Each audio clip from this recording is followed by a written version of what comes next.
The story begins with a marvelous sunrise one beautiful city morning, in which an electric bus passed by. There were people going about their business in the city's ordinary everyday life.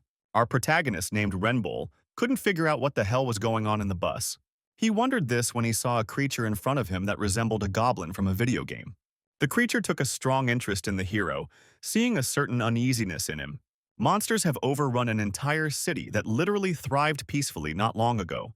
Renbull attempted to call the police, but, as was usually the case, the caller was unable to call emergency services.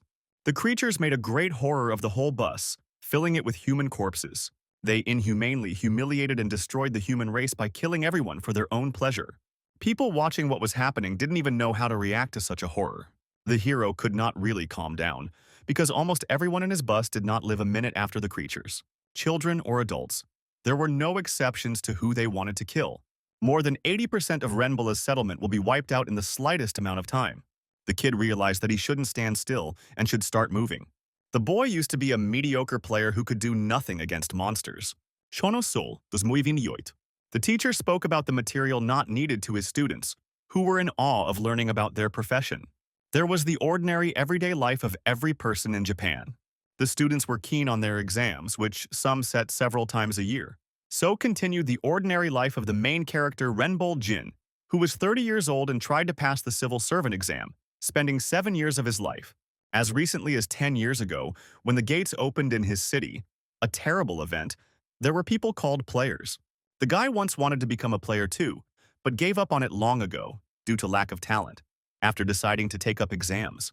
The students sitting near the hero were discussing the powerful player they called God Ton. The guys wanted to be like this player, but they did not have such talents because they were ordinary people. The two teenagers gathered a lot of information about this player and talked about how cool he was with so much talent. People called another hero a dead genius who studied with them, but his talents were already too late to be discovered. They were quite torn that the kid literally lost his future, although the hero was already well aware of it. Renbull decided to retest 7 years ago as a last chance. The kids only got one last one left. For the guy, this result was worse than a complete lack of talent. The kid didn't understand why the head of the Player Association's Human Resources Department came to him personally handing over the result. While the kid only graduated high school, there were many fans who wanted to hear more about the players. Such people are very different from the life of the common man, like the difference between heaven and hell. The empty hopes of becoming a player in Renbull's life has become too great a luxury for him. The boy returned home as usual, with hopes of doing well in future life. The young man wrote an ordinary story that adventured on April 27, 2018. The hero found a video that had a course on how to learn all the information needed to become a civil servant. The man said that on that day about 150,000 people died in their city from the incident. That day started with a primordial fog. The kid turned on a video of a guy who became a world-famous player. The kid was absolutely convinced that reinforcement was more important than talent, and he was a living example of that. Renbull couldn't believe that reinforcement really could be more important than most talent. The kid, after the words of the saying on the video, began to doubt himself and his own endeavors earlier in life.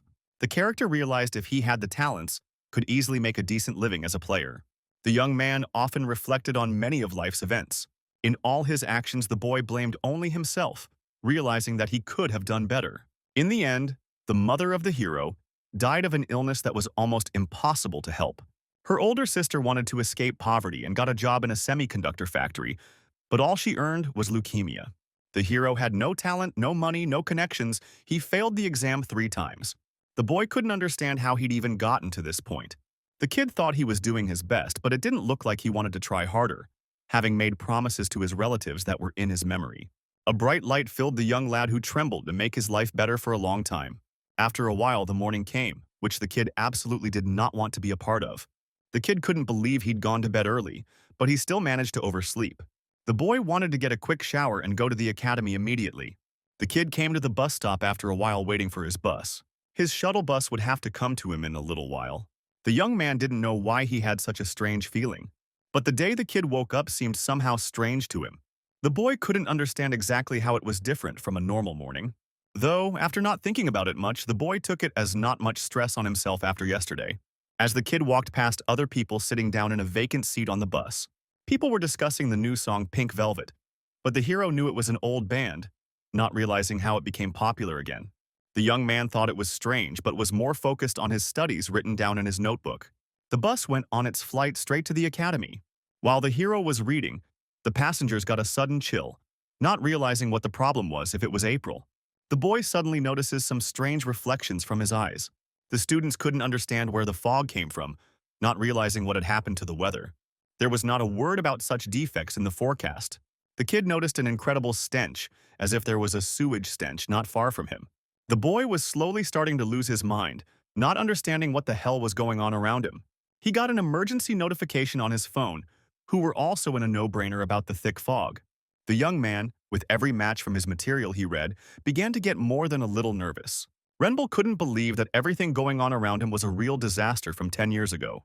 The kid couldn't believe that he had now traveled back in time on his own. The year is 2018 on the day of the beginning of a cataclysmic event that happened quite suddenly.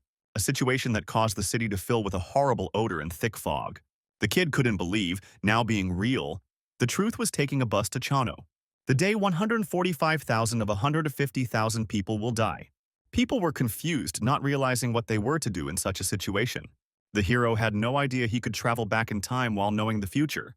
A future in which suddenly a kid was able to get a message from a certain player system. The system asked all players to wait for some time, having written that the training will soon begin its turn of events. 10 years ago, when the first training began in Chano, Seoul, it was then that monsters suddenly fell from all the dungeons, resulting in a brutal massacre with no chance for resistance. The week-long cataclysm was later referred to as a training or open beta, with nearly 150,000 people killed in the Chano area alone. The chance of survival was about 3%. It was one of the worst days in human history. However, later on, there were people called players who could quickly suppress the monsters, with the disaster in Chano gradually figuring out the situation. Guides for specific locations and recordings of player battles began to appear, thanks to which it was possible to create virtual dungeons for strategizing. The boy had memorized many raid records and had gone through virtual dungeons hundreds of times. The kid couldn't become a real hunter, but he still continued without much point because he could become the best player in the world there. The young man knew that notifications had begun to appear after the cataclysm began, but he only knew of them in theory. A sudden incident on the street caused the bus to hesitate, hurting the hero. People couldn't figure out if they'd hit something. The students were very worried about not being able to make it to school on time. The kid, meanwhile, tried to calm himself down, realizing that this sort of thing had happened in the past. Except the youngster notices that other people didn't get the notification, which meant the kid is the only player around. Suddenly, an unknown observer wanted to give the hero an open beta bonus. The kid couldn't understand why the guards would do such a thing. After all, he was an unknown to the rank of rum. The guards were creatures that watched over the players. Everyone's fate decided by what bonuses or privileges the guards decided to bestow. The boy was able to get the bonus. The eyes of a cold-blooded observer, he didn't know exactly how that bonus changed his perception, but was able to become a third-person observer of what was going on and watch everything from a third-person perspective. The men tried to negotiate further about their actions while the boy looked at the account of the time before their doom. Some even wanted to run on foot to school so they wouldn't be late, but Renbull asked everyone to drop to the ground immediately. The kid realized that some unknown observer was only interested in him alone. The people around the guy could only pray for the quick death of his origin on this day. The gate opened right inside the bus to passengers who were totally not expecting something like this. A beautiful girl who was a mid-level administrator appeared right in front of them. The students couldn't believe their own eyes upon seeing such a thing before them. The girl welcomed the hero who was able to become a player from today in this world. She introduced herself, calling herself Cecilia, congratulating the player on getting into training. The system also joined in the congratulations by explaining the situation in short, that the kid would be able to leave the training area. The number of survivors determined the further difficulty. The boy didn't know how much longer he would be surprised to find himself at the beginning of a cataclysmic event when suddenly people asked for more information about what had happened. They revealed that they were not at all in the mood for such jokes, asking for an explanation. The girl reported that in time for training they needed to use all their strength to survive. People couldn't believe what was said by this woman who literally came out of nowhere. The driver saw a man fly into the windshield, covering the glass with blood.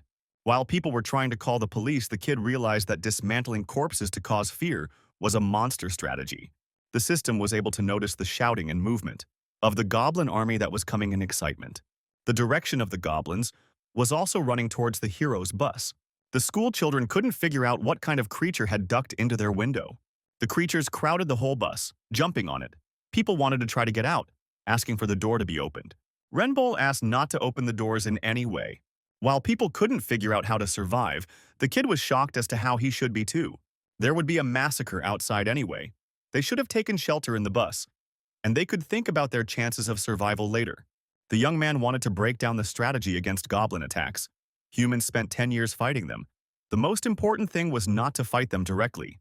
The kid should stick to tactics, however, right now he's a weakling, and goblins are several times stronger than a mere human. At this rate, the creatures will be able to make their way onto the bus soon. One of the monsters was able to break through the glass in the door of the bus. People couldn't believe the door had been breached, realizing that maybe this was a chance to escape. The young man tried again to warn everyone to stay put and get on the ground. He realized that the people were too frightened, but he asked to do it because there wasn't much time.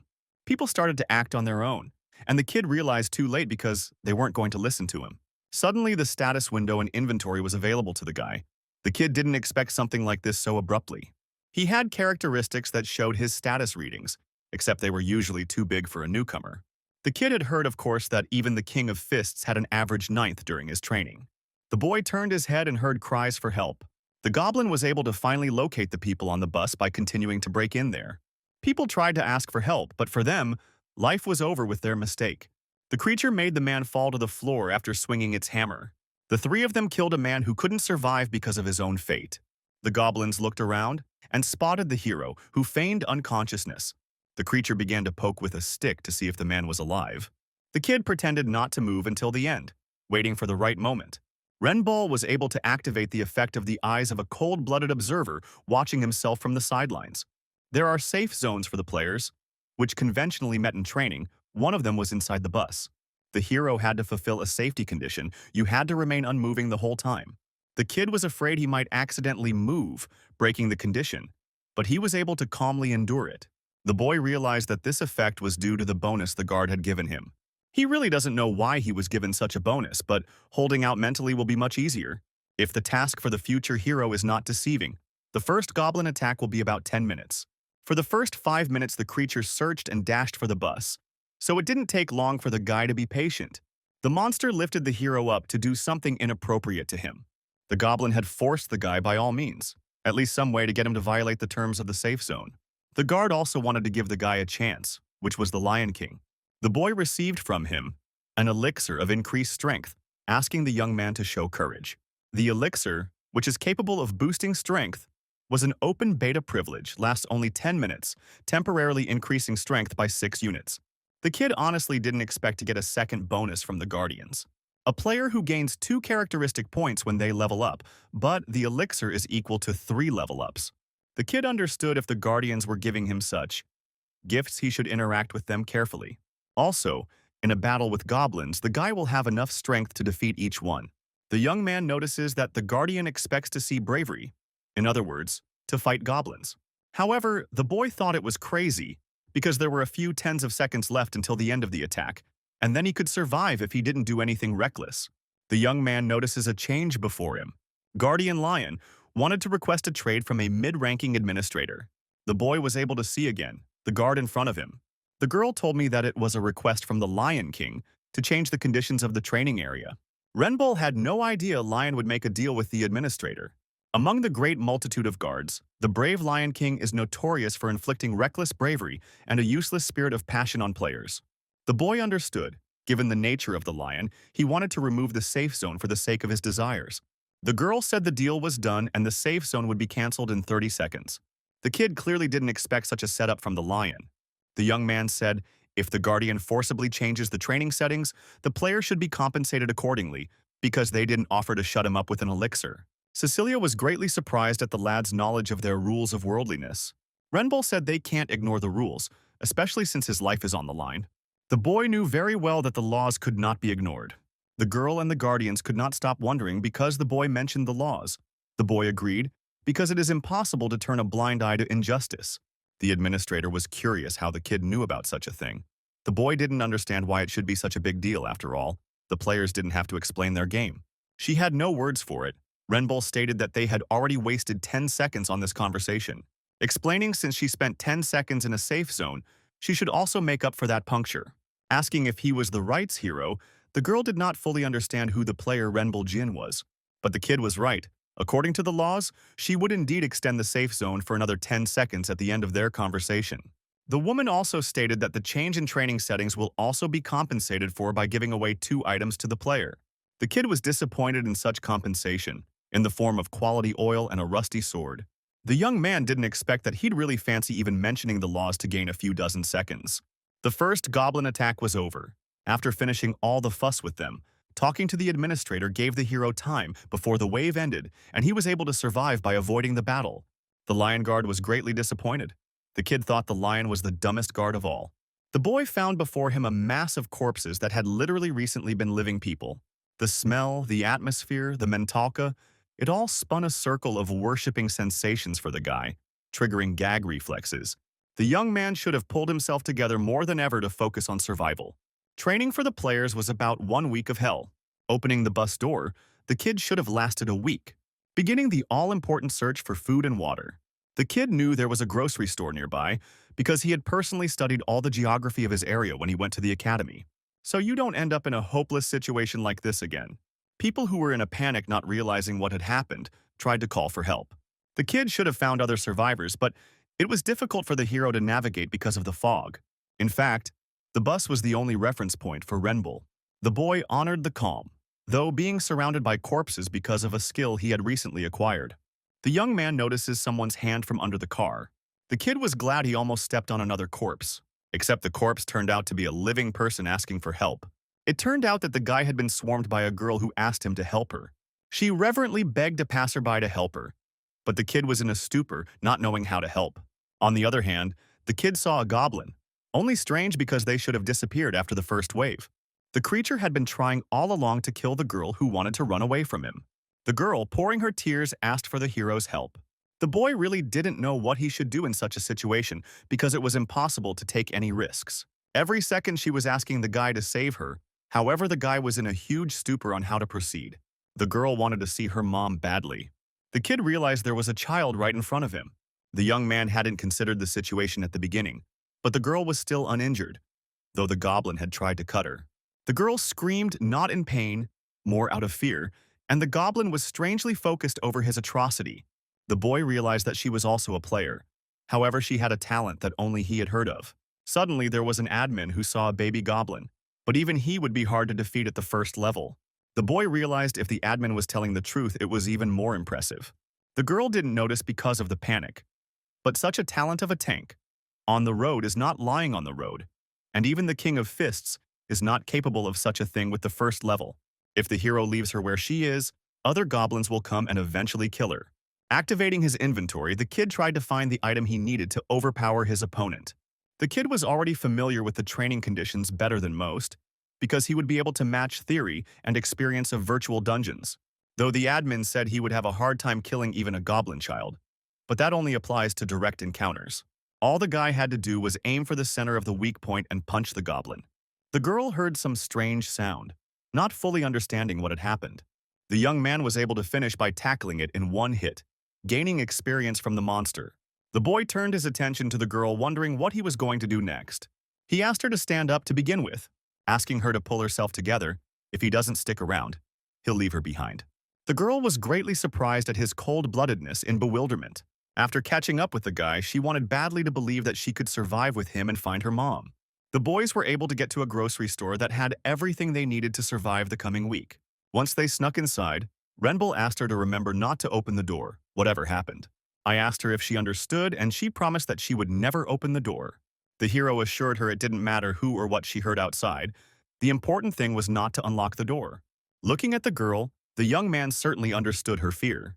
However, they are approached by a second goblin attack, which may be more difficult than the previous one. The hero wondered if the girl saw it. She agreed with him. The kid asked what was written. The girl was able to read about the impending attack and setting up safe hauns. The kid asked where the safe zones were set up. She answered school and hospital. The kid was glad to hear because he wasn't wrong in thinking the kid was a player. Usually you can only see the safe zone set up before the second wave, but some players with talent can see the safe zone.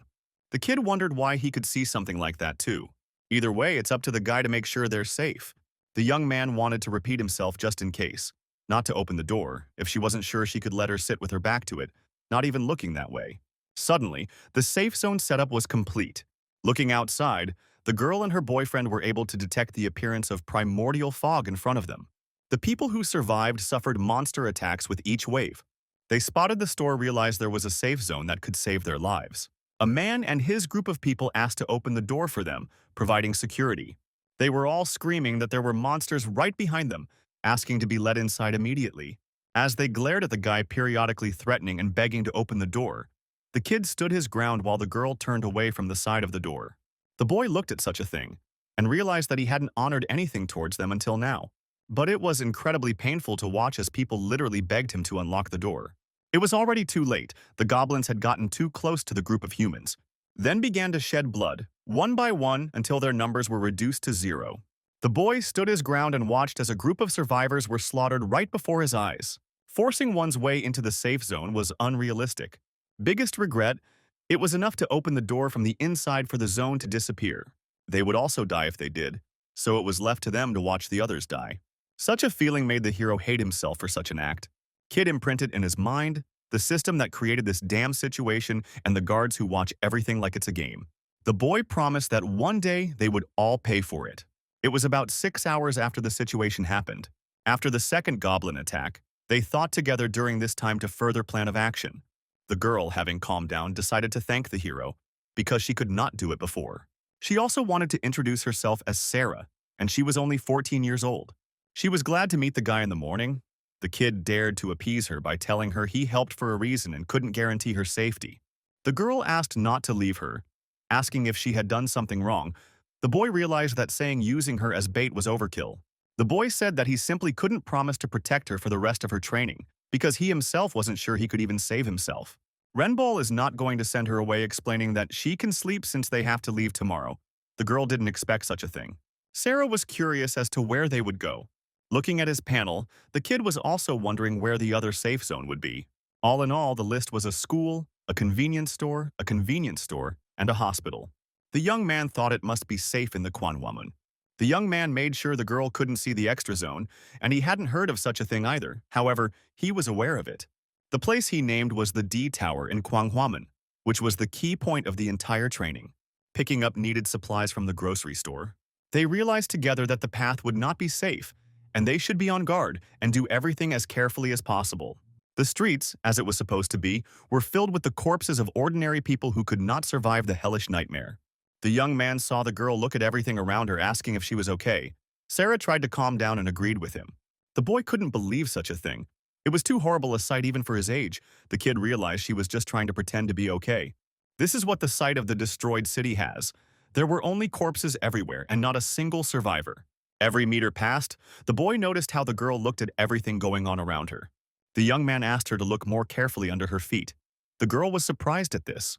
The kid asked her to look carefully at the ground. If she saw anything jelly-like, let her tell him. The girl pointed to a huge slug, asking about such creatures, Renbull says.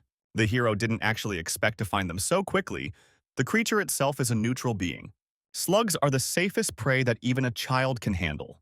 The kid started attacking creatures to get not much experience from it. However, something new happened. He got 3 coins, the hero's first use of a real sword, but seemed so legitimate. The girl saw that the creature had just disappeared. The kid told her that the slime was the weakest monster they would appear in their path. So asked Sarah to watch her feet. She understood and agreed with the guy. The young man couldn't understand why it was so easy. After all, he had only used swords in virtual dungeons. The kid felt as if he had used it often, a very familiar feeling. The hero hunted every slug like precious gold, and the girl also spotted the monsters better than he did. With each slug killed, the kid was adding to his experience, and it was time to get an improvement point. The girl noticed such a thing and asked why his body lit up. The young man explained that he had raised the level. She didn't realize what it was, but the hero explained that for killing monsters, the level goes up, and she would be able to become stronger. Sarah stated that she would then try to pick it up as well. However, Renbull himself was doing such a thing for the first time. But for some reason, all of his blows from such a sword seemed familiar to him. Each swing from his weapon was accompanied by a slight movement of his hand, which gave the hero an advantage over ordinary people. By killing creatures, the kid was once again able to increase his own level. After a while, the hero notices that he's raising the level too easily, and also gets a bonus random characterization point, which comes to him for the second time. The King of Fists, who is also known as the one who underwent training, mentioned that bonus points existed, but even he found it difficult to obtain them. The hero, on the other hand, got 2 in a row, even though he's only level 3. A long time ago, the guy got some bad news. Retesting showed the guy had no talent. The kid couldn't figure out how the talent panels opened when he got back, but he was sure they were closed at this time too. The boy noticed that apparently the admin was also somehow involved in something like this. The kid managed to survive, reached level 3, and even managed to attract the attention of a few guards. The young man understood if he really was an early bloomer, he would have a chance to achieve his goal after training. The hero realized that in 3 years, a disease-curing potion would appear on the market, the price of which was 1 billion won, with which he would not let his mother die. The kid will do anything he can to help cure his mother. Now the young man should put his best foot forward to reach his goal and start raising money. The whole time the two guys were getting to the tower, the kid didn't stop killing slugs. At first, the hero was incredibly surprised by the bonus points, but then he discovered another important aspect to his system. After the 5th level, the guy was allowed to create groups. The girl asked what message she had gotten. The boy invited Sarah to the party so the girl could get stronger too. The girl thanked Renbull, but he notices that there are still some guards that have appeared, which he was able to take a liking to. Sarah states that she will try to help, so she asks that her little brother not leave her alone. This is the second time the boy has noticed that she was worried about it. Of course, the hero felt sorry for her. The boy was, however, busy taking care of himself. He asked her to show her usefulness in deed, not in words. The thing is that in the tower was a dangerous goblin boss, from which the girl will be difficult to protect, so they should think of something. Defending someone at level 5 to a guy even sounded kind of ridiculous. The girl spotted a new monster not far from them. The creature was a city fox that was already more dangerous than some slugs. The kid notices the creature was like a neutral monster, but it had a passive ability that provokes surrounding monsters to attack. The girl was shocked that they were provocative monsters. They noticed some strange behavior around their entourage. The foxes seemed to be neutral animals, yet they all gathered in a bunch to kill the girl. The girl was in a panic, not knowing what to do, while the hero didn't understand where the area Ager came from. They tremblingly attacked Sarah until there was nothing she could do to them in return. The boy notices the girl takes almost no damage, but the foxes will only get bigger. Renbull attempted to aim for the neck, trying to quickly kill all the creatures in the circle. The girl couldn't believe how fast the kid handled the monsters. The kid was able to upgrade from level 5 upgrade to level 8. The young man was curious if the girl was injured. The admin was curious about the level of the guy. The young man did not expect that the administration can monitor players while remaining invisible. Renbull claimed a level 8. The girl couldn't believe such a thing. However, the kid offered to scan it for her and find out. The admin and the guardians were quite surprised at the level increase. The boy himself realized that the speed was indeed great. He himself thought it was strange. Also, the characteristics of the entire 8th level shouldn't have looked like this. The kid realized his height was unusual, but this was a good opportunity. Go to the building where there is a boss they are going to defeat in the dungeon of Tower D. The hero wanted to explain the plan inside. If she didn't obey otherwise, she would die. The boy asked her not to be frightened because she would just have to obey him to survive. All the foxes around were defeated by the hero. The boys were out of breath while they were trying to kill all the foxes in the circle. The kid wasted no time and was able to give away his old iron gloves, which they were able to get not too long ago. The young man suggested following the plan and going inside the room, to which the girl reasonably agreed. They were able to get to the training dungeon they needed level 5 to enter. The kid was offered to go in there, but the kid wondered if he should, but realized that the two of them would clearly have a better chance than alone. The boy and the girl got into a dangerous dungeon in which they found a large number of monsters. The creatures noticed our hero and the girl, showing great interest in them. The young man asked if Sarah had memorized what would need to be done. The girl agreed with him, and they began to proceed with the plan. They disbanded the group, and then the hero ordered them to start killing goblins. The creatures were not going to just stand still, and attacked the girl. In fact, unlike high-level dungeons where every monster is aggressive, already in Tower D were aggressive goblins and neutral hail foxes. Once there was a chance to attack only the goblins, and the foxes wouldn't attack first. In truth, the young man suspected that the girl was some kind of genius, for she was doing much better than his expectations. The goblin attacks can't harm Sarah in any way, and she was able to exceed all of the hero's expectations. After a while, they were able to interrupt many monsters. The kid praised and offered a little break. A mini-boss would show up in their path, which would come as soon as creatures were killed in the first stage. The kid asked if she had gotten her breath back, because there would be a new monster ahead. The boy offered to run to him as soon as he was done with the smaller monsters. The girl agreed to that. Smashing all the monsters with your iron fist. The girl felt the power. The young man realized that there wasn't much left. It was as if the duel had frozen in place, causing the young man to not immediately realize what was wrong. However, it turned out that a pause had been activated, many guards taking a renewed interest in the kid. Cecilia called for a player, but Renbull didn't expect a pause, which temporarily stops all action in a particular area. Admin asked if the hero was crazy. The pause effect can only be used by admin. The lad had heard that he was very expensive in their minds. The young man wondered what was the matter. The girl noticed that the boy acted as if he knew everything in advance, and his actions were also part of his plan. The hero asked if even yes. The administrator was curious why act so unreasonably. The boy didn't understand the place it was unreasonable. However, she gave an example in the form of a battle with a mini-boss he was attempting to summon. The mini-boss was a level 13 goblin soldier. Since he was a mini-boss, he naturally had increased stats. She thought the kid hadn't realized that the boss wasn't the kind of opponent she could beat, and not with just one person. The young man wanted to reassure her, because it sounded like the receptionist didn't want him dead. The girl didn't know what the kid was talking about. The hero realized that trying to lie to him was an even worse idea because now he was sure of his guesses. The kid became someone who attracted a lot of attention. Senya hinted that it was as if he knew the future ahead. But in fact, the kid has become a rare figure who can put on a show and attract the attention of a lot of guards. For this reason, the administrator benefits from its survival, especially since he hasn't heard from her in the future. The boy noticed that the girl couldn't even come up with an excuse. He noticed Senya was completely inept at communicating with players. She was such a bad admin that she would be destroyed before she got any publicity. The girl considered it an insult in her direction. The boy pressed that he was telling the truth. She didn't know how to take advantage of the situation. If the girl really wanted to better entertain the guards, then after a pause, have her say that the hero can't defeat a goblin soldier. Then the kid would survive and bring victory. She couldn't believe what she said about surviving against a goblin soldier with the two of them. The boy suggested thinking about it, since level 8 beats the boss. The guards would go crazy if they saw something like this, and she would already be a competent mid-rank administrator. In return, the boy, once the kid helps her little show, he offers to make a deal. The girl could not realize how much the boy was arrogant with his opinion, for her patience was not at all limitless. The young man reported that the girl could have killed him a long time ago if she had wanted to. The guy wondered if she'd lose too much after the pause, and the deal with him would only benefit her. The girl realized she had no choice, so she was interested in the deal. The boy looked at her with a gray-eyed expression to tell her what the point was. The action was able to continue and the girl was able to destroy the last monster. She was able to destroy everyone and reported it to the young man. The kid immediately ordered to go to his back. The goblin soldier will only have to aggro on the guy while the girl will have to kill regular goblins.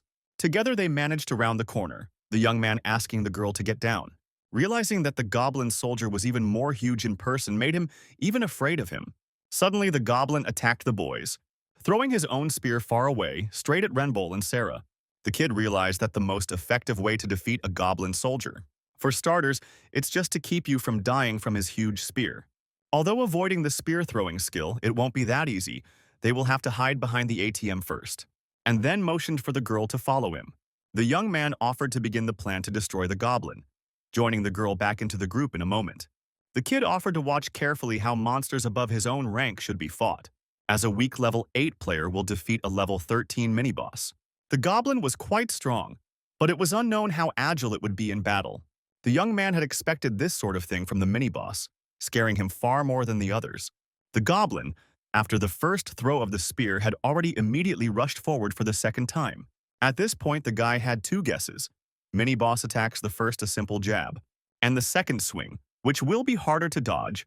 But the kid understood how one might react in such a situation. Dodging a punch and then turning right around during a fight may not be possible for every player. The boy was able to snag a mini-boss who made the fatal mistake of messing with the protagonist in a fight. The young man realized that he was only able to create a small light cut, though it was expected that more damage the hero would not be able to do. The goblin was pretty pissed at the player, so he acted quickly. The boy knew that goblins were faster, but he didn't think it would be so hard to block his blows. But the boy realized that he could anticipate the goblin's blows, because he knew literally everything about him. The young man thought to use all his strength to destroy the goblin no matter what it cost him. The girl decided to use a provocation spell like last time. To get the attention of absolutely every creature in the arena, Sarah began to be bitten by the town foxes, thus lowering her movement. And the goblins kept beating her. But the girl wanted to do everything according to Renbull's plan. There was no way the girl wanted the hero to leave her because of failure. The administrator noticed that a bunch of guards crowded her channel, and now she was even confused at such an important moment. The guards couldn't believe that the kid was really level 8, but admin confirmed his words that he wanted to defeat the mini-boss. The spectators who watched the battle couldn't believe that the boy only possessed level 8. Sanya confirmed the observer's words.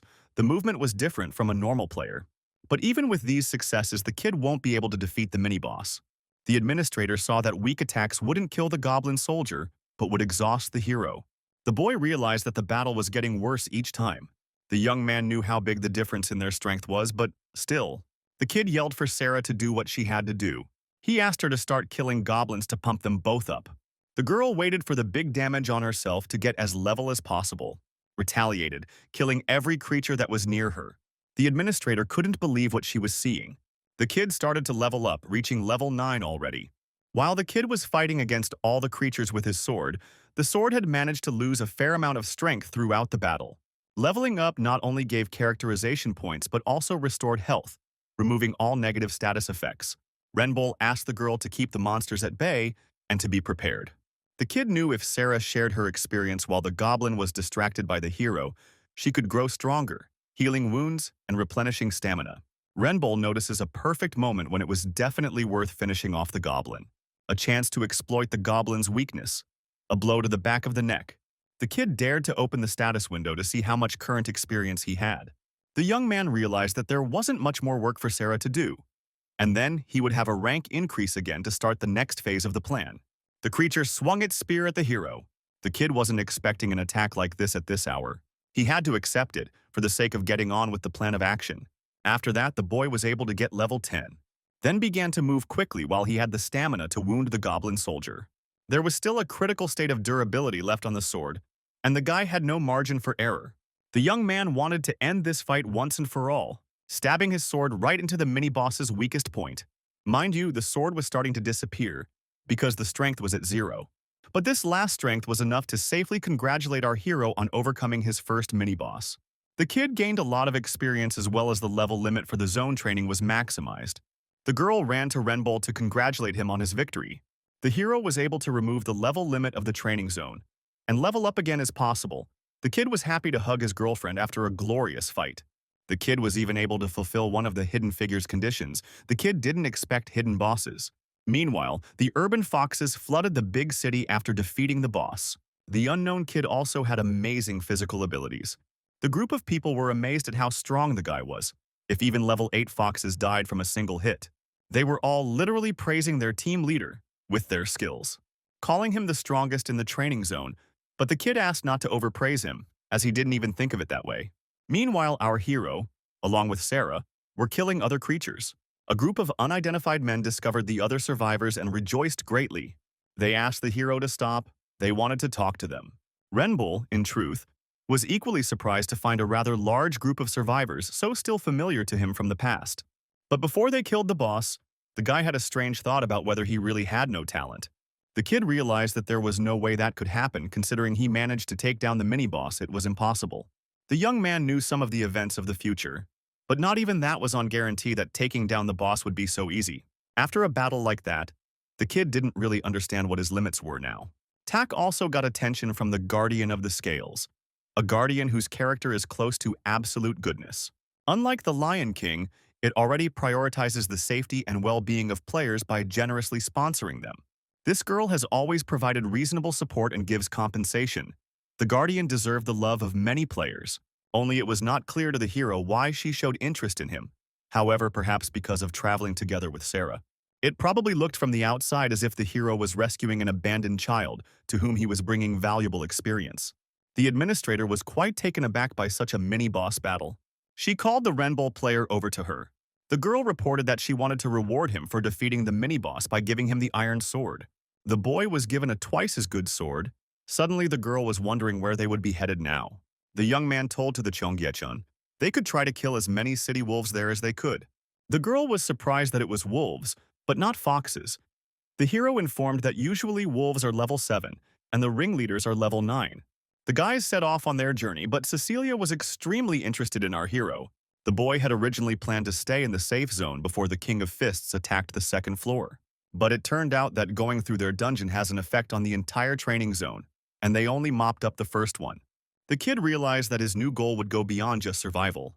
The young man clearly realized he had talents, so his raising money for his family didn't seem so unattainable. The hero knew as if the talent from the skills gained in training or the one that had been with him always. The kid takes every opportunity he can get. Suddenly, that unknown bandleader could marvel that the boys were able to survive.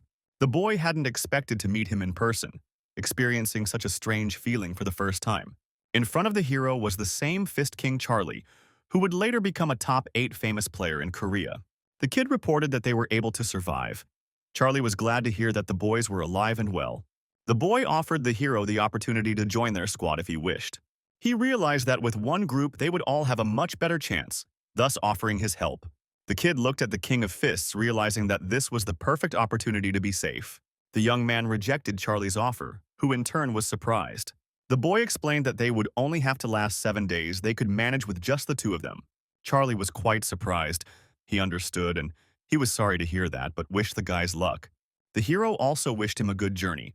The guys in Charlie's squad couldn't believe the arrogance of this guy. The young man wanted to give the guy one important piece of advice in time for the battle. Advised if encounters a monster that seems too strong, have it aim for the left eye.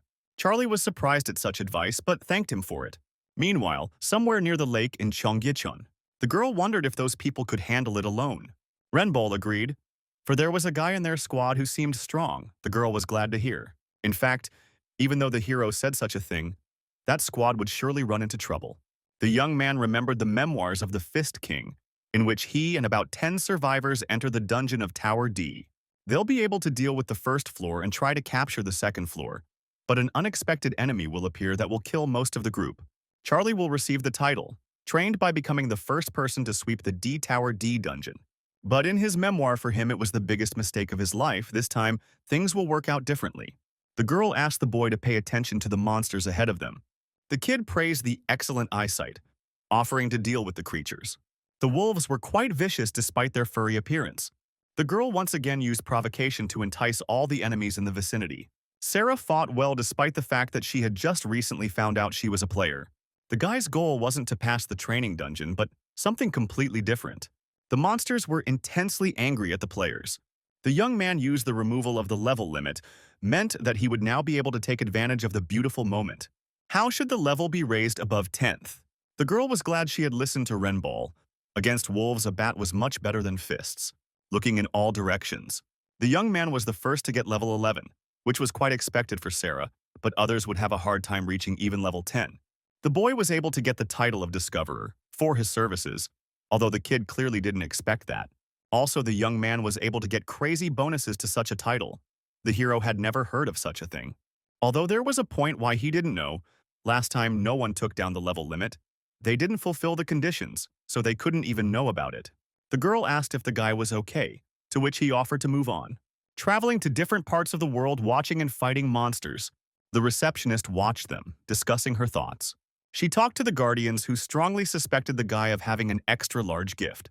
The girl wanted to check everything personally and find out how many talents the hero had. The receptionist was stubbornly eyeing the guy who suggested that Sarah go to the other side of the hospital. The young man noticed that the girl was in a frenzy from yesterday. The girl asked the boy if he got the title. The boy didn't even get a little nervous, but agreed with her speculation. However, she wondered which one it was. The kid was determined not to tell her about it. The receptionist was horrified as to why the guy didn't want to share such interesting information. The thing is, the guards can't recognize players' titles unless they tell him, so they keep pushing Cecilia. The young man understood she must be having a hard time, but he had no reason to speak up. The best decision for the hero was to leave the guards interested. Sarah was interested that they would go to that city today. The boy agreed because it would be like that until the end of the training. At the same time, next to the building, the Fist King has something to say to everyone. Charlie told them all they could hear that there was a dungeon near them. They didn't know what danger would await them, but believed that once the world changed, risk began to give a greater reward. If the guys agree, however, they can all go together. One of the men supported Mr. Charlie, for he had helped him a great deal, so he agrees to go with him and take the opportunity. The other man thought the same thing. Together, they would be so much better. Charlie had raised the morale of his group of men, and they were all ready to conduct the raid. The hero wasted no time humiliating all the wolves in his path. The boy was very strong after a lot of pumping. Killing wolves, the boy became incredibly strong. The girl couldn't believe how fast they started killing the creatures. The boy stated that they had repeated it many times, and this was the result. They had been hunting wolves for the second day, and the kid had no time to even think about it. Before he got level 12, they were much faster now. We're also able to get a lot of items and coins. Sarah noticed another wolf appear on the other side. The young man hadn't expected to meet the last wolf in their area, by destroying it, as well as the rest of the creatures. The system once again congratulated the guy for killing the wolf. Except this time, in addition to the congratulations, there was a red alert that made the guy nervous. The young man managed to fulfill all the conditions of the hidden figure. The boy had no idea what the hell had just happened. The young man fulfilled all the prerequisites for the secret mission by fighting the wolf boss. The lad tried to avoid such dangers, but they reached him on their own. The hero really didn't expect to meet the lycanthrope in front of him. The young man asked Sarah to immediately run away from the place. As they rushed to run, the girl wanted to ask what was going on. The boy replied that there was no time to explain. The monster was able to get out of the portal, much to the boy and girl's dismay. The wolf was more like an overgrown werewolf, which is a very strong opponent even for our hero. The young man realized that they wouldn't be able to run far because of the howling effect that prevented the guys from escaping from the boss. The girl didn't realize what had happened to her body. The boy asked the girl to crawl to the car and hide there, but she was very worried about Renbull. The kid asked to go to the car immediately. The young man certainly guessed that there might be a hidden figure in the training, but he never thought he would meet a lycanthrope. If the character only compared physical abilities, the giant is on the level of the second floor, maybe even stronger. The kid can't even see the level, as Renbull's is too low. The young man thought that usually somewhere in between level 20-25, not an enemy that should appear in training at all. The boy began to reason how he should proceed, for the difference in levels was too great. The young man realized that a sword would definitely not help in such a situation. It was also too late to run away. The kid started fighting on his fists, drinking his elixir that gives a 10x boost of strength for 10 minutes. The young man is to try to capitalize on the strategy of the great adventurer Jackson. Renbull ordered the huge monster to attack if not afraid. The werewolf must have attacked the young man. The beast moved at an incredible speed. The girl was able to hide, but was very worried about whether Renbull would be able to handle it. The creature was incredibly strong, which was possibly the strongest in the training area. Sarah couldn't understand how it was possible to meet a monster that didn't have a visible level. She realized that the kid was in great danger. The young man stood in place and prepared to fight him as soon as he shortened the distance he needed. The administrator couldn't believe that the kid was really going to take a hit from a monster that didn't even have a level visible. The monster moved straight towards the guy to show his power of being a creature of the higher guardians. The kid knew perfectly well that if the level is not displayed, then the chances of winning are 0. Though the system talked about it, kid must surely find a way to defeat such a creature. The boy knew that there was a 10-level difference between them, and tried to destroy this monster in battle. Impossible. The teacher explained that most likely at a low level, they would not encounter such a thing. The best thing people at their level can do is not approach or run away. The method that the kid managed to learn as an ordinary student was quite simple. Utilize inventory and improvised means. The first attack from the monster was a leap. Taking a swing at the guy, the creature thought it had succeeded in destroying the man, but the boy was able to dodge the punch, avoiding it, and then calculated that there would be an almost instant attack after landing as the muscles tensed. In a moment of instantaneous running to the point where a shadow appears underfoot. Should have had the kid pour out the oil given out earlier, which makes the surface slippery and unstable for large creatures. Then, thanks to the elixir drunk earlier, the kid was strong enough to topple the monster to the side. The kid tried every way he could to tip him over, no matter how hard it was. The monster couldn't withstand that much force and just fell straight into the lake. That's what the teacher taught, to use the creature's size against itself. My favorite ways were to drop the monster into the water. The young man was able to tackle such a difficult task that could have been simply impossible. The hero is quite out of breath, realizing how heavy the beast is. The creature tried to get out of the water in an attempt to make it to shore. But the werewolf, when he came back from the water, was no longer as strong as before. The girl couldn't believe her own eyes. The creature had gotten much smaller. Asking what happened, the kid said that water always acts in a mean way on them, after which he started to be more like a regular wolf. Sarah couldn't believe that the kid could learn any martial arts. The kid replied that there was no time for that, only studying for exams. The girl was glad to see the kid fight coolly. The young man, truth be told, wouldn't have been able to throw him out without the potion either.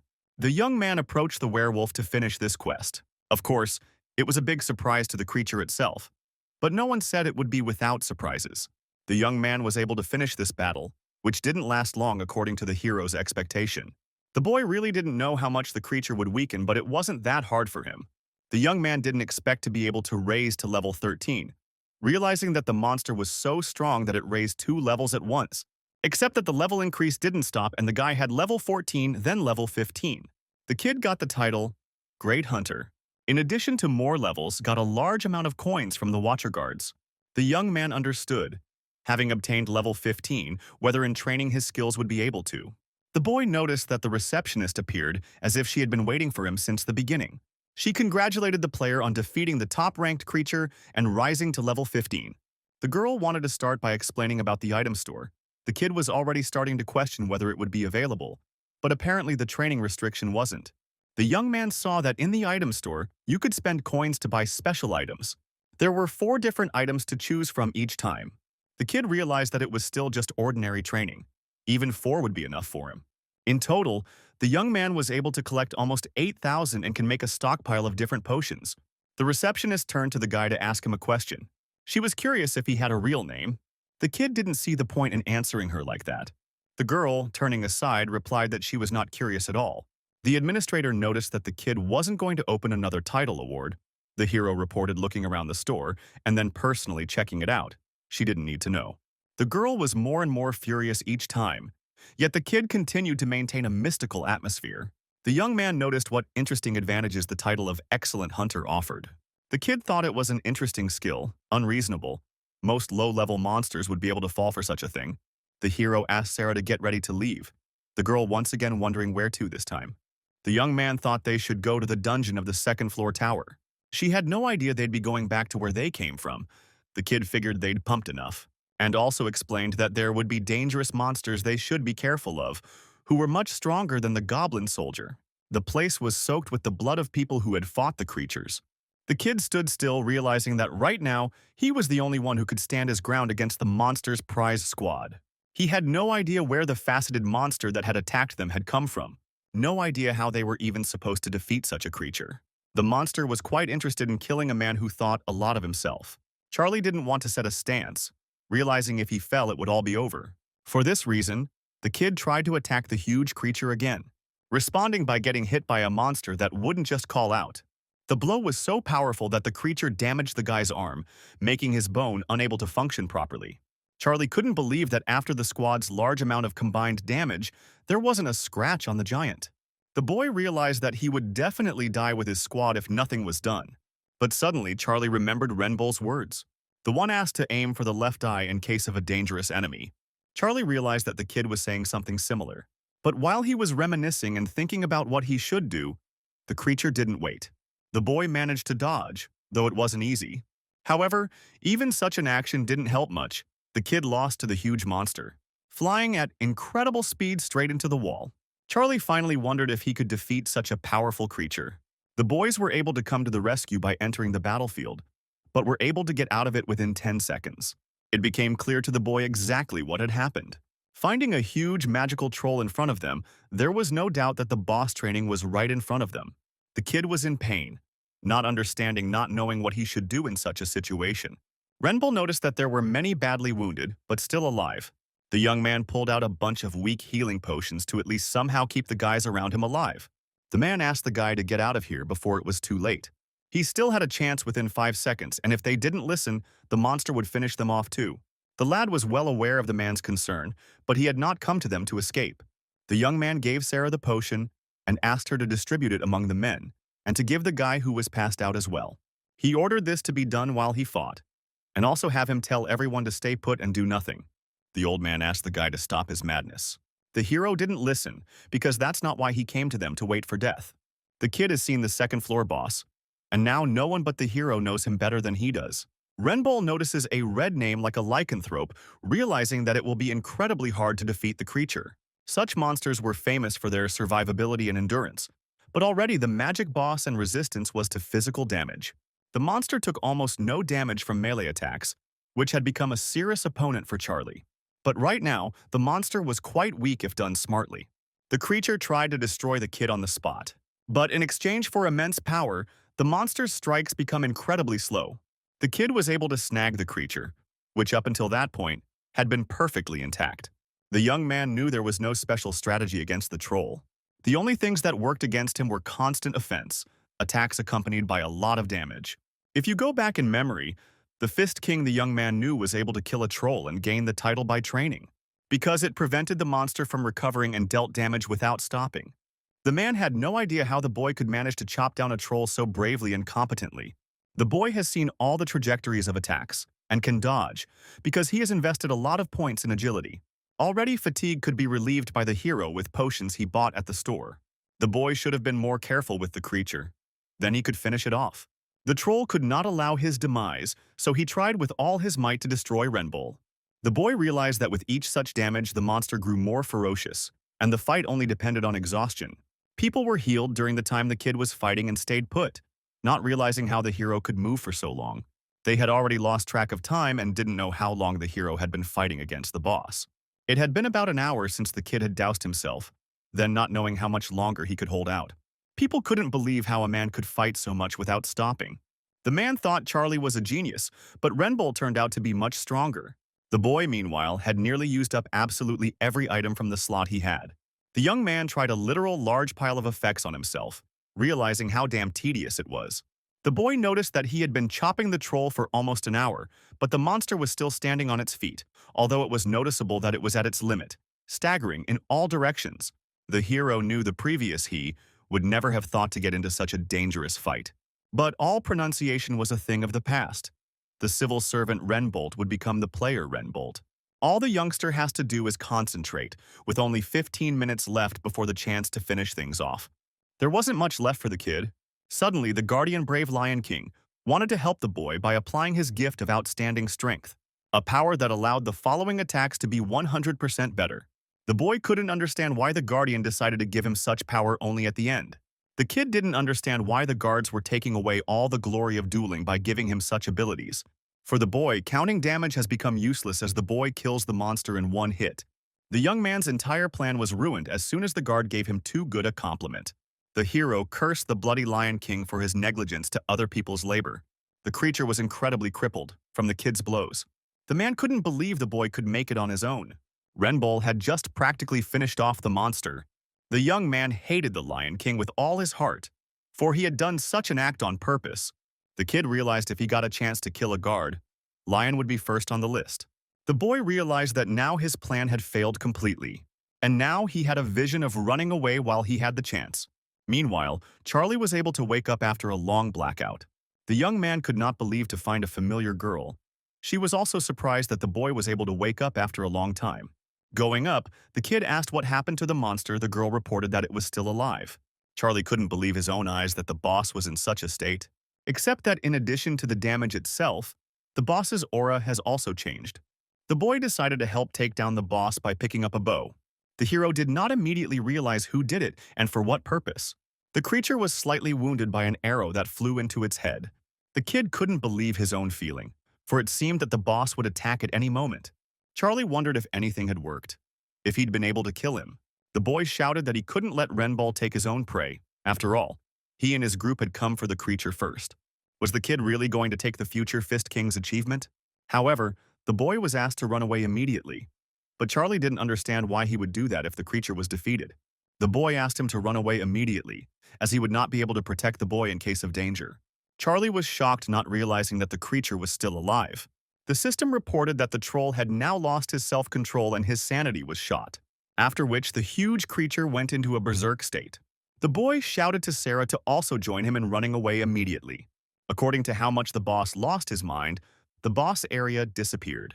Charlie stood still, not realizing what mischief he had done in front of his group. People began to flee, trying to survive at all costs. But the monster with no control was just killing all living things in the vicinity.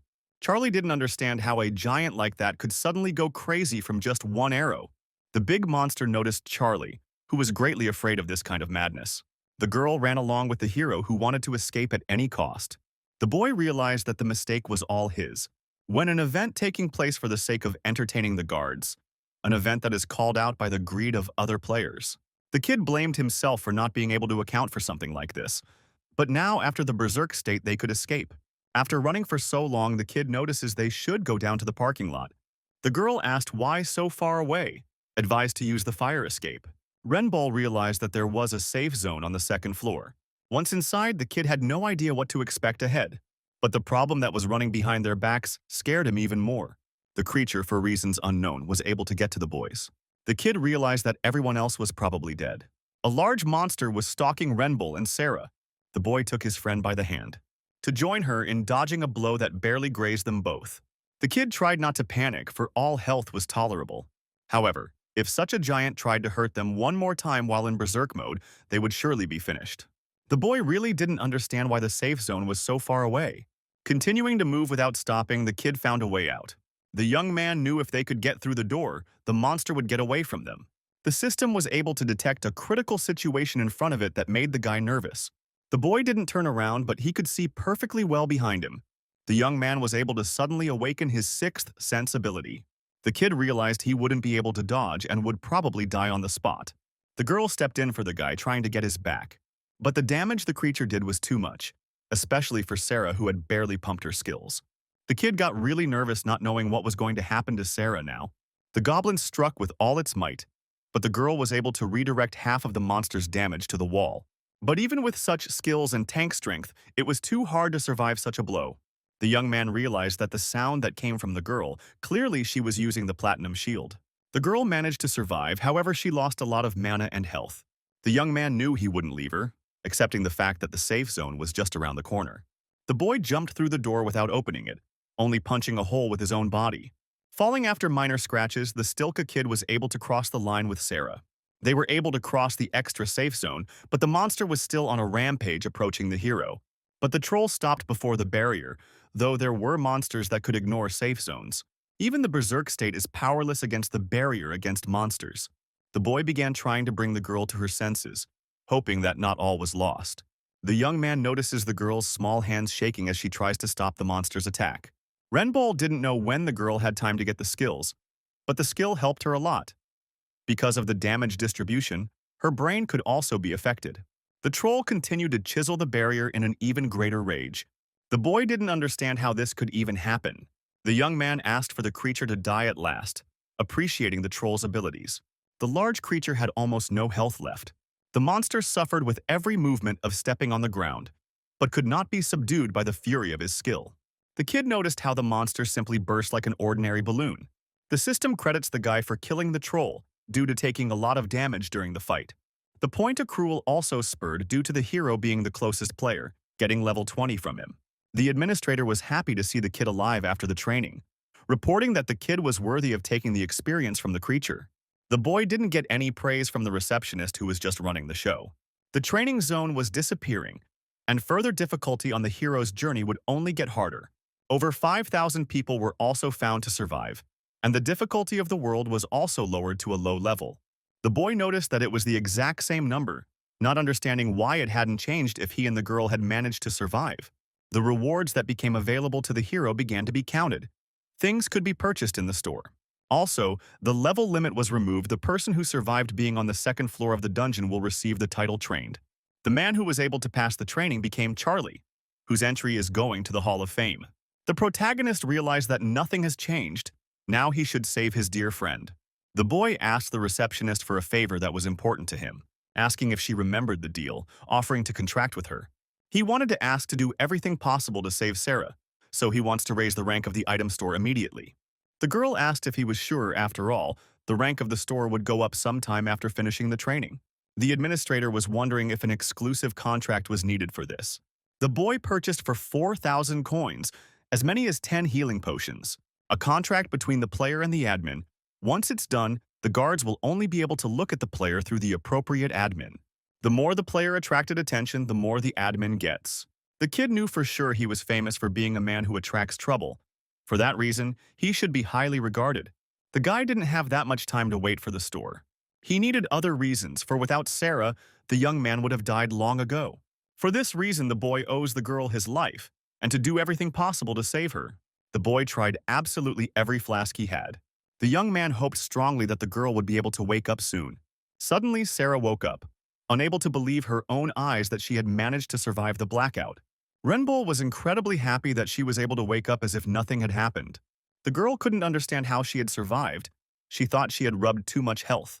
Noticing the large flasks of treatment scattered beside her, she couldn't believe her own eyes, the hero saying he'd leave her if he caused trouble. The boy realized that he had greatly misjudged his arrogance in saying such a thing. The young man decided to inform her that she had barely managed to survive, and he would be sorry to leave her behind. The girl even burst into tears from happiness and was glad that she had not been abandoned. The boy asked the girl to start counting the individual awards.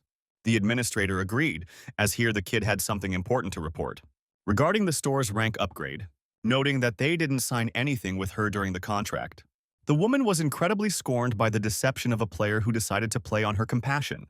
The receptionist was furious, while the boy silently reasoned that a document had to be signed before the contract. Juno said it was her own fault for not preparing the contract, asking for the awards to continue. The girl felt ashamed of her mistakes, deciding to start with rewards for the protagonist. The boy looked at the system, which gave him a very entertaining notice.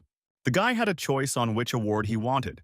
After pondering his decision, the kid chose the real jackpot. Players who were able to survive the large-scale training received awards that matched their accomplishments. Same goes for the hero.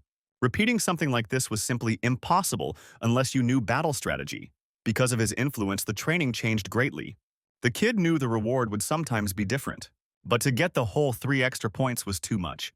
The girl noticed he had the title of Excellent Hunter, a rank hung by player Renbull, and offered to watch the effects. The young man agreed to watch the effects alone. The guy was given a lot of experience points, effects, skills, and more. The kid didn't expect that even an excellent hunter was a good title with those skills. The boy remembered the terms of the promotion, a condition that was almost impossible to fulfill.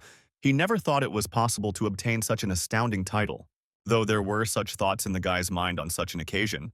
Even the system couldn't compare to the last award. The guy had a choice between 2 mergers that were quite entertaining. The thing is, the kid was able to fulfill all the prerequisites for the merger. Such a boy had only read a few entries, and those contained almost no useful information. Roughly speaking, there was a method of reinforcement that was rarely seen even among the best players. The kid didn't know much about such a thing, and he had a choice to make. The fusion of the 6th sense that the boy had gotten because of the troll was available, as well as an eye for cold-blooded observation from a beta test or training bonus. A great player. The boy decided to choose the second because it seemed to him extremely interesting. As soon as Renbull pressed it, he didn't know if it worked. Suddenly, the hero's organs literally started screaming for pain, which was accompanied by a large lung slide. The girl couldn't understand what happened to the hero being in a panic. The kid couldn't say a word because of the incredible pain. The system didn't warn the guy that the fusion would be accompanied by incredibly strong pain effects. The guy's heart was literally exploding from the effects, and there was a good chance of dying if his body couldn't take the strain. Sarah didn't know what to do, for the reason was unchanging to her. The kid was slowly losing consciousness, realizing he had to hold out no matter what it took. However, the pain was too much in relation to the hero. The kid would pass out in a heartbeat, but the system congratulated the guy on successfully applying the fusion. After a while, the young man was able to open his eyes, finding himself in a room unknown to him. Getting out of bed, the boy realized he was unconscious in a hospital in their town. The kid was surprised he could survive, though he thought he heard the alarm. The boy suddenly turned his gaze to his older sister, who was oohing and awing behind him. The hero did not expect to meet his sister Nana, who was 24 years old at the time and was in the full bloom of life. The kid had forgotten that his sister was exactly the same age as the one in front of him. The girl couldn't believe that the kid had gone off to study and didn't come back until a week later. She was shocked that the boy didn't think at all about how worried she and his mother were about him.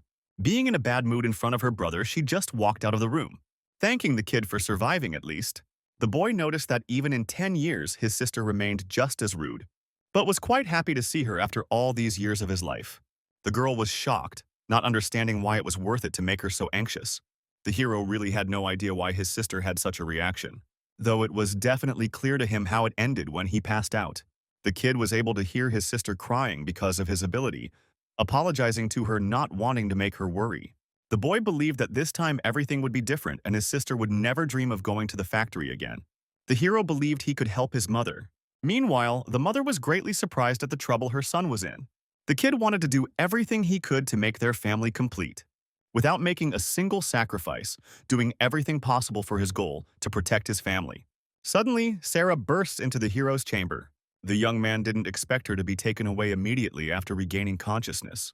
The girl started hugging the guy tightly, glad Renbull was okay. The boy was happy to see her too. Stroking her head, he was pleased to see Sarah alive and well. Going back in time, 7 days of training. It's an event with terrible survivability that was remembered even 10 years later. A hell in which people with talent and luck showed up. The hero was able to become one of the survivors because of such criteria and his knack for strategy, gaining abilities he never imagined. A sudden portal was able to appear among ordinary people. Who didn't know what to expect from such a measurement into the overhead space?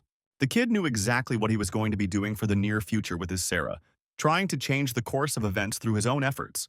A whole month has passed since the greatest tragedy that took place in Chono. Among 150,000 people affected, only 5,000 could survive. At that time, the reporter said, there was an anomalous phenomenon, also known as learning, but the shock of those events has not yet subsided. Many people lived with great heartache because they lost their loved ones and neighbors. Before the release, the reporters only wanted to offer condolences to all the families. Moving on to the main program, they became aware of the direct date of the training incident. They were able to invite a special guest, a forgiven training that even in hellish conditions has guided and helped multitudes of people. The reporters invited Mr. Charlie, asking questions according to the survivors who met him. They played a key role in the incident. Goblin monsters or wolocks that did a lot of damage were killed by Mr. Charlie himself with his bare hands. After saving a large number of people who could have died, rumor has it the guy was even awarded the title of trained. The reporter was incredibly curious as to what answers Mr. Charlie could provide. The kid in the moment was just remembering that couple of people who were able to help a lot in time for the battle. The young man answered, honestly admitting with incredible luck, the hero of the training turned out not to be him, but only appropriated all the credit. They noticed modesty is called an excellent quality of a hero, especially for the society. As for him, everything is obvious. It was Charlie who was the hero of learning.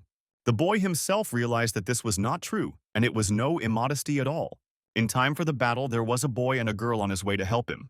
If you compare it to him, the kid turned out to be a player of a whole different level. Charlie himself would have died had it not been for the help of that true hero. The kid didn't know for sure, but he definitely assumed the hero had survived. Had to. Charlie wanted to be sure to repay his savior for his help someday. The hero saw a small gate, which appeared quite recently, which led according to his information from the past to the underground of the station. The rest of the people tried to run away from the place where danger was brewing. The girl asked if they were really going to go in there. The gate could be used by the recommended number of people up to 7 people, and also the minimum level was a 10th. It all seemed pretty obvious to the guy. They were to go first, to an uncharted dimension to gain even more experience in the future. Plenty of players have gone to a dungeon like this before. If they can find a way to mop up, it will become easier to detower. The young man asked if she remembered their plan of action. She said yes, and they went on their way. The administrator was uneasy with the recommendation of 7 people. She warned the player that it was a warning from a mid-ranking administrator. The manual said that 7 people should be taken into the dungeon, and it was already too dangerous for 2 of them to pass through. She asked the guy to leave immediately and come back with a group of people. The boys ignored her warning and followed their motives. The kid decided to remind the receptionist of their plan. He dared to remind himself that he could show his own game. Meanwhile, Charlie has returned home, announcing that he wants to step down as hero. The young man apologized for his decision, but he planned to take a different path. The old man said that their company was far from the weakest, and the selection was decent, but he had no right to force them to stay either. The boy realized how much the world had changed. Weak monsters like slime appeared even outside the dungeons. Player items have begun to be evaluated for quality and sale. People plan to run away from all the dangerous monsters. The guys stated that a gate like the one in Chano appeared. Administrator Charlie was pleased to catch the new dungeon opening, the first dungeon after training. Neptune advised the guy why not go there, gathering his team of 7. The admin thought it was odd that only 2 people had logged in, but he thought it was funny asking Charlie to find 4 other people to go in there. The kid carefully read all the information about this dungeon. The girl was shocked to see for the first time a real dungeon. The boy asked her to watch her step. The young man was convinced that the dungeon of the village station was too dark a cavern, damp and cold. There will be no danger in the first half if it turns out to be true. Hero together Sarah were able to achieve a lot. The guy did not even expect that the girl will have a level 15. She notices something interesting in front of her, the entrance of a divided road.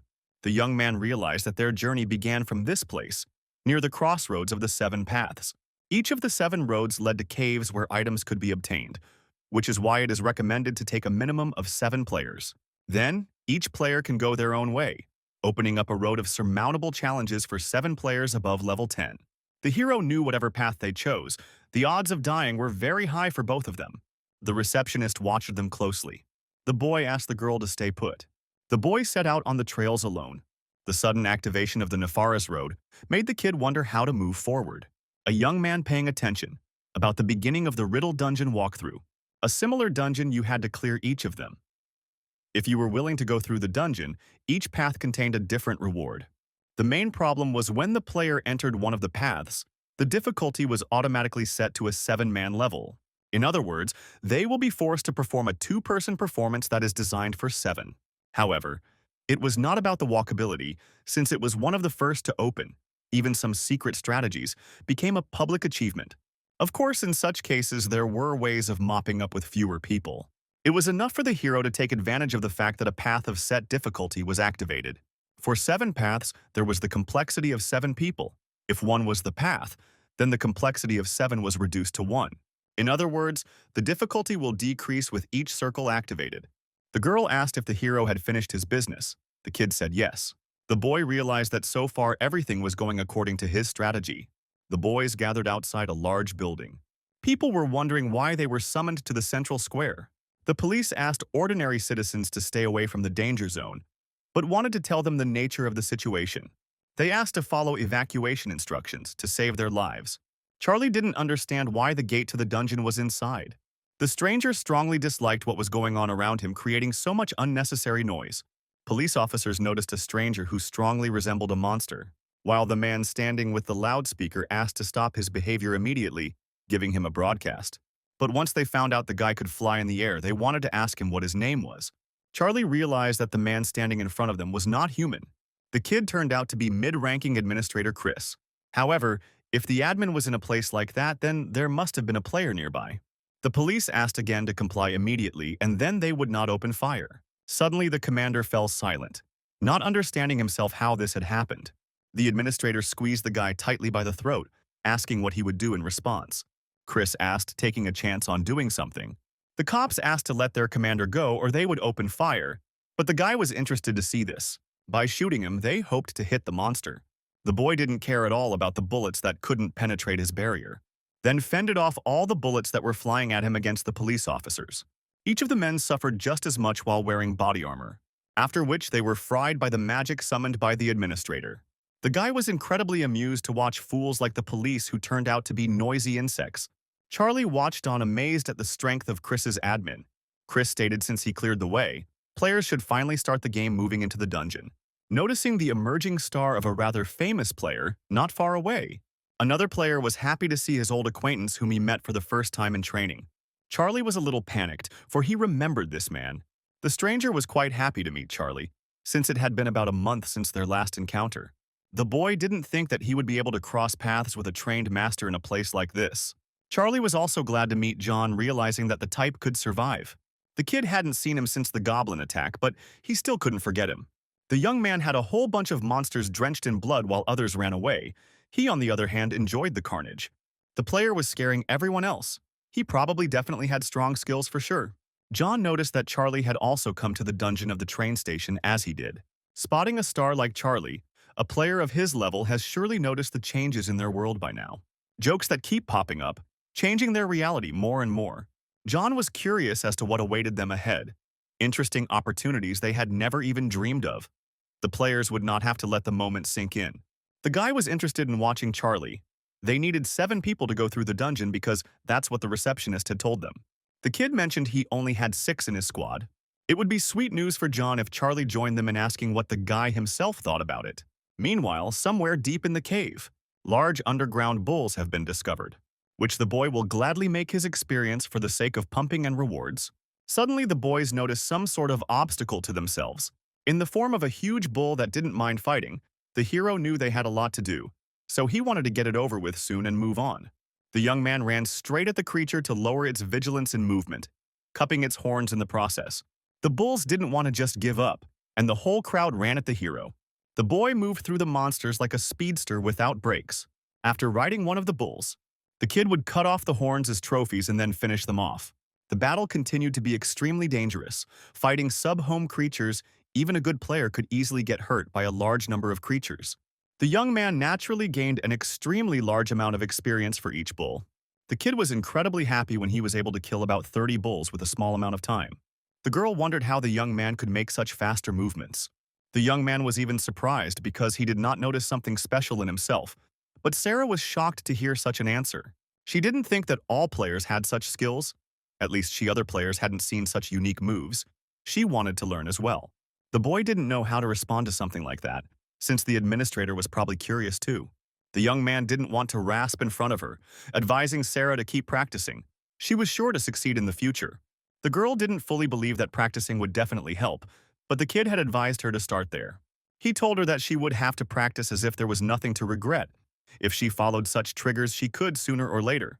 The girl was curious but completely uncomprehending. However, if Renbull himself said so, she would agree to follow his advice. Suddenly, she notices something bright in a not too far away from her. The girl couldn't understand why the ring was levitating in the air. The boy was interested too. The system was not tied to such subjects. Reaching out for the treasure, he realized it was a ring that came before his assumptions. They were able to clear one of the paths completely, asking Sarah to go back to the second fork. The girl thought that they should mop up all the creatures because the kid would get a lot of experience from the creatures. She supposed killing bulls would be the same as with wolves, but the boy advised another time while they had time. The young man suspected that they were not alone in the dungeon. Meanwhile, somewhere in the depths of the beginning of the cave, the guys in the other group were quite dedicated to surprising a new dungeon for the first time. John was curious about what the Seoul train station dungeon was like, whether it would be much different from the Tower D. To the guy, the place reminded him strongly of a training dungeon, asking Charlie if it reminded him of nostalgia. Charlie remembers the training, but nothing good came from that place in his mind. That time killed more than 10 people under his leadership, and he lacked the strength to defeat the monster, all because of his mistake. John strongly liked the reaction of a guy's misery pining for the little bugs, suggesting not to stick around since it would be safer to clean up quickly and leave. John's squad advanced ahead, hoping to find interesting creatures and rewards at the end of the journey. After a while, Charlie notices something interesting in the distance. Ahead of the squad were several passageways that split off in different directions. John seemed to need to pass in some strictly correct order, but notices also some glowing circles. The boy suggested checking the nearest passageway. The boys wanted to go to the first fork where Renbull had previously been. Meanwhile, he also managed to find another treasure of the fork. Dugo's necklace. The young man noticed how the treasure appeared much faster than the ring. Sarah understood. Having found the necklace, they could go to the third fork. The boy agreed with her, but he liked that the girl understood on what principle they worked. She was still uncomfortable, though. She wanted to apologize before the hero, for she thought she was too slow in their progression of mopping up the dungeon. The girl noticed the young man fighting monsters more than once while she broke the horn of a bull alone. The boy had no problem breaking several already in the same amount of time. Sarah thought the hero was strong enough to go it alone, so she started thinking about what was in his way. The boy asked not to talk nonsense. Hadn't she ever seen him do something useless? The girl hadn't noticed such a thing, having gone through a long journey. The young man informed that he didn't care for her because she was a child. Let her realize that, and they could poison themselves further. Walking not a long way to the next goal, Sarah notices how the bulls have turned purple in appearance, which have become level 14. She notices the bulls' sharp stare right at her, and then, in a strange way, the guards began to attack with their sharp horns. For the girl, they were not particularly dangerous because she was a tank of Renbull's squad. The boy wondered if it hurt, but she was not hurt, rather surprised. She couldn't understand how nature made monsters like this. Sarah saw a horn, a purple bull that could shoot them, essentially a way to long-range attack. The kid asked not to worry about them after all. The girl was completely immune to such things. The young man decided to leave the girl with the task of defeating the bulls, for she was their great tank. She couldn't understand if such tasks had started to be given to her after she complained of uselessness. The horns flew straight at the girl, who didn't know how to react to something like that. She tried to defend herself from the blows, but there were too many attacks that scared her. The young man remarked that she was perfectly capable of blocking blows. Living up to the guy's expectations, she asked not to say such a thing. The hero kept saying that the bull couldn't hurt her. Let her better use the provocation skill. Looking around, she had a good barrier that kept the creature's horns out. Bulls looked intently at the girl, pondering their future plans. After the provocation skill, the monsters became even more aggressive than before, attacking the girl even more persistently. Though the girl took absolutely no damage, she was afraid enough of such a thing to cover herself with her hand. Suddenly the attack stopped, and the girl couldn't understand why they had stopped. She notices how the bulls that just moments ago attacked her have fallen to the ground being dead. The young man told me that purple bulls die if both enemies are shot. Something similar in the bee situation. Also, the right thing for the guys has been on the ground for a while now. The kid got a Durantia bracelet. The kid has only 4 passes to visit. The girl assumed they should have gone into another passageway, but noticed that such bulls were much more likely to bring experience. The young man had already explained that there might be other players in the dungeon.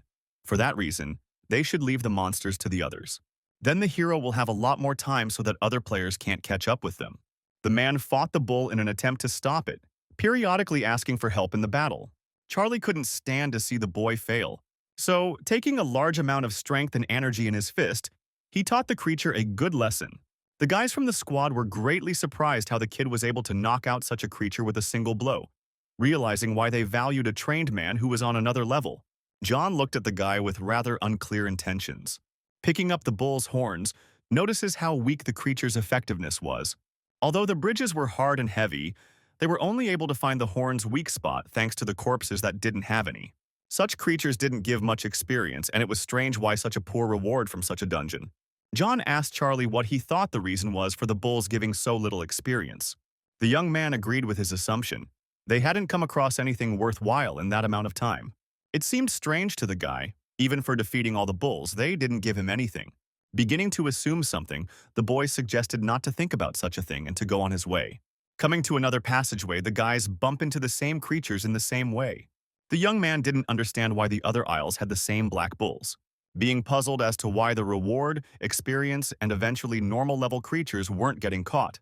The corpses without horns, too, made it hard to understand why there were so many of them.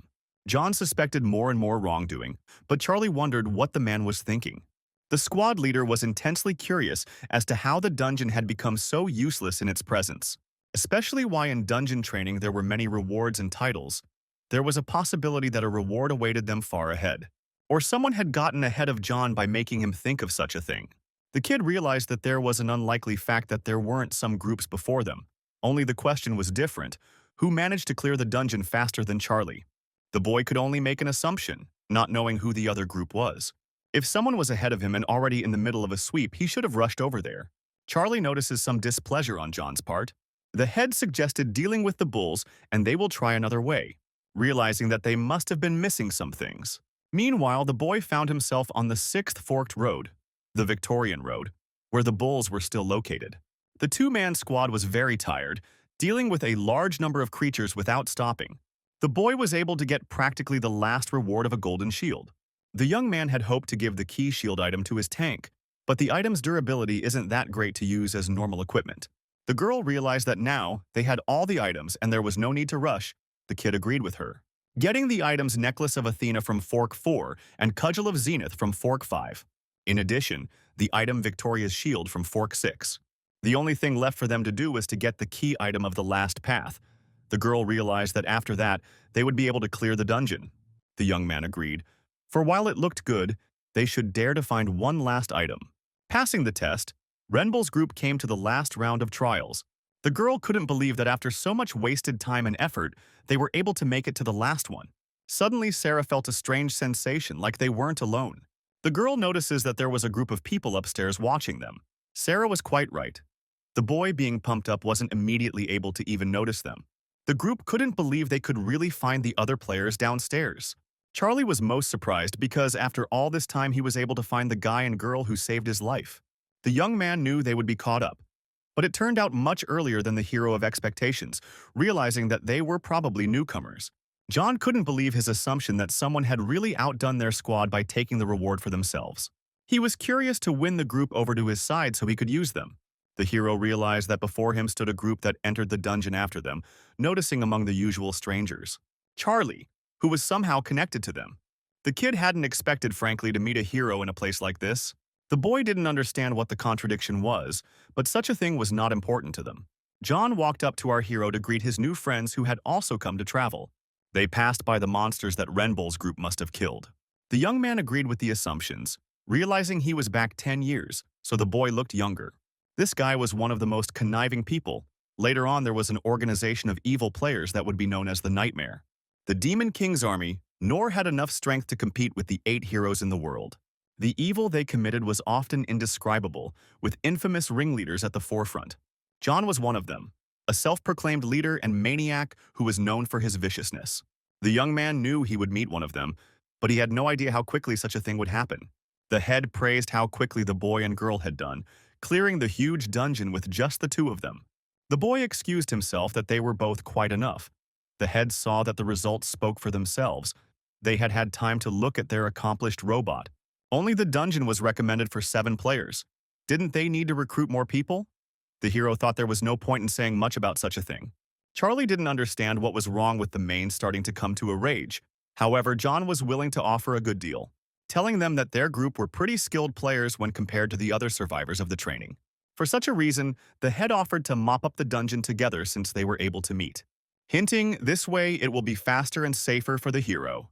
And at the end of the dungeon, they will be able to split the reward equally amongst themselves. The dungeon belonged to no one. On such an initiative, John hoped for a wise decision. The girl was quite unhappy with this decision. After all, they could mop up the dungeon themselves. The hero accepted the offer to join the group, but by presenting one small condition, the key item of the 7th path would have to be sold to him. They then began to mop up the dungeon as a group. Each kill gave good experience to the boy. The young man also watched how Charlie handled the creatures, along with John, who also had no problem destroying such creatures. The group announced that new bulls were approaching them and wanted to request support. The girl realized it was true that together they could get by faster, but something was bothering her about their collective. You could especially see how the boy moved much slower than usual, not as efficiently as before. She didn't understand what was wrong, why the hero used to handle everyone alone, but now he looked so exhausted. John was curious what trump card the hero was hiding. If he was clearing paths so quickly but looked weak, his skills didn't look special. In the moment, the boy notices the key object that Renbull was talking about. The item was completely useless. Almost nothing to give, even the durability was below the baseboard. The young man asked if they were able to get the key. John agreed with him in surprise. He handed the guy the earrings, not understanding why he needed the old earrings. Renbull told them they were needed to complete the quest that the first players to enter the dungeon get. They were able to collect all the items and could complete the quest, adding that he sent the promised payment for his labor. John couldn't believe it when he got 500 coins because to get that amount you had to kill about 40 bulls. The boy realized that it looked like it would be even easier to rip off than previously thought. He was pleased to be dealing with Renbull with such a quick payment. John wanted to do his best to finish the dungeon. The hero was pleased with the suggestion to not waste then time and finish the quest. The boy asked if the group had heard that one should follow the hero, showing appreciation. She asked the guy if Renbull was okay. In turn, the guy didn't really understand what was wrong. The girl reported she found it strange that he was more tired than usual. The young man asked not to worry about him. The thing is, the kid didn't want to show his power in front of John. That guy, though, seemed like a normal kind person who wanted justice and stuff. Who was a level 16 possessing the age of 21, the boy was quite a treacherous person. The boy can see his disgusting intentions using his eyes perception, and it seems in the past he was exactly the same as 10 years ago. The guy was quite interested to see what kind of surprise would await at the end from such a person. How long can John pretend and not show his rotten self? The boy was able to get far enough along with the group. The young man was glad that the whole long journey would soon be over. They were able to reach the statue, which was located in Manda Square. The system warned players that Amanda's stone statue was beginning to open its eyes. The boy remembered that the square had appeared after they had cleared the 7 paths. It was also called the Final Destination. The name came about for a reason because no one knew how to pass the Manda statue task. The statue asked who showed up to rouse him. Charlie had never seen the statue speak, but it said that only the worthy could stay. And if people stay, then they can't get away with it. Renbull couldn't allow himself to go so far as to end up wondering. The boy decided to speak out in front of the statue, maybe prove himself worthy. The guy's power was literally drilling into his body, starting to shine brightly. The statue was interested in such a statement about himself, realizing that such creatures had not been seen in a long time. The guy's eyes literally glowed, filled with complete determination to finish the whole thing. Statue advised the lad to live up to his expectation and prove how strong the young man's will is. A system appeared in front of the kid. Renbull realized that this was the very check from Mandra's statue. The guy should have passed the test to complete the dungeon. There would be punishment if he failed. The subject's heart will be destroyed. The boy realized that the first part of the test would not be as easy as it looked at first glance. The character assumed that giving key items to the statue had to be in the order of the forks. By applying the items, they turned into a brilliantly red ruby. Thus the boy turned all the objects, placing them in the right order. The objects appeared in the correct shape already on the statue itself.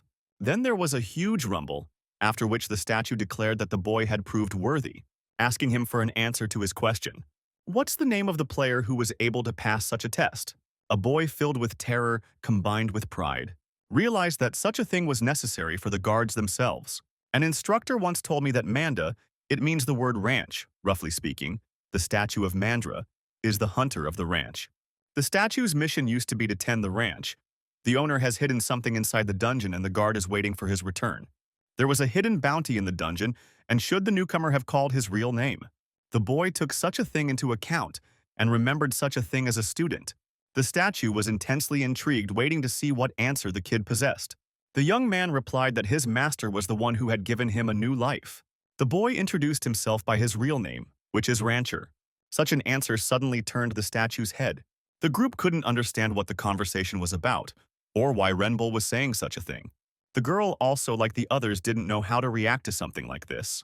The statue bowed to its new master, greeting him. The system congratulated the guy who was able to find out the correct answer by completing the hidden quest. The young man was happy that he could get the reward. The guards were quite interested in how the boy was able to find out such hidden information.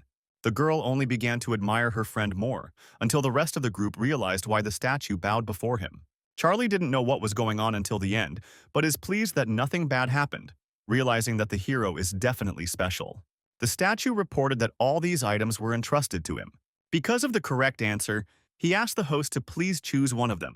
The system asked the boy to choose something of his choice: a mandra cuirass, a large mandra sword, mandra gauntlets. The boy realized that it would be much easier if he took something valuable, so he decided to choose a rather useful item. John was quite surprised to praise a guy who was able to snag a special award, deciding to congratulate him. Though the kid didn't see anything, and thought it was worth it for him to wait a bit, the hero agreed. It would take a while, a minute or so. The head exhaled in relief. Everything appeared to be in order, suggesting that Renbull continue on to Renbull to sort things out further. The kid wanted to wait until the kid got his award, and then the whole group would have a little surprise. Renbull realized as soon as he took the item there would be a small skirmish. The young man dared to use his eyes of perception. John checked with his grin, eyeing his prey. The girl who was in the hero's squad was an excellent hostage for a valuable item in the chapter's opinion. The guy was curious as to which way the girl would want to be used. The hero perfectly honored his gaze that was aiming for Sarah. The boy was able to reveal his true nature when he thought Renbull wasn't looking in his direction. The kid chose the gloves, to which the statue agreed to provide the gloves to the owner. The item proved to be really valuable. It gave resistance to poison, also protecting the wearer from many infections. Statue strongly hoped the gloves would be useful on his journey. The hero was really happy to get a great item in his inventory. Then suddenly a quest called Two Paths was issued, a brand new quest that gave choice to the players. The boy knew this was the last crossroads. The dungeon raid was almost complete. The girl asked if it would be okay to go home afterwards. The kid informed me that they weren't done yet, advising me not to slack off and to stay close. Suddenly, just as the boys wanted to leave, the squad asked to wait for them. John was quite disappointed with Renbull, who really doesn't count them as a team. The boy made excuses that looked like they needed to follow orders. They didn't agree to such rough methods after all. The head noticed that they should split into two teams, so he asked them to do it reasonably. The hero agreed and suggested that he and Sarah go the same way. John saw the loud smugness in Renbull's words, not understanding why he was so sure that two would be enough. The kid understood that honoring confidence even in a new place was great. It could have ended badly. However, Charlie was at his wit's end. The young man noticed that John's words made sense, so asked how the chapter proposes to share. John suggested thinking about balanced groups, in their case 2 groups of 3 and 4 people, suggesting that the lack of strength of the group of 3 could be covered by Charlie being trained. He also suggested that Charlie should be the leader of the band. However, Sarah joining the group of 4 will be their tank. John asked if there were any questions about this distribution. The girl, meanwhile, didn't want to move on to another group of strangers. The boy hugged the girl, replying that he didn't think it would be a good idea to split up an already good team of 2. For such a reason, the hero had not the slightest desire to agree. John had a hard time understanding such a response. However, the young man was not going to convince them. This one was his decision. The hero revealed that Sarah is like a little sister to him, so he's not going to let her go until they clear the dungeon. The head was intensely curious as to whether the boys would be together until the very end. Now the guy was wondering where all this confidence was coming from. John suggests that perhaps the hero has gotten information and help from the Guardian. The young man decided to lie, agreeing with him, realizing that, let him think so, his information was from the future. Some guards were just now an interested source of his knowledge. The hero knew that the wordless jerks could themselves give some information if were so interested. An incident like this explained everything about why Renbull was so confident. So they wouldn't take Sarah with them. John advised that Charlie had better go with the hero, because that way everyone would be okay. On such an occasion, the lad had no objection. Charlie agrees to go along with Hero. They meet after the sweep at the end. John realized that either way Charlie would deal with them. Wishing them luck, they split up. The boys came to a lonely place that was accompanied by brightly colored torches. Sarah asked if they really had enough to go on until the end. Once Charlie was alone with the hero, he immediately asked if the hero was the man who killed the troll, those who appeared on the second floor of E and fought the powerful creature. He thought they had met even before, next to the wolves. Charlie had managed to recognize the young man in just a couple of encounters, but he had always been with the kid. They hadn't said anything to him, so he thought he might have mistaken him, but now he was sure. The hero was surprised something managed to recognize him, agreed with his thoughts, however did not understand why he remembered it. The boy admitted that he wanted to thank him, expressing great gratitude for the rescue. Renbull was quite surprised to see such open gratitude. Charlie wanted to come clean about Renbull turning out to be his hero. He would have died by now if he hadn't led the troll away with him. Although at that moment Renbull just wanted to run away to survive, the boy was surprised that they were able to meet so quickly. For such a reason, he will never forget this favor, asking to be given the opportunity to repay, to do whatever it takes to help. The hero was quite happy to hear such a thing, just not from the Fist King, however accepted Charlie memorizing his words. Charlie thanked Master Renbull, asking if he could be called that. The kid asked why so high, they were the same age after all. As the guys chatted about what they would call each other, it seemed to the girl that Charlie was different from that group. Altogether, the boys traveled further into the depths of the strange place. After a while, they were able to get to where they needed to be, finding the dungeon-clearing crystal in front of him. The kid had assumed even earlier that the crystal would turn out to be intact, and there was nothing he could do about it. The boy asked his troop to sit down and rest. On the way, the guys, there is one tedious task waiting for them. They couldn't understand but why rest right now. The young man told them that the temporary safe zone was still working and everything was fine. The hero knew that the boys could deal with the crystal later. But for now, they should build up their strength before attacking. The boy wished Master Renbull would call him you, the boy wondered. The King of Fists had always been like that. The girl wondered if she was Renbull's little sister, what she should call him. Charlie offered to call him whatever she wanted to call him. The girl hadn't expected that. She decided to settle on Charlie. Hero had a hard time ever getting used to being socialized like that. The kids made up all sorts of funny nicknames for each other. The young man asked Sarah for a hot drink. She thanked him. Charlie wanted to ask if destroying this crystal should tire them out so much, assuming it would be hard to clean up. The kid said, the sweep of this crystal was directly related to the sweep of the entire dungeon.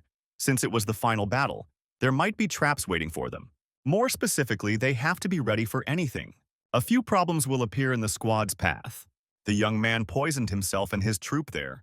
Of course, the other squad was also able to get the job done. The system notified that more than 5 players were able to join.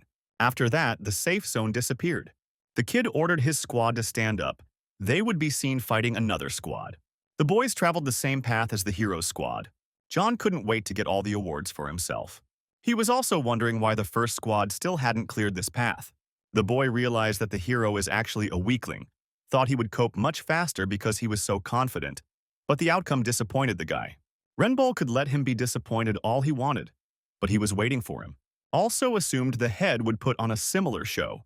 It annoyed John a lot, the boy acting like a know-it-all every time. Realizing that Renbull was stupid to the very end, the boys crossed their blades in front of each other.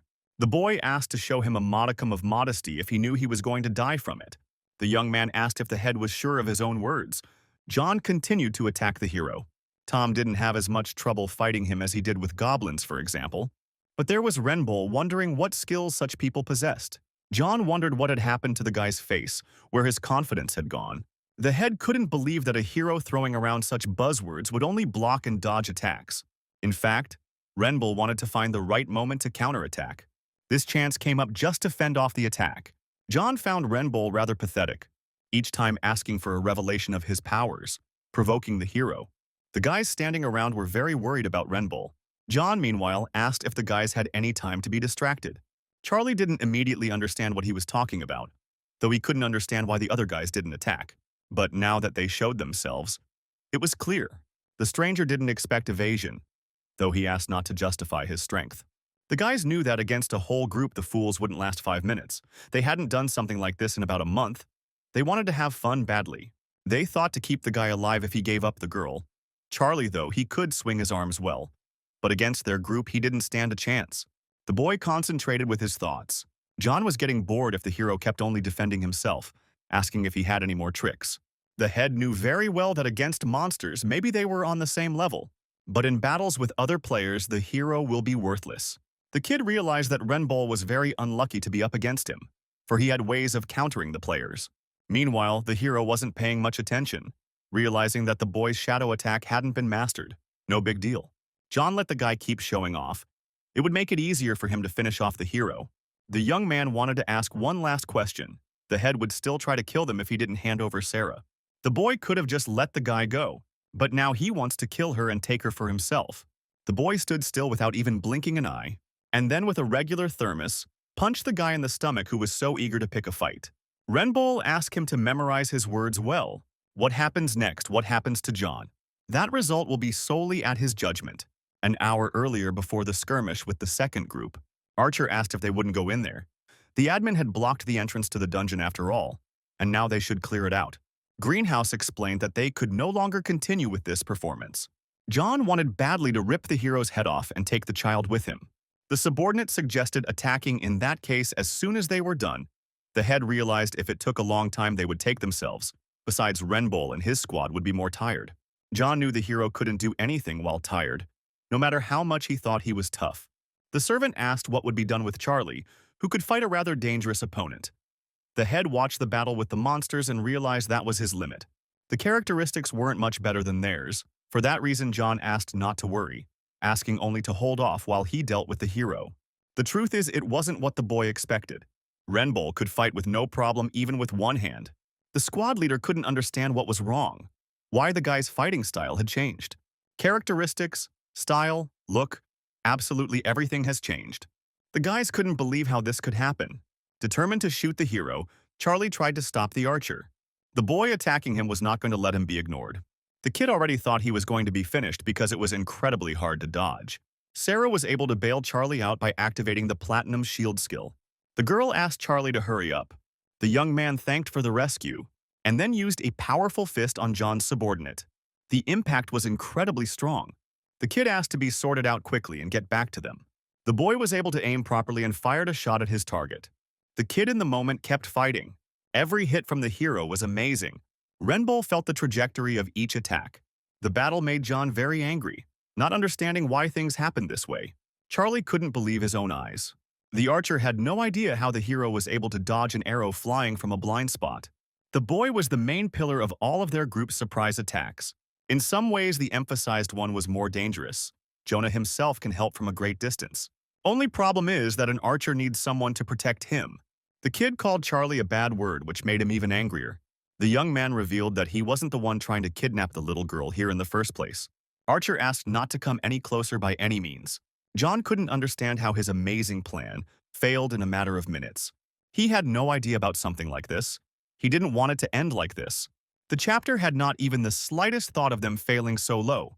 John's squad should have won. But the kid didn't realize where exactly he had miscalculated. John had seen the boy fight with his own eyes, and he wasn't as skillful and looked like he was at level 10.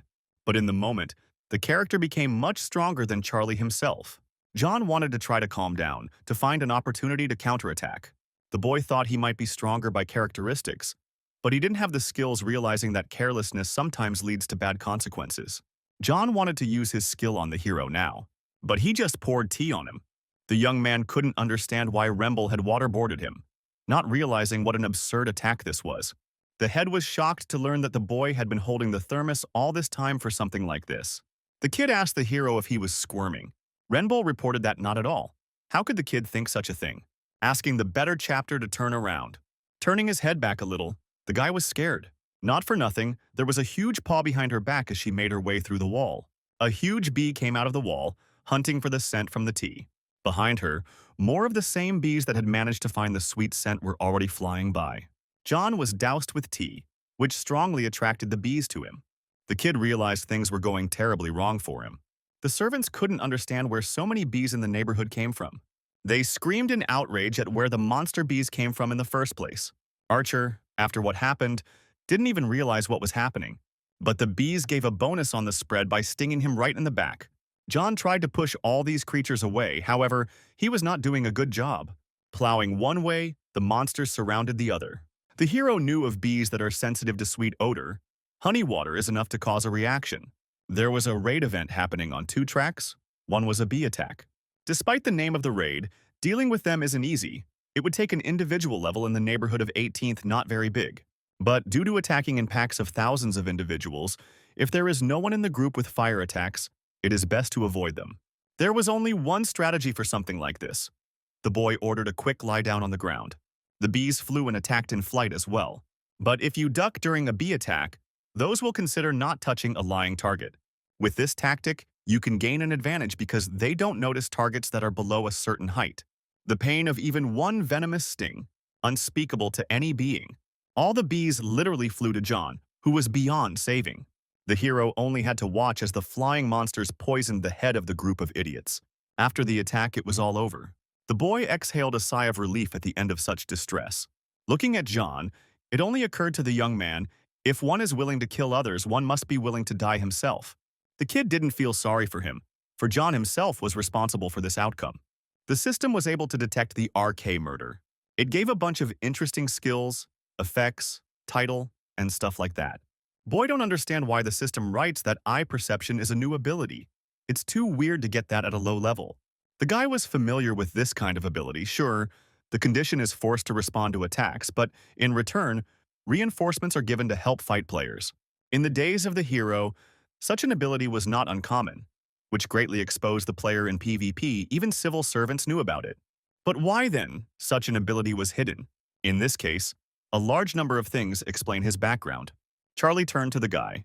The boy thought the hero was not to blame for what happened. After all, he would have done the same thing. The guys in that group were not worthy of life. The guys made excuses for the hero that he wasn't guilty of something like this, even though he wasn't going to make excuses. It was unexpected to see how they thought Young blamed himself for what had happened, trying to comfort him. The hero asked not to be bothered, for he honors nothing good. After all, it would have been a strange decision to let the people who wanted to kill them go, otherwise leading to their doom. On such an occasion, the hero absolutely does not regret his decision, saying that it's better to be a killer than to let yourself be killed. The system found that the woman with the chains praised the guy and wanted to even give the guy a reward. The hero marveled at the strong emotions, but this situation didn't shock him much even without their support. The boy began to notice that he was taking things more carelessly than usual, realizing the change had affected him quite a bit. Meanwhile, down the long aisle, a crystal that was in a safe enough form was the last test the boy had to complete in the dungeon. The young man was already at the ready to finish clearing the dungeon. He should have just destroyed the crystals of the 2 paths. For some reason, the crystal began to emit some strange energy. The system investigated and reported that the crystal was not happy about the player's presence. The eyes of perception detected great danger in further events. The boy asked the boys to move away from the crystal to a safe distance. The girl felt strongly for the boy, asking how he was. The boy wanted to deal with it. The hero asked not to worry about him. The boy was preparing measures against the crystal's poisonous gas. He took the gloves as a reward. due to the increase in resistance to the yalas, even though they are weak. The kid realized that something like this wouldn't be enough to completely neutralize the effect. The young man immediately needed to destroy the crystal before the effect became too strong. Slowly, the boy walked through the noxious vapor. The haze was getting denser each time. The young man stopped seeing with his eyes, not realizing what was in front of him. The boy was at the breaking point because he couldn't hold his breath anymore. Eyes hooking resistance, he began to honor the grave danger. The young man had no idea where he was, where the crystal was. But gathering all the strength he had left, the boy was able to locate the crystal and embed his blow into it. Meanwhile, the fog was getting thicker each time. Charlie didn't understand why Master Renbull was getting so close. Gradually, the system noticed how the effects of the poison were slowly beginning to neutralize. The young man was incredibly tired after such an adventure with the crystal. The guys standing nearby noticed that the boy has nothing left but a bare arm. The kid had a much harder time with his expectations, however, he managed to get through them. The boy managed to finish with the crystal. Also, the guardian devil was disappointed. The hero realized that the guardian probably wanted to humble him. Charlie didn't understand how the wizard had destroyed the crystal, for he couldn't see anything. The young man asked if Charlie remembered the stings of the bees they had obtained earlier. They were the ones that helped neutralize the poison. The boy was wondering how the hero knew they would be able to help. The young man was able to find out by reading the description of the item. Charlie couldn't believe it. Mester had really decided to take a chance. Hoping only for a description, the young man agreed because it was actually the strategy of the great explorer Jackson. While the guys were admiring the kid asked to follow along. They could handle one, so the second one shouldn't be any harder. Though the administrator was curious as to where the guy's risks would lead. Watching the young man, he slowly approached the crystal. The administrator was surprised that the boy had managed to use the bees to not only get rid of John, also managing to get the neutralizer of the poison. The channel was already full of interested guards. The hero's strategy was obvious that she had nothing to even explain. The boy continued to work hard to secure a cure for his mom in the future. The young man approached the crystal, encircling it again with his glove to seal it as well. The hero decided to seal with his chain technique, which worked effectively in such cases. The administrator flew closer to the guy, coming out of invisible mode. The boy found her with his keen eye. Cecilia reported the dungeon reward being handed out. The boy suspected it must be something special if even she had come to personally hand it out. The administrator agreed, wanting to bestow bonus characterization points that would be credited to all players in the group that passed the dungeon. The player could choose on his own the personal reward he deemed appropriate. The hero remembered that after the first sweep, one or more rewards could be chosen. The boy thought about what was the most meaningful reward for him out of all the others. The choice was gold, direct enrichment, but it wasn't easy to cash in. Reasoning logically, the kid knew 3.75 kilograms of gold, exactly around 200 million won. The amount wasn't very large when compared to the future dungeon. A normal person would choose gold without a doubt. The amount of money the kid is talking about is not even a metal. Once upon a time in the early stages, players' rights were not protected by laws, so players had to give a substantial portion of what they found to the government. The hero remembered. Even gold was confiscated, because it was an object from the unknown world, which could carry danger. It sounded unfair, but it was something to live with. The young man could be very lucky, unless the state took everything away when it tried to rob him, in which case the kid thought it was worth refusing. The boy decided to opt for a Type B recovery elixir. The guards were quite intrigued by the guy's choice. After the whole dungeon adventure, it was time for the boys to return to the normal world. After the incident, the kid was riding along with his Stestra on the bus. The girl interjected why the boy wanted them to move. For the most part, was curious where the guy got so much money. The young man said that he saved not much and totaled about 100 million. My sister couldn't believe what my brother said, thinking he was a drunk and crazy fool. The boy could understand the girl's doubt. 100 million wasn't just a lot. Their whole family had never had that much. The elixir the boy was able to choose was quite effective against a special physical disease. He took it and went to meet a man, which is what Renbull had done in his past. That man was rich enough to pay a large sum for the item and was suffering from a disease that this elixir could cure. The buyer was able to meet two conditions. Renbull managed to get about 1 billion won. The old man reached out his hand to the object. The boy realized if everything happened like last time, the deal would be successful. Such a method was supposed to yield not only money but also connections to influential people. My sister looked at the phone with quite a bit of surprise. The young man asked why she was so focused on something interesting, but the girl did not agree, because she was just watching the news, and there was the chairman of Sunshin. It seemed to the girl that the old man's son was foxy. His sister couldn't believe how realistic the wig was, but the hero knew it wasn't a wig at all. It was real hair. The boy had seen for himself how they had grown after taking the elixir, another name for the most effective remedy for baldness. Although it talks about recovery, it was just a hair loss medicine. However, the man who himself built the giant Xiangshan Corporation from scratch, surprised with his potential for investment. The kid only asked for 100 million in cash and special request housing. The gentleman also agreed to help with the adoption of Sari, the further fate of which was covered with darkness. The mother of the hero immediately realized that this is a smart and cheerful girl, so agreed. The young man offered to move, in fact, managed to buy a new house, pointing out the advantages, that the family will be able to live in a good place, less stressed with work. The girl still did not believe but agreed. Suddenly, a dungeon appeared somewhere in the city. The boy also remarked that everyone had better get home early this afternoon. The portal was filling up with not a lot of people, which was getting more and more, but no one noticed the portal except the players. Just when the kid wanted to suggest his sister to have dinner as a family, he was greatly surprised by a sudden portal, which was quite large, which meant about the large availability of strong creatures and rewards. The boy couldn't believe he had discovered a new gate in front of him, almost immediately opened after the previous one. The young man begins to notice some person standing nearby the dangerous portal. The girl turned out to be Alice. The boy understood that at this time, only one gate could appear near the area, the first public sweep of the dungeon of Emperor Tricius Sword Emperor, which was described very briefly. The records of which dungeon remained, not because it was somehow special. Alice, Empress of Swords, is the strongest PvP player that passed it first. The hero approached the girl asking if she was going to go there alone. She was surprised because the boy also saw the portal. The young man agreed with her, reporting that he is also a player, so he sees the gate. Once the hero could not find information about her in 2028. But the lively and cute atmosphere was different from the two-faced assassin called. Alice was glad to meet the player, so she became curious if the kid knew anything about the things before them. The boy explained that this thing was called a gate, from which monsters would come if the dungeon wasn't cleaned up in time. The girl remembered that the administrator had mentioned something similar. The young man knew it hadn't happened yet, because the other dungeons had already been cleared, but even trained past spoke of the possibility of a breakthrough. So it had to be true. The girl remembered the same guy.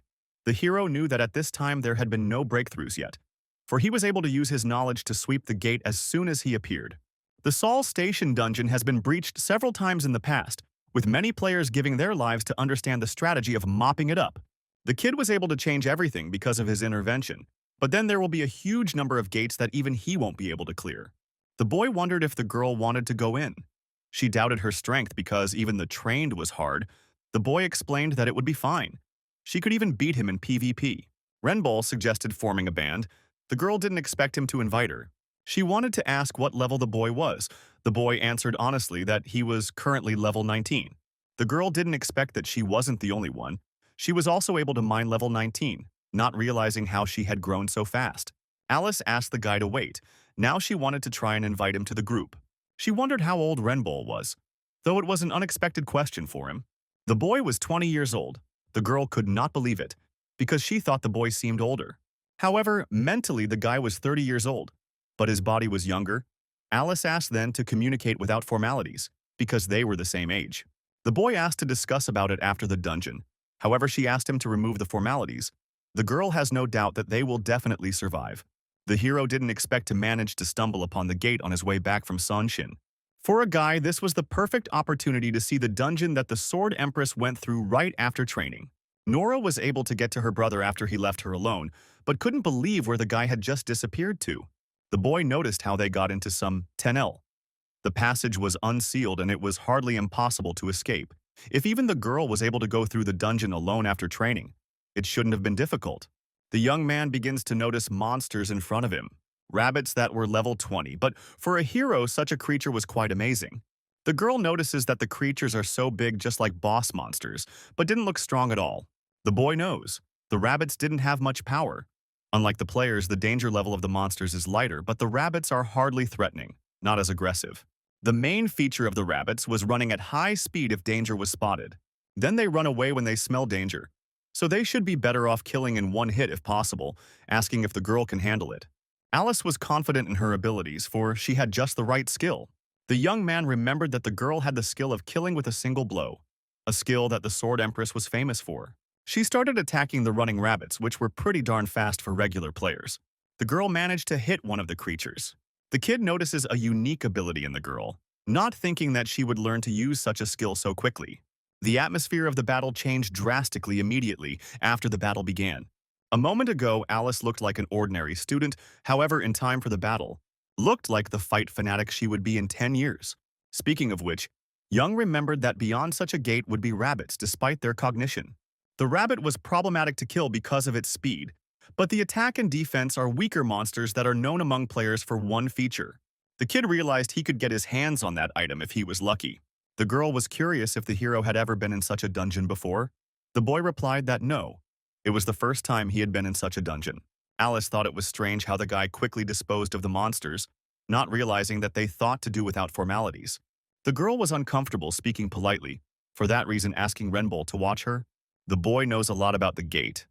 During the hunt, she was finally convinced of it, only she doesn't understand how he got so much information. The kid was actually studying daily, and advised to study well to know more. Alice, mewling, couldn't believe the boy really thought she'd be satisfied with that answer. Suddenly, the girl notices a pack of new monsters. The boy offered to talk when they could sort them out. She agreed. Among the items dropping from the rabbits, there was an item that helps beat the growth limit at levels 30, 40. The boy realized of course it would be foolish to expect him to lunge for 1 or 2 kills. For such a reason, the boy won't leave until he gets him. The administrator watched the guy, thinking what a determined player she had gotten. The stranger praised the Renbull player for his persistence in dropping off items. The other receptionist was glad that Cecilia was live streaming the girl following the hero, agreed over Roa's assumption. She really didn't realize if the guy was exactly level 19, there weren't many players who could keep up with Alice. But after trying to see the status, the admin didn't understand why it wasn't working. Cecilia reported that the hero had customized permissions to view personal information, not only closed the status window, even removed the name from the player ranking table. Roa couldn't believe how the boy even knew about it. They hadn't talked about it, asking if she had blabbed it all out. Although the girl didn't give anything like that according to the rules, it seemed strange to the other admin why hide such a good status. The administrator suspects that the boy is making a good income, so she asked for permission to broadcast the character. Cecilia told me that such a thing was impossible. The girl made an inclusive contract with the player. Another administrator was shocked because such a thing can be done only 3 times, not understanding why to do such a thing. The administrator asked me to mind my own business. The boy continued to train hard, killing a large number of creatures. The sudden notification of receiving the item made the guy stop fighting. The young man was able to get his hands on a quality iron sword. For such a reason, the boy asked Alice to take the sword for herself. Asking Alice to use this sword if it was better than hers, the girl didn't expect the kid was going to give it up. The young man stated that he had seen how well she treated them. She would gladly take it, thanking the guy. Informed that the next item that fell out to her would go to a guy, he agreed to such a thing. The young man didn't need a weapon. He already had a general idea of the monsters that would appear in 10 years. His weapon would be enough. On such an occasion, a quality iron sword was able to give away, but he didn't realize how many more creatures he could see himself killing. The hero hoped for the item to drop off before they reached the monster revival limit. The sudden words spurred the system to issue another item to the guy's inventory. The boy finally got the best reward one could get in a dungeon. The young man fell a ring of absorbing health.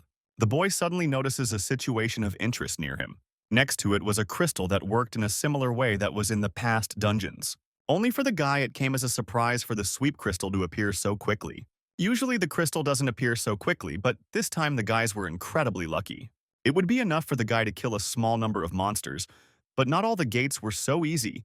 It became clear to the guy why the girl was able to pass them alone. Alice asked something was wrong. The kid asked to discuss the topic later. Right now, they should have been better off with the rabbits. The young man was able to get his hands on the ring, but it wasn't enough. The only piece of equipment that could be unrestricted to one. The guy had at least 9 more fingers to go. It was too early for him to stop. The hero knew it might take a few hours to farm, but his goal was to collect absolutely everything. The girl was starting to find it odd how good her partner was at combat. Renbull was killing monster rabbits at almost the same speed as her.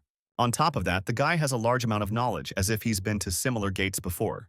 Alice, while fighting monsters, wondered only one question. Who is Renbull, really? The system informed players that rabbits would no longer appear due to the limit. She thought they would get out of the dungeon if they killed enough rabbits, even though they had spent several hours. The girl didn't know what to do, but in a moment the boy offered to come out of the dungeon. Alice couldn't see anything. I don't know if they were going in the right direction for the exit, but something made the girl stop where she was. A crystal that was destroyed in a matter of seconds. The system congratulated the guys who managed to get through the dungeon. The hero considered it a sufficient success to get a lot of interesting artifacts. Although unlike a normal dungeon, in the gate will not be possible to exit again after closing. However, the boy managed to collect 8 rings. Killing to the last limit of monsters was the right decision. But the guards gave rest to the guy who had suffered. They got bored of watching, and many left the canal. Of course, it was boring to watch such a hunt for a few hours, but they must have realized how valuable these items were. It took the guy tons of time to do something like this. Now all that's left is to come up with an excuse for his sister. The boy went outside in utter confusion. Alice looked around, marveling at the amazing things. The gate through which the boys entered was different in some way. The administrator appeared in front of the guy and then greeted all the guards who had logged onto her channel. She reported that the true master of the Heavenly Demon Mountain had requested the installation of the PvP zone, so she was happy to reveal that it was open from now on. The boy remembered the girl administrator Roa leading the broadcast, an administrator like Cecilia, but a fairy. The girl reported that they have 2 people who are attracting attention, a brilliant swordswoman as well as an unknown player who is able to impress with his knowledge and intuition. And also in the PvP zone, it was impossible to die, because the damage received will disappear after the end of the fight. The administrator asked the guards to vote for the player they believe will win. The young man noticed how skillfully this administrator could manage the attention of the guards, which was why he would become one of the most popular mid-rank administrators. On the other side is a presenter who lacks even simple conversational skills. The girl couldn't understand how things had turned out this way. Alice wondered if they were sure they wouldn't die in battle. The young man knew that even in the worst-case scenario, any wounds would be healed after disabling the PvP zone. Truth be told, the boy was a bit shocked, for he didn't think he would be offered to fight in PvP when he didn't even have guards on his side. The guards were quite intrigued by the young man. Some even wanted to put a preference on him. The fairy couldn't believe that the boy didn't know about the guardian's choice, but looking at his administrator, it was clear that she hadn't told him anything. It's not her problem anyway, so they didn't want to interfere. But that didn't mean the duel would be cancelled at all, deciding to announce the start of the PvP battle. The presenter asked the audience to support the chosen players and wish them victory, but the hero asked to wait a bit, because he wanted to discuss something before the start. The administrator didn't understand what the matter was. The boy wanted to betray the guard who requested the PvP zone, wanting to say a few words to the true master of Heavenly Demon Mountain. Having remitted that whether such a noble guardian would encourage treachery, to ask without any justification to slaughter the comrade with whom he had fought crying to his shoulder.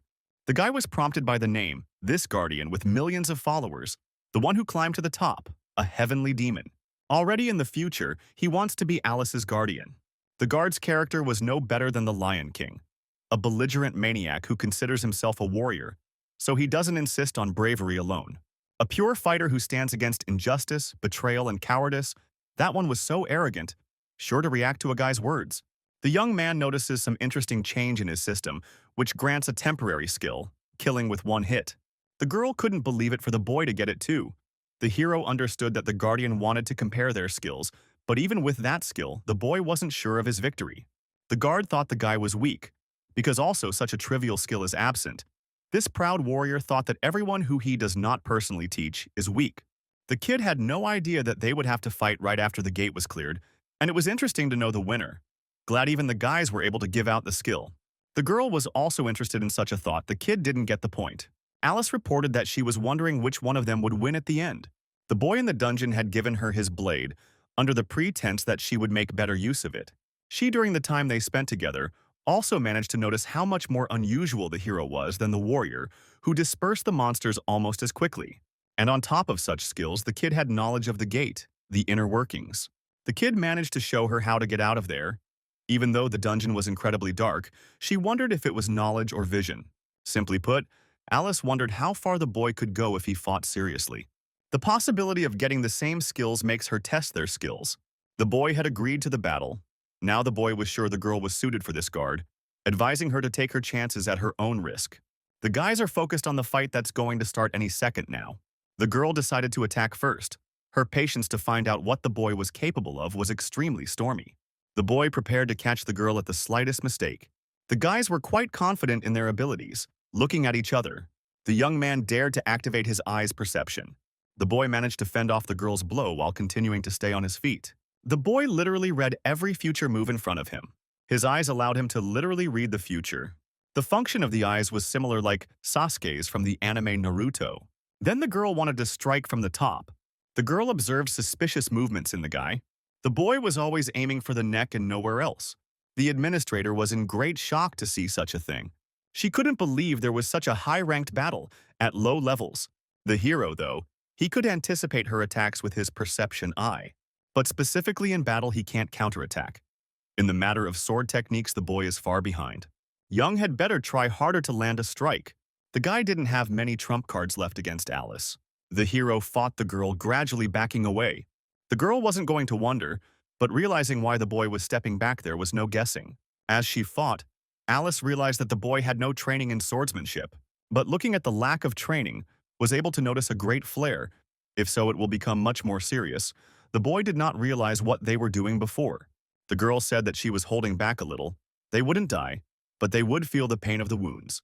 The hero realized the girl was just gathering skill information. To her, it looks like they are about the same level of characteristics. It was important for the guy not to miss her funeral punch. The young man continued to block punches and dodge. A moment occurred that the boy had not expected to feel. The boy noticed when the girl wanted to use her crowning blow. The guy should have been more careful in the moment not to miss. Alice threw maximum force into the sword strike, which turned out to be stuck right into a tree. The girl couldn't believe it, but the boy was actually hiding his traveling speed. The young man wanted to end this stupid fight once and for all. Alyssa was the losing player in the competition for the title of best player. She had no idea things would turn against her like this. The hero asked her to admit defeat, for he had won. The girl, embarrassed by the surprise, accepted his victory. The system announced the winner of Renbull, who managed to defeat the player Alice in the first battle of the first zone. The boy had no idea there were multiple zones. The young man managed to get his title first opponent, which gave incredible effects. The kid realized how the boy had managed to defeat her by using instantaneous movement, a skill that allows you to approach your opponent at unrealistic speeds. The hero knew a powerful movement technique that didn't consume mana. There were many rumors as to how the Empress of the Sword had gotten to the Empress of the Sword, seemingly for winning the first PvP zone. The girl was curious about what the kid was thinking about. You have to proudly stick out your chest when you win. The kid wondered if stealing her skill could be considered stealing her skill, but it all happened by accident. And the kid won honestly. The guards were greatly surprised by the guy's victory. The 4 guards watched with genuine interest. This way they want to leave a good impression by leaving gifts. The hero notices how the guardian continues to hate him, but somehow still logs onto the channel. The girl assumed about the end of the fight. The young man noticed how his wound was able to heal. The girl asked not to disperse so quickly. She was going to ask to write down her number and take it. The hero was wondering why, but the girl wanted to try to meet somehow again. And there was also a reason that Alice liked the boy a lot. The boy hadn't expected such directness. The young man discovered the danger with his perception skill. The guy had to take a threat from his sister, who was quite furious with her brother. The young man didn't expect to meet his sister, but Haru wanted to beat up Renbull already. She started insulting the hero, not understanding why he didn't say anything to her, vaporized right in front of her nose for hours. Alice wondered who it was. The boy replied that it was a sister. Meanwhile, somewhere in a guy's house, the young man realized that it would not be long before they could leave their old cabin. And also, it will take at least 3 days to collect all their belongings. Now he and his family will be able to live comfortably. Only it seems his family didn't even believe the deeds to the house. They would need more time. For the guy was happy to make his family's life better. But the rest was already happening, in exactly the same way as in the previous life. On May 11, 2018, the disaster began, with more than 20 million people killed in training zones scattered around the world. The global conglomerate Sunshin call items related to players. They are the ones who say they will put all efforts and funds into the business related to the topic. The events matched his records earlier, if nothing changes in the future. It's already June 16th rather than 3 days later. Dungeon and gateways will start appearing all over the country. The boy can only know about it but is not capable of solving all the problems. Renbull realized that he was not a hero at all, not a holy man, but an ordinary player capable of only one thing: to be able to play every day in your predictions. Closing the book, the kid focused on his plans going forward. The case was soon found. Sarah was very tired, not understanding why they had come to such a faraway place. The young man told them that they were going to catch a monster that was somewhere near them. The girl could not understand if the guy about slimes that were very weak to consider them monsters. Sarah wondered if the monist was likely elsewhere. The boy agreed with her thoughts. They will be looking for the lycanthrope they once fought in time training. The girl couldn't believe her own ears, for the monster was incredibly strong. The guys who were walking up the high mountain were enthusiastic about their hiking trip. The girl couldn't believe that they had met some kind of monster again. The woman thought about trying to kill the slime and sell it, but the guys talked him out of it. They have heard of a great organization that fork out large sums to advance their players against monsters. The woman has lived for as long as 50 years and for the first time has seen a drastic change in the world around her. The boys stopped suddenly, startled by something. People were talking about some kind of monster. However, the woman did not see anyone. The man running directly toward them in the group was pulling up at an incredible speed. The boy analyzed 3 or 4 women in their 50s on the mountainside, who must have been the victims in his notes. The hero asked the women to calm down because it would become dangerous if they started screaming. Any sounds could provoke the monster, so he asked them to stay put. The women, in a panic, tried to call the police or something like that except for one. One of them notices some strange noise behind her. Sure enough, it turned out to be a huge werewolf who clearly wanted to kill all the humans in his surroundings.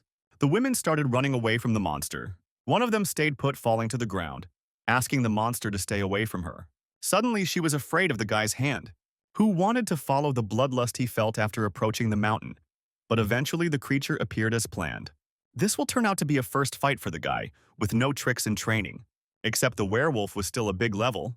Also, the source of the bloodlust is not alone, as if there was a stronger being near the hero. The guy had to guess where the other one was, where he might have disappeared to. The werewolf was attacking at an incredible speed right at the guy. The boy had no choice but to leave this monster behind.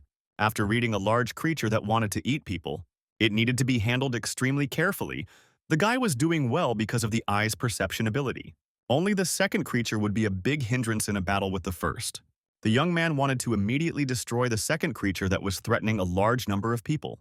Kid activated instantaneous movement by connecting with his eyes, and then began attacking in full force against the creatures. While the boy was fighting the monster, also managed to use the title Excellent Hunter to increase his physical stats. The monster turned out to be a level 27 six-tailed fox. The kid was quite surprised at where such a creature had come from in the neighborhood.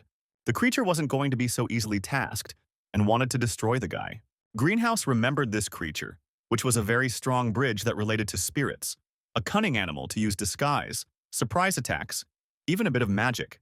The boy knows a lot about the creature, but to understand why such a monster was in the mountains was not clear. The girl was injured by one of the bridges. The werewolf came closer and closer to finally kill its victim. The monster was serious about eating his victim. Sarah dared to help the man and applied the provocation to herself. This is not the first time the girl has fought this monster, for previously Renbull was left alone while she was near the victim. Sarah thought hard about what a hero would do in her shoes. The werewolf screamed with a loud growl that traveled throughout the forest. It turned out to be a howling effect, a negative effect for the players. Last time her body was shaking so much she only wanted to hide. But this time, the girl wants to fight back against the creature, thus conquering her fear of it. The girl made herself aware of the realization that she was now a hunter, applying the platinum shield skill against the blow. Sarah believed in her own strength to handle such a monster. After all, Renbull knew that she was capable of withstanding the monster's attacks. All that was needed was a firm grip on the werewolf, not letting him go for a long time. The monster went crazy. In a rage, he wanted to kill the girl. The boy managed to make it out in time. The hero got there in time before his sister would have gotten hurt. The werewolf was quite surprised by such an event. In the form of a sudden attack from the boy, Renbull motioned for the girl to act. She struck with all her might at the werewolf to stop it once and for all. The creature flew away. Only a miracle could save the girl from the blow. But in the monster world, miracles don't happen. For such a reason, the monster lost to Renbull and Sarah's joint battle. The girl remembered the predator of the training area, the hidden monster and Wolf King. The boy was a lot easier on expectations if it weren't for the six-tailed fox. The kid noticed that the campers were alive. The women were incredibly frightened, not knowing where to go. The hero realized because of the sudden appearance of a strong monster, they couldn't avoid casualties. One girl ended up getting hurt and they couldn't help in time. The boy was truly sorry to see such a thing, wishing to rest in peace to the victim of the incident. But the young man was able to reduce the risk of casualties in at least some way. the Matt and Vanson murder case. Then the government reported that they had succeeded in destroying the werewolf rifleman. The real killer six-tailed fox remained untouched. The current level of development did not allow for the capture of a spirit-type monster. The fox was cunning, good at picking his moment to escape, but would go nowhere with an injury. The boy tried to track down the creature. Sudden instincts and exploration was able to lead the hero to his desired location. The creature wanted to finish off the last victim. The woman was begging for someone to save her. The young man realized that the creature was nearby and he should be more careful with Sarah. If human flesh was needed to heal wounds, internal organs, or more accurately, the fox was on the verge of tearing the man apart to heal. But the boy came up, activating his skill just in time. The creature was extremely unhappy with the player's appearance, for its survivability was now lower. The hero notices why the fox attacked the hikers fleeing from the leucotrope. It was obvious from the wound that the fox was trying to get to the insides, but he didn't have time to eat them. The boy pointed his sword at the creature to keep it relaxed. The hero seemed more likely to have a doppelganger technique in front of him. If it was the main body, there would be no wet spot left of the woman. All the guy had to do was find the real one with his eyes. The real fox was supposed to be in the neighborhood near the protagonist. The boy stood in front of the creature to punish it once and for all. The young man should have only found the creature's real body, calculating it only then, managing to kill the monster. The kid notices the entity approaching near the tree at 11 o'clock. The fox was camouflaged and just watching the guy, waiting for the right moment to attack. The creature failed to realize that the hero was able to see it through its perception eyes. Otherwise, the monster would have fled long ago. The kid has to pretend he doesn't know anything if he wants to beat a real body, Renbull asks Sarah to provoke him. The girl was able to use provocation on the creature. The monster was quite unhappy with the extra help, though from the other side, twice as much food came to him. Sarah notices that the creature has been neutral so far, understanding that the provocation didn't work. The boy asked the girl to continue until the creature was provoked. Everything was under the hero's complete control. The boy informed him that he would deal with him, just let him trust him. The girl believed her little brother. For such a reason, she continued to provoke the creature. Fox was finding it incredibly difficult to hold back. At one point, the monster decided to attack Sarah, who was horrified by what she saw. Sarah honored the incredible danger, but continued to hold her ground. The girl notices that the creature had part of a real body, not an illusion. For such a reason, the characteristics split into two parts. The boy suspected that the weak clan would not be able to break through the girl's defenses, otherwise the hero would have killed him on the spot, if that was the way to solve the problem. In that case, a real fox would get scared and run away. The boy bought the rookie dagger after buying it from the store for only 260 coins, knowing how he would be able to deal with the monster. Guy needed to get a good shot at a real body. Attack with a dagger throw. The boy threw a dagger with incredible power straight at the monster. The real fox was hiding behind a tree camouflaged from ordinary eyes. The girl heard some rustling not far away from her. Looking around, Sarah couldn't see where Renbull had disappeared to, but she heard a sound like an arrow being fired. The hero was able to deal with a real fox that couldn't take a big, powerful punch from the guy. The young man was quite curious about how much stronger he had become than his former self. The guards were quite surprised at how filigree the kid was able to kill a high-ranking creature with one precise hit. The kid was able to get some new item dropped from the monster from the creature, and also the tail of a fox. The chances of dropping such an item were very low, but it managed to drop a guy. The system congratulated the guy for destroying a powerful monster. The boy managed to raise a new level, reaching level 26. Having a helicopter in the air meant calling the police. The guy should have avoided attracting unnecessary attention. A sudden voice turned to the player Renbull. The administrator was curious to know what level the kid got. It didn't seem right for a guy to ask questions out of the blue, so he asked her to check for herself. The girl checked and was unexpectedly surprised by the level 26. The boy noticed how the administrator's wings started to cane when she saw something like this. It was obvious that the girl was agitated. Suddenly, the receptionist applied the pause effect again after a while. The girl reported that the pause was created by a woman with scales. She had a notice from other guards. Cecilia asked to please check the motion from the custodians. The system showed the guy many messages with many intriguing offers. The offers were not that much, but a whole mountain, which was replenished with every minute. The first notification came from Leo, but it's strange why such a jerk would suddenly like the hero. Then, after Leo, the guy was approached by the Libra woman and the Whispering Devil, two whole guardians with opposite values. A rare rank weapon that was an early typhoon outfit, as well as a consumable that sped up growth but changes inclinations towards evil devil fruit. If in short, at stages like this, such items can make a rancher of them any player. There was one last sentence that was worth paying attention to. True master of the heavenly demon mountain. The kid never thought he would get a chance to learn from him. Such gifts were a great luxury. The unknown watcher presented nothing. It was someone who had been training from the beginning, but strangely Y had taken no steps. Practically all the other guards made serious suggestions for which there was one explanation. They were all trying to influence the hero to, at level 30, choose one of them, wanting to demonstrate that they could give many things, including the power of pause. Afterward, it became clear to the guy why Senya was shaking so much. The girl was supposed to notify the guards when the hero reaches level 25. When the player the admin is looking after, the guards step in to make contact.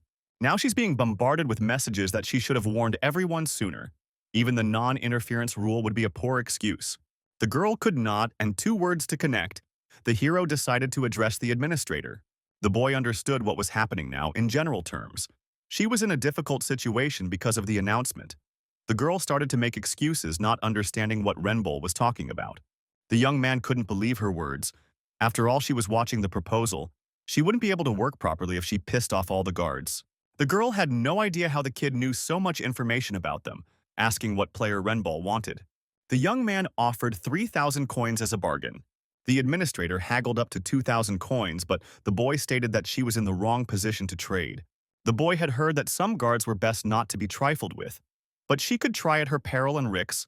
The girl agreed to 2,700 coins. The young man said they were in the same boat, so he asked for the exact amount. The kid could offer such a price for strangers. The administrator agreed to 3,000 coins, asking the player not to ask for more. The boy asked for a contract to sign. It's evening somewhere in the city. The boy drove the car home with Sarah. Suddenly, the young man notices a ringing in his pocket.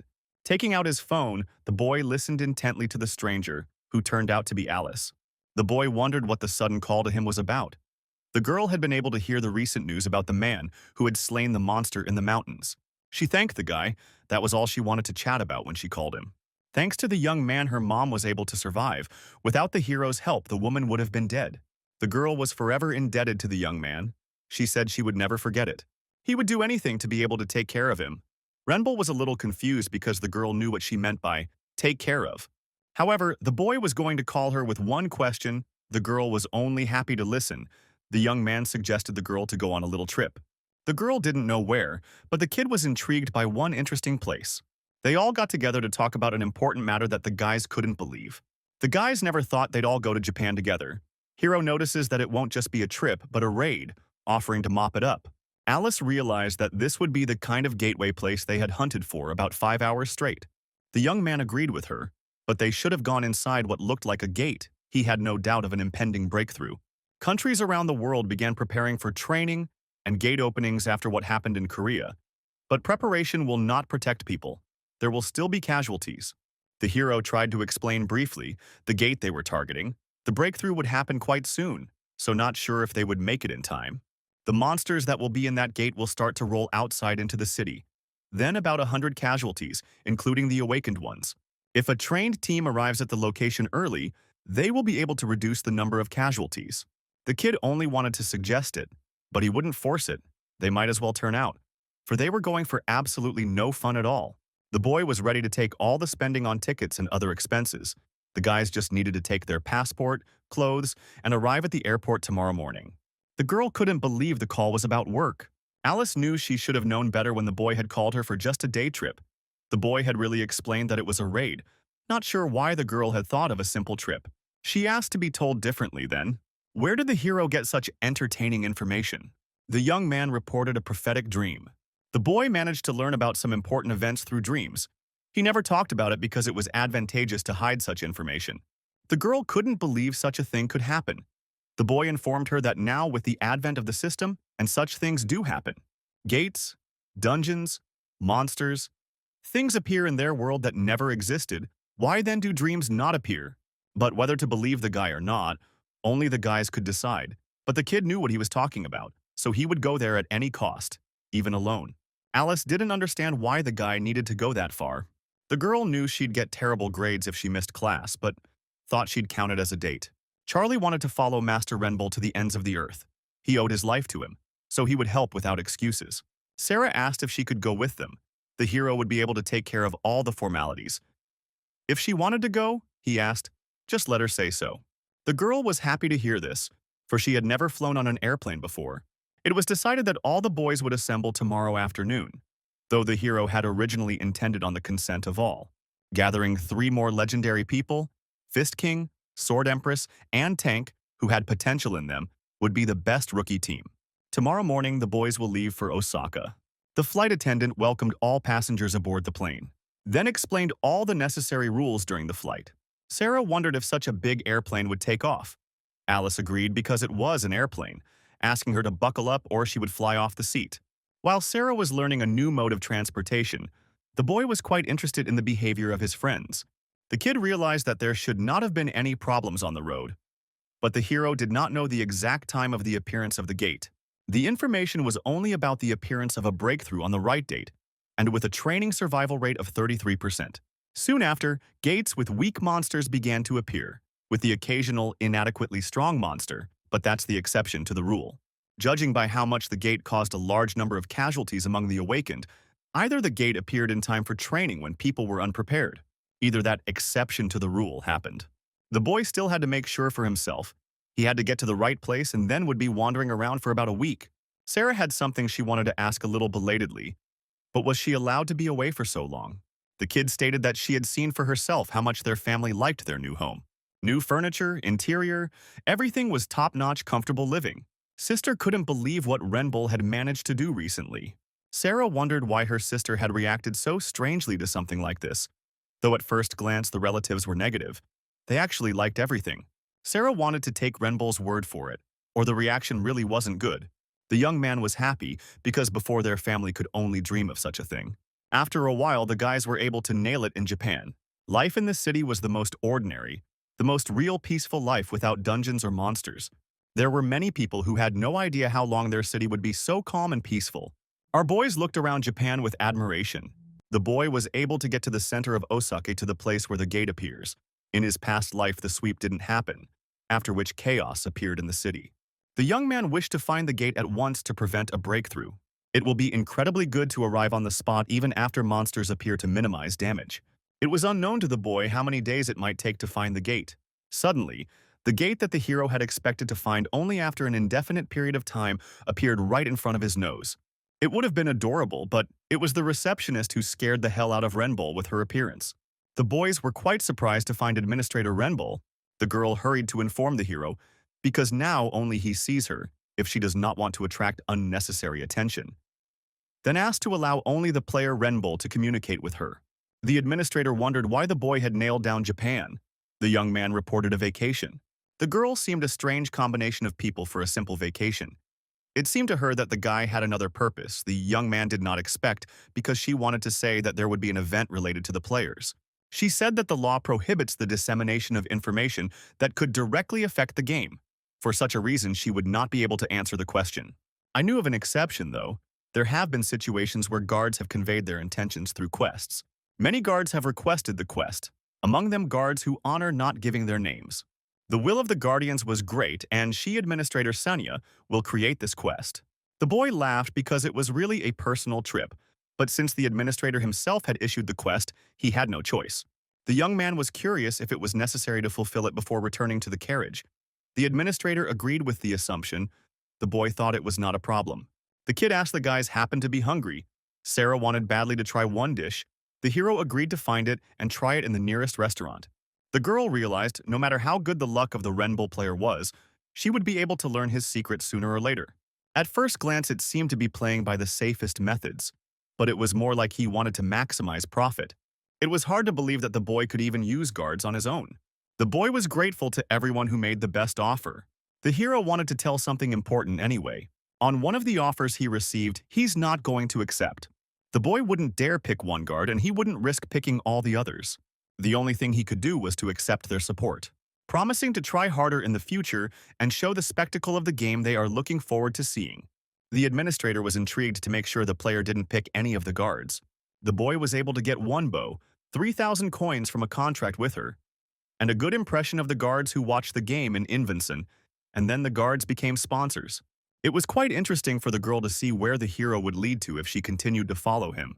If such behavior was originally part of the plan, he should have wondered what kind of fire the Renbull player was trying to play with. The kid should have realized how dangerous it was to play God with the guardian deities. The boy advised Sarah to head inside and check things out. However, looking around, the kid found something interesting. People screaming started running away from the building where the gate most likely appeared. The boys realized that this was the moment when they should have gone to the side of the gate.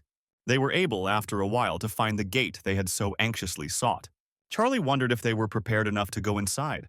The young man agreed, asking Sarah to go first and put up a defense in case anything happened. The boys were confused, not knowing what to expect from the new dungeon about which nothing was known. The kid of these two didn't want to let on despite Sarah's looks, but she was the sturdiest of them all. The boys should have snuggled up to it, and now right in front of them was the path to the dungeon. They were able to make their way to the turtle's nest, where new monsters were expected. The young man notices a very dark space around him. There were areas of water and swamps near them with mud underfoot. This gate had not been cleaned, so he had no information even about the environment inside. The boy planned to scout out the surrounding fauna first, in which there was an unknown flying spirit who had no idea what kind of players had come to him. Spirit notices how his tummy has been honoring itself strangely, realizing the players could be quite interesting people nailed down in a place like this. The boy felt a similar feeling at the sight of Cecilia. The boy can see with normal vision, but the eye's perception is that of a hero. Cannot detect creatures that are vastly superior to the user. In other words, a creature that is not eaten by its abilities. A mid-ranked administrator, Fairy Silent, was strongly interested especially by the hero, who felt an intriguing energy. Silen's stomach said that the boy was quite extraordinary, looking younger than his age, and looked like an accomplished player. So the youngster nailed it from the Korean server. And there was speculation that the fairy had made the wrong choice, but in the past was known by the nickname Prospect Huntress. In case Silent was in a place like this meant that there must be a player from her broadcast nearby. The spirit didn't know what would happen in the future, but it seemed to her that they would meet again. The young man couldn't believe that Japan had players who came to the gate right after graduation. It wasn't yet clear, but the boy was sure the turtle's nest hadn't been cleaned out last time. If other players were already inside, they won't be able to handle it and will most likely die. The boy decided to buy a gate card from the store. The girl was interested in such a purchase, the boy said. It displayed the location of his team's players. The girl noticed how the card was worth as much as 1,000 coins. However, the kid stated the girl's life was much more expensive. Alice was afraid to imagine spending such a sum of money, but Charlie trusted his master, so he bought it. The kid explained that the activation words were gate card, and there were supposed to be instructions there. If they were in danger, they could signal through the card in case. If others will need to pay attention, let them use the color yellow. When in danger, a red color will be highlighted. The young man asked to always keep an eye on the map when moving around, and not to make too much noise, for such a thing could attract unnecessary attention from the monsters. The boy asked if everything was clear. Alice agreed, because the explanation was short. The young man suggested in that case to proceed with the plan. They will only be able to split into 2 groups and will look for any useful information around them. Charlie and Alice will go together. Already Hiro and Sarah will go the other way. They will have to inform each other if there is a need. The kid stated the most important thing is to always watch your step. There were quagmires in such places which were generally dangerous. Alice asked the muscular man to take care of her, then he was quite panicked. The girl often teased the guy. The administrator was furious, for the guards were from his channel. It wasn't just 1 or 2 people who left, it was a whole bunch of people. He didn't understand why this was so. After all, his channel was showing a past trainee. There was even an Alice in his group that the true master of the Heavenly Demon Mountain himself was interested in.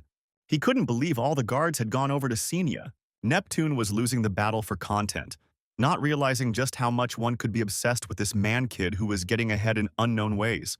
Suddenly, the administrator remembers his trademark way of doing things. The fact that almost nothing is known about him because of his exclusive contract, he asked the guards if they thought it was strange talking about a Renbull player. Neptune said that it was as if the kid knew about many events in the Korean North in advance, and now he was already teaching other users the gate map. He asked if the guards were interested in finding out if they were using illegal methods of play. The girl notices how easy it is to fall through if you don't watch your step. The kid asked to be careful. Suddenly, the kid notices something strange in front of him. Notices some sort of turtle-like creature, but it was definitely a monster. The creature had only level 11, which was called the Golden Turtle. The girl offered to try and kill her, but the boy asked to cool it, because first they had to notify Renbull. The boys let the danger signal go out. Approaching the monster, he suddenly hid, after which the boy did not understand why. The girl asked the muscular man to look a little farther than the turtle. The guys noticed some player dragging a bag of turtles moving somewhere. Our guys dared to talk to the player to ask how many players were there besides him. Charlie asked if the Japanese man was a player, and he really was just going to hunt. The boy's story was not quite true, for the turtles had a high defense. The girl couldn't understand this guy. Charlie, on the other hand, understood that the boy couldn't kill the turtles because of the high defense, so he just collects for now. Alice was shocked that the strong man had learned so much information from a couple of words.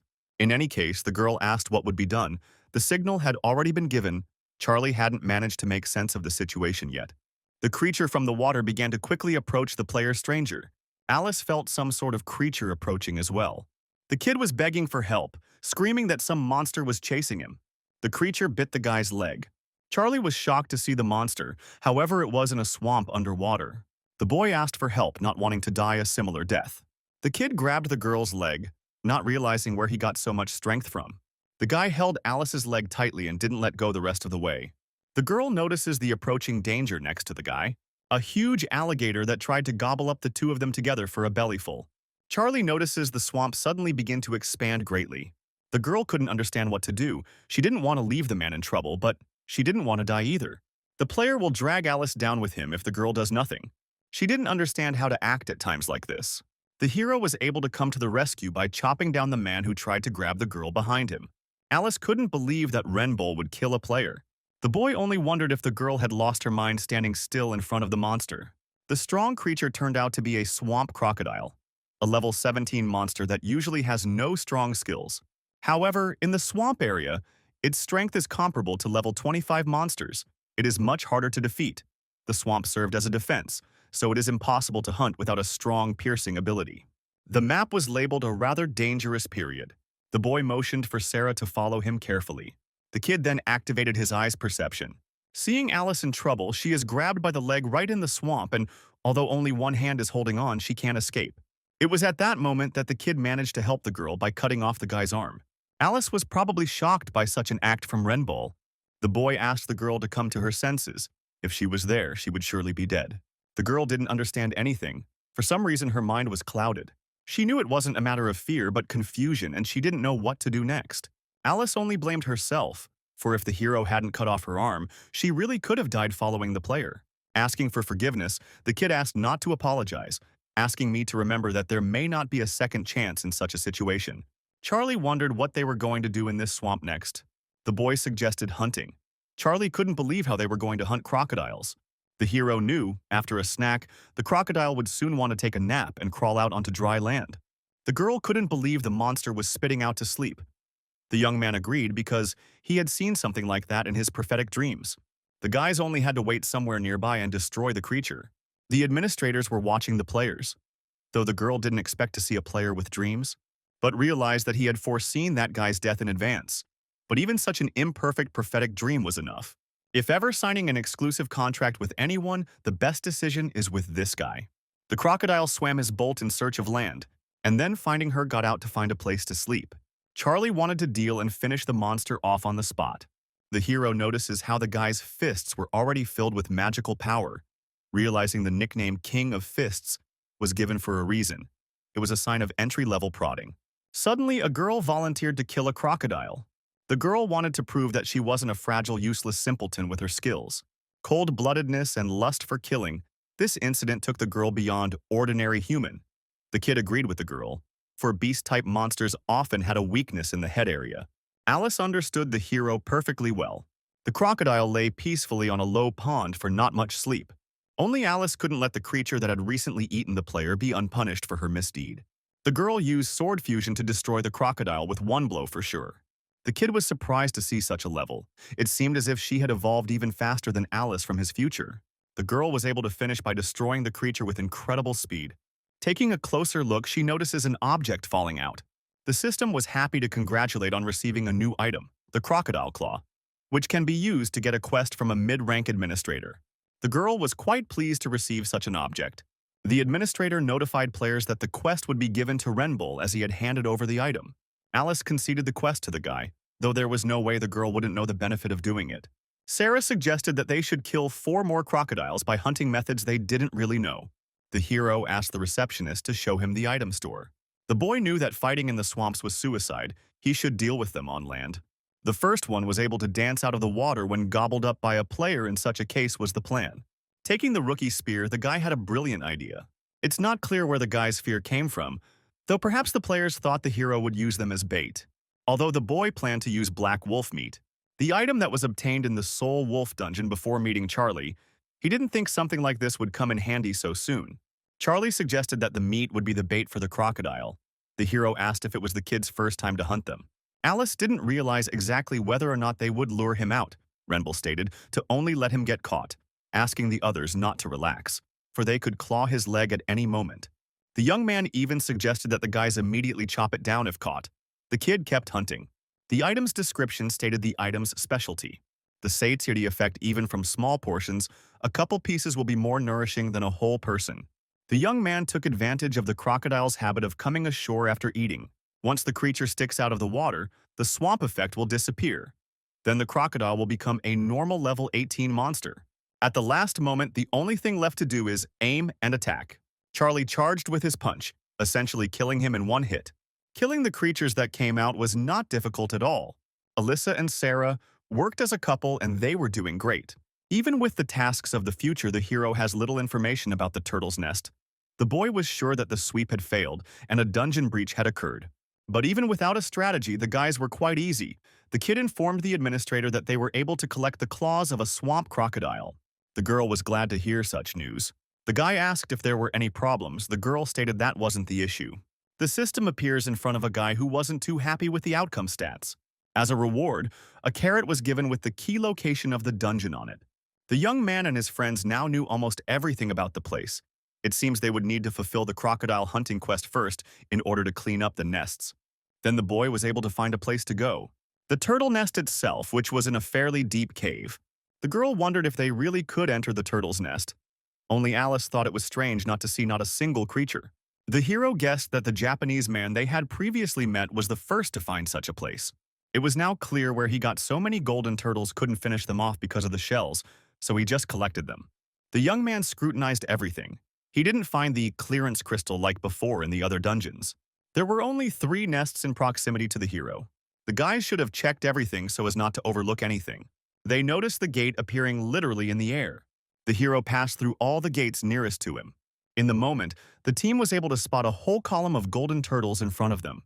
The boy asked to back up the creatures and also to keep them from crawling into the water or they wouldn't be able to catch the turtles. Charlie's got it all figured out and will do his best. Alice will give it her best too.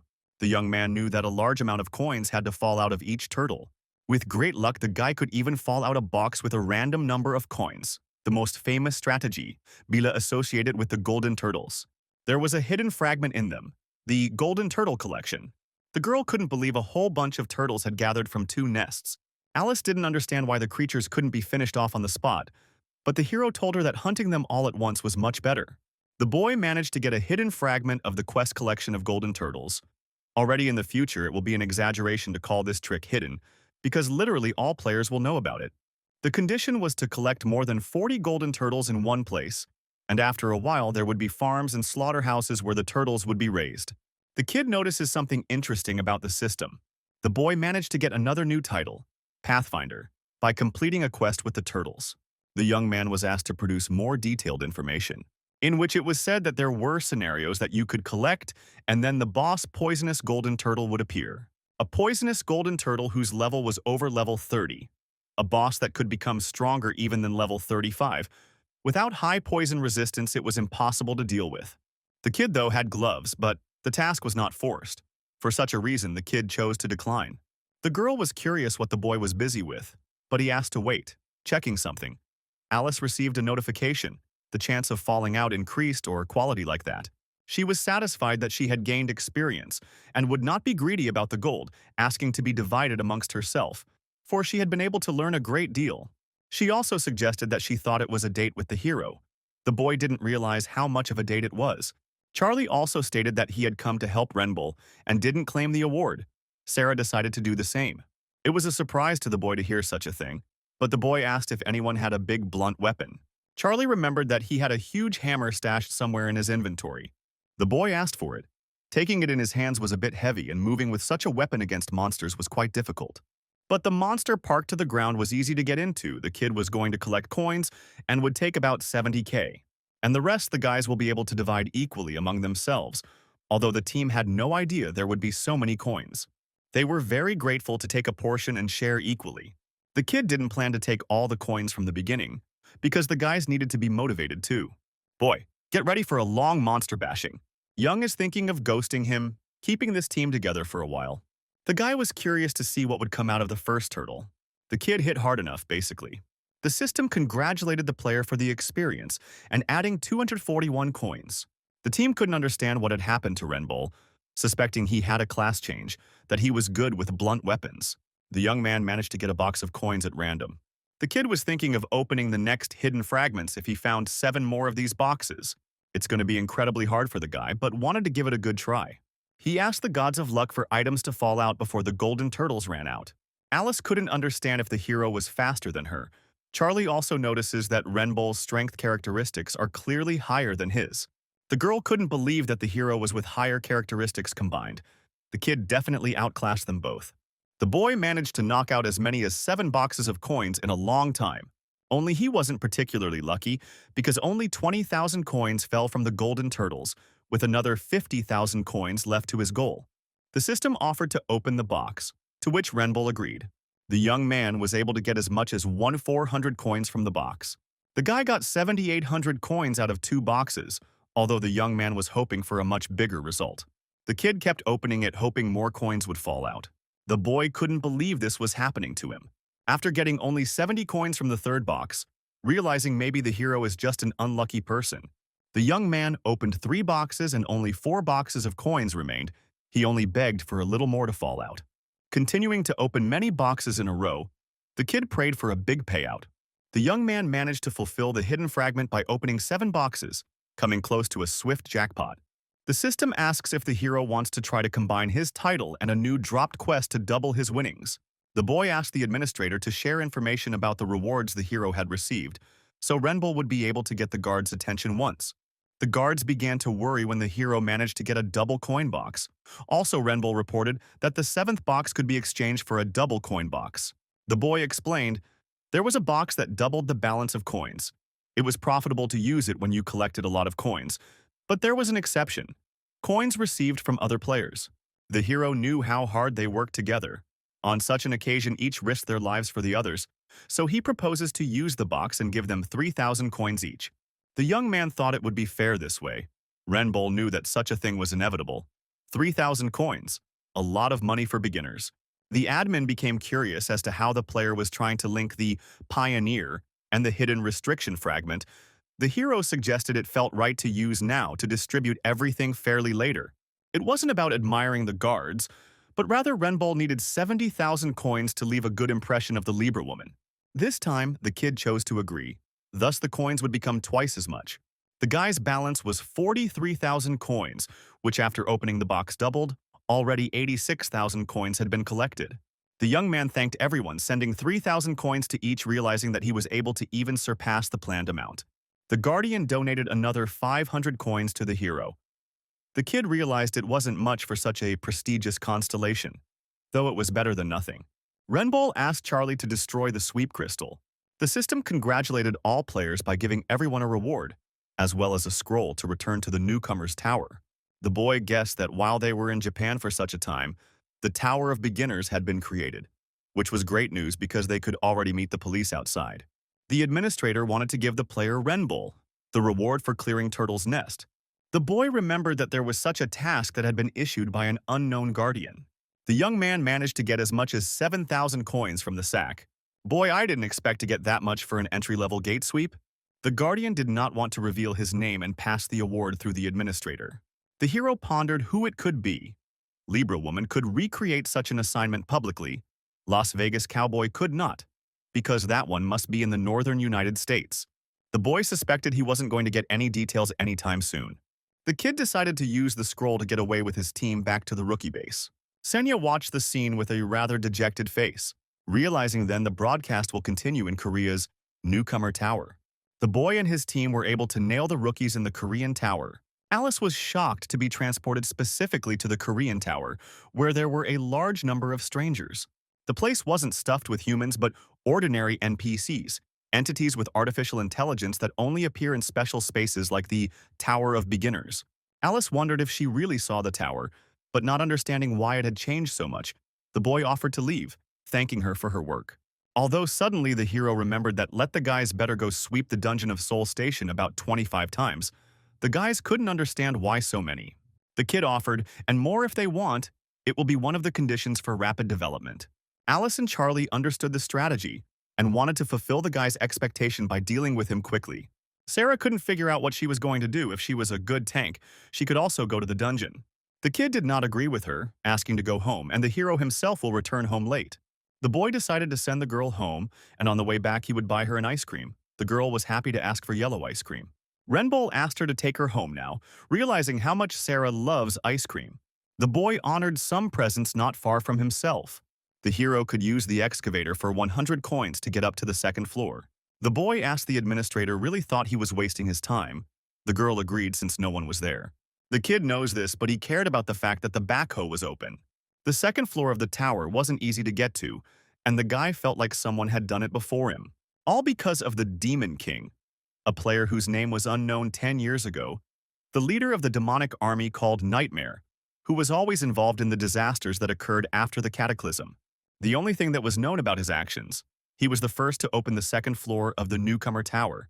Enjoyed that privilege. Such an advantage could only be obtained by 3 people. There was a possibility that it was the Demon King who identified the hero. There was a good chance that he was the one who opened the second floor. A powerful energy was detected in front of the guy. The system notified the guy that his eye's perception was temporarily paralyzed. The young man honored the incredible pain as if his eyeballs were being squeezed out. The boy definitely saw someone. Even if only for a moment, the boy couldn't open his eyes for a long time. The kid couldn't believe it was really the Demon King. The system notices that the eye paralysis has been lifted. The young man was finally able to look, saw no one at the end of the hallway. The young man assumed that the Demon King had disappeared, though such an arrangement was even for the best, for the hero would not want to face him. Renbull asked the administrator to open to him now, the hidden item store. The girl did not expect to hear such a thing, because it was true that such a thing existed, but it would take 50,000 coins to use it. The young man agreed to spend that amount. This method, which was inaccessible to simple beginners, not every player has 50,000 coins, and no one will spend them to get access for 60 seconds. For such an occasion, the boy raised as much as 70,000 so that he could buy any reference book. The boy had managed to buy the one item that he vitally needed, precisely a high-level occupation handbook. The girl couldn't believe that the kid had managed to collect discounted coins, hinting at help from prophetic dreams. The administrator was surprised enough. The Renbull player was too suspicious. Even prophetic dreams was hard to call. Neptune thought it would be a glitch or some kind of error. The admin requested an error check on the player. He knew the Renbull player, asking him to get close to him. The boy asked to keep in mind, if he wanted to scan the hero, let him drag himself to it on his own. Called the receptionist a midget. Neptune didn't like how much the man was getting cocky in front of him. He immediately asked again what his name was, the boy daring to call him again in case he didn't hear. The kid made sure he called the administrator dwarf. Neptune used his ability on a player. The young man felt an incredible amount of pain from him. The administrator warned that if a player starts snapping at him, he will be killed on the spot.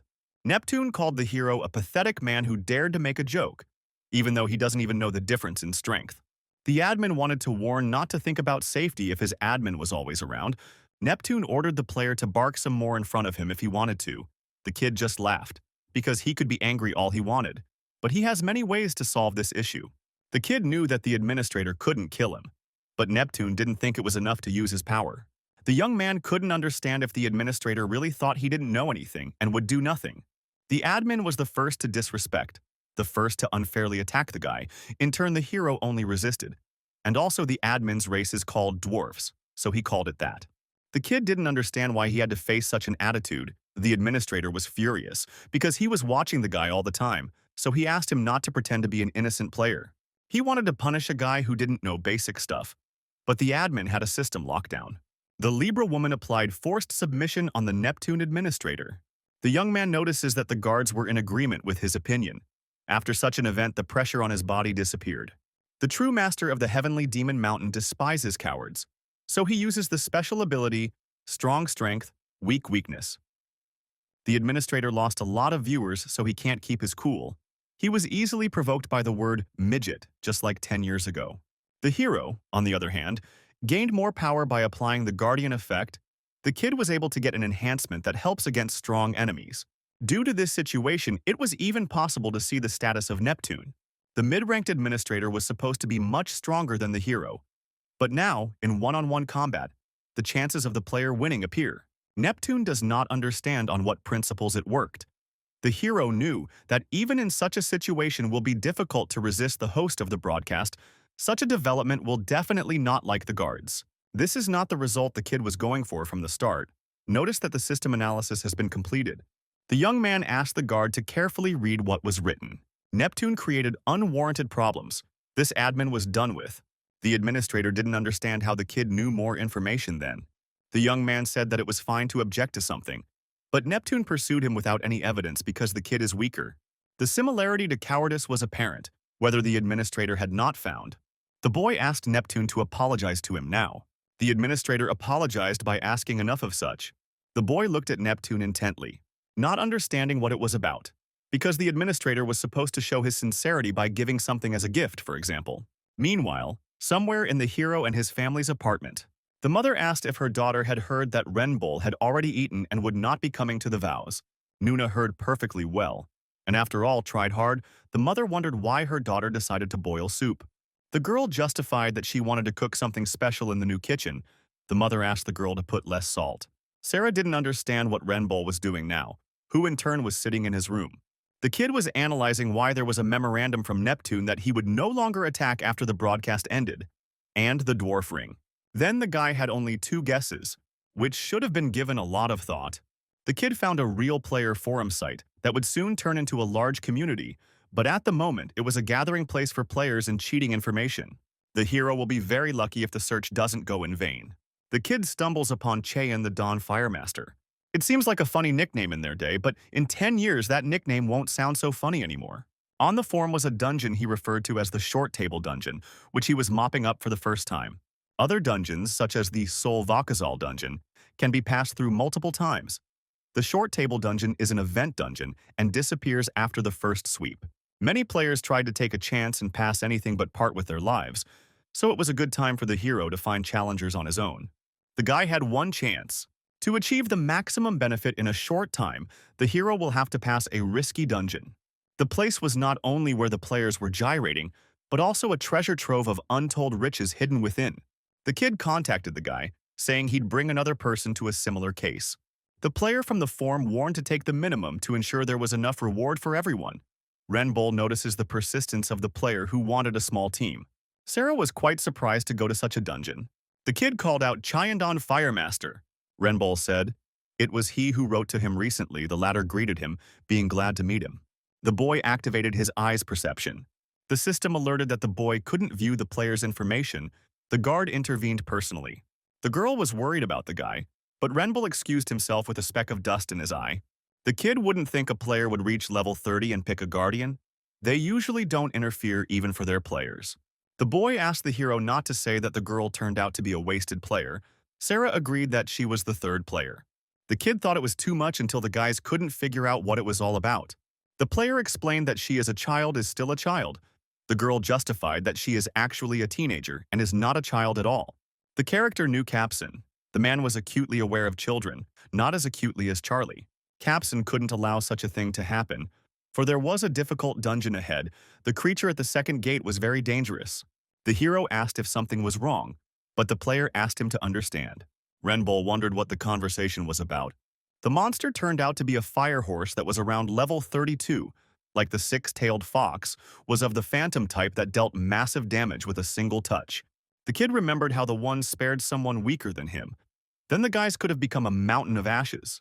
The guys needed a player who can take all the attacks on himself, and he meanwhile manages to hit from the back. The hero notices a good honesty in the guy. Renbull has no doubt that the chances of victory were high. Capson reported even alone he is only able to cut his life down by half. The boy understood why the kid had survived. If his health had dropped below 20%, they wouldn't be in contact right now. The fire horse was the kind of monster that condescended to the weak, so it was enough time to turn his back on him, no stalking. It was clear to the hero how the kid survived, got in and out, and managed to make it to the next obstacle. The boy agreed, but the fire horse was too strong, and there was no telling if there was someone stronger. The player revealed that there were monsters in the cave that looked like black cows, but he managed to defeat them. The hero suspected what was really a one-off dungeon. The boy pointed to the blocked path. If they could use the portal, the monster would appear, and then the area would turn into grasslands. The kid couldn't believe that they had actually brought the kid along as a tank. Sarah didn't like that attitude. Kepson asked the girl to jump aside when it was time to do the legwork. At the moment of the signal, the girl reluctantly agreed with him. The boys entered the burning meadows where the fire horse dwelt. The player was scared to return to the Scorcher, but the horse was not far from the group. The horse's firepower was incredibly high.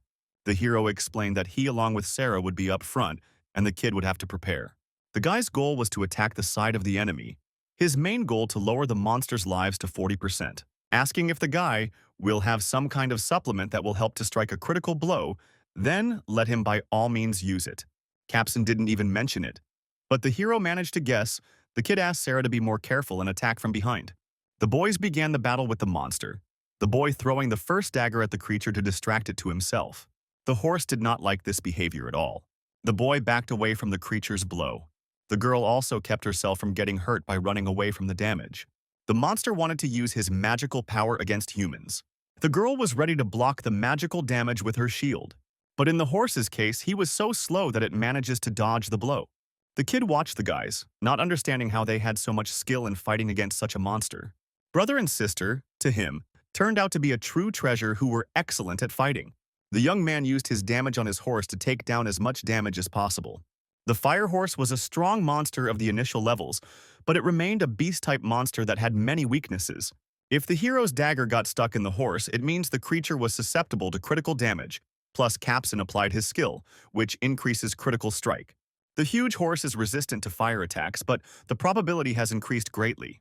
Each blow dealt critical damage, causing even such a creature to not be able to stay still for long. The horse prepared for the fierce ritual, erupting in bright flames. The boy noticed as the time approached, all players should have used teleportation. The guys managed to use instant teleportation, getting away from the horse's self-destruction. The boy dared to take out the creature with his own hands, preventing it from exploding. The boy couldn't believe a player would dare to do such a thing. The hero used a fire extinguisher to hit the enemy.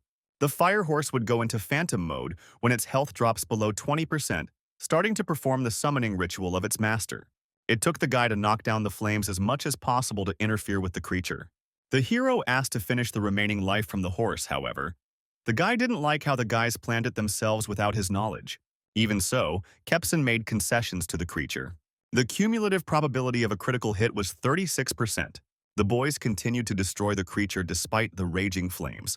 They managed to finish what they started by destroying the dungeon creature. Renbull couldn't believe it to end at the most opportune moment. The kid asked to stop talking after all the guys had snatched the best for themselves.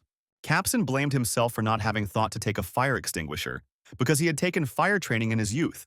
But even though he was justified, the boy was happy to overcome the horse. Sarah told the guy that some object fell off the monster. The boy notices a rather interesting object, firewater, which was a stimulant to the body giving immense strength to man. The hero gave such water to a guy who just had fire magic. The guy couldn't believe he could drink such a thing.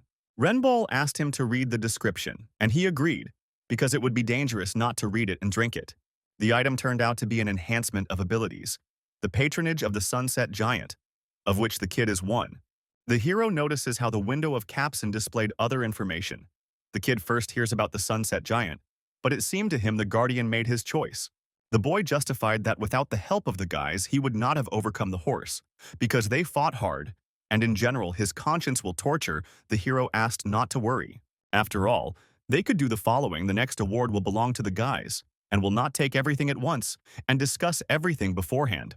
Capson had agreed to this. It was only to Renbull's advantage that the boy was indebted to them.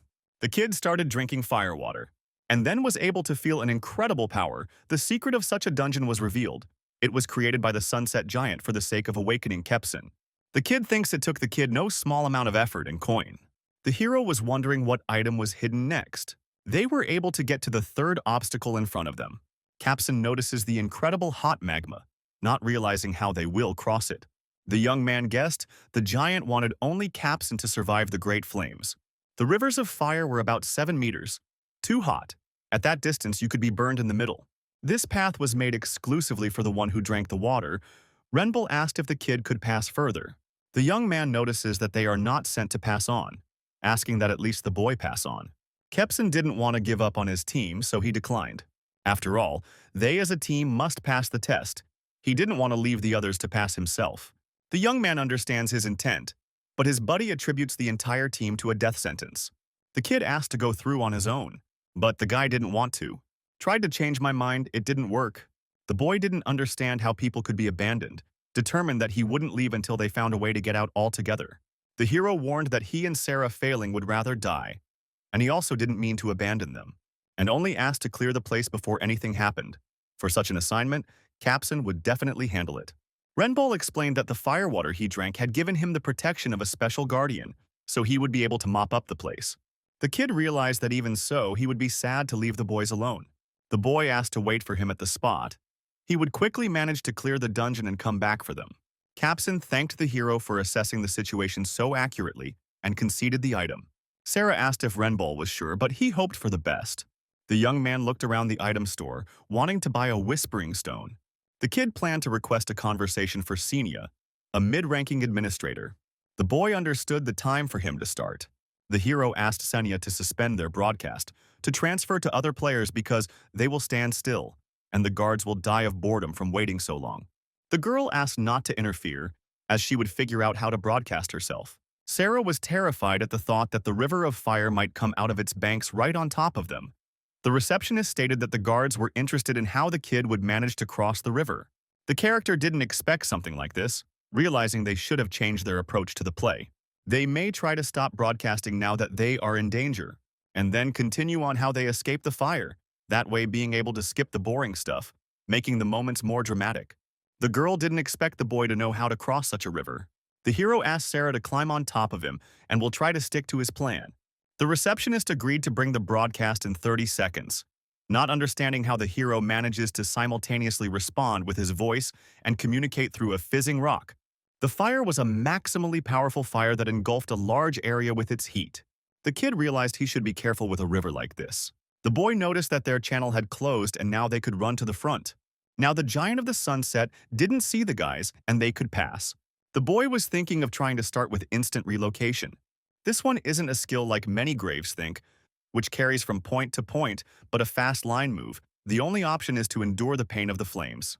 Without any preparation, they could be burned alive. Mandra's armor would break to pieces from the durability of being in such flames, but would protect against the flames for a relatively long time.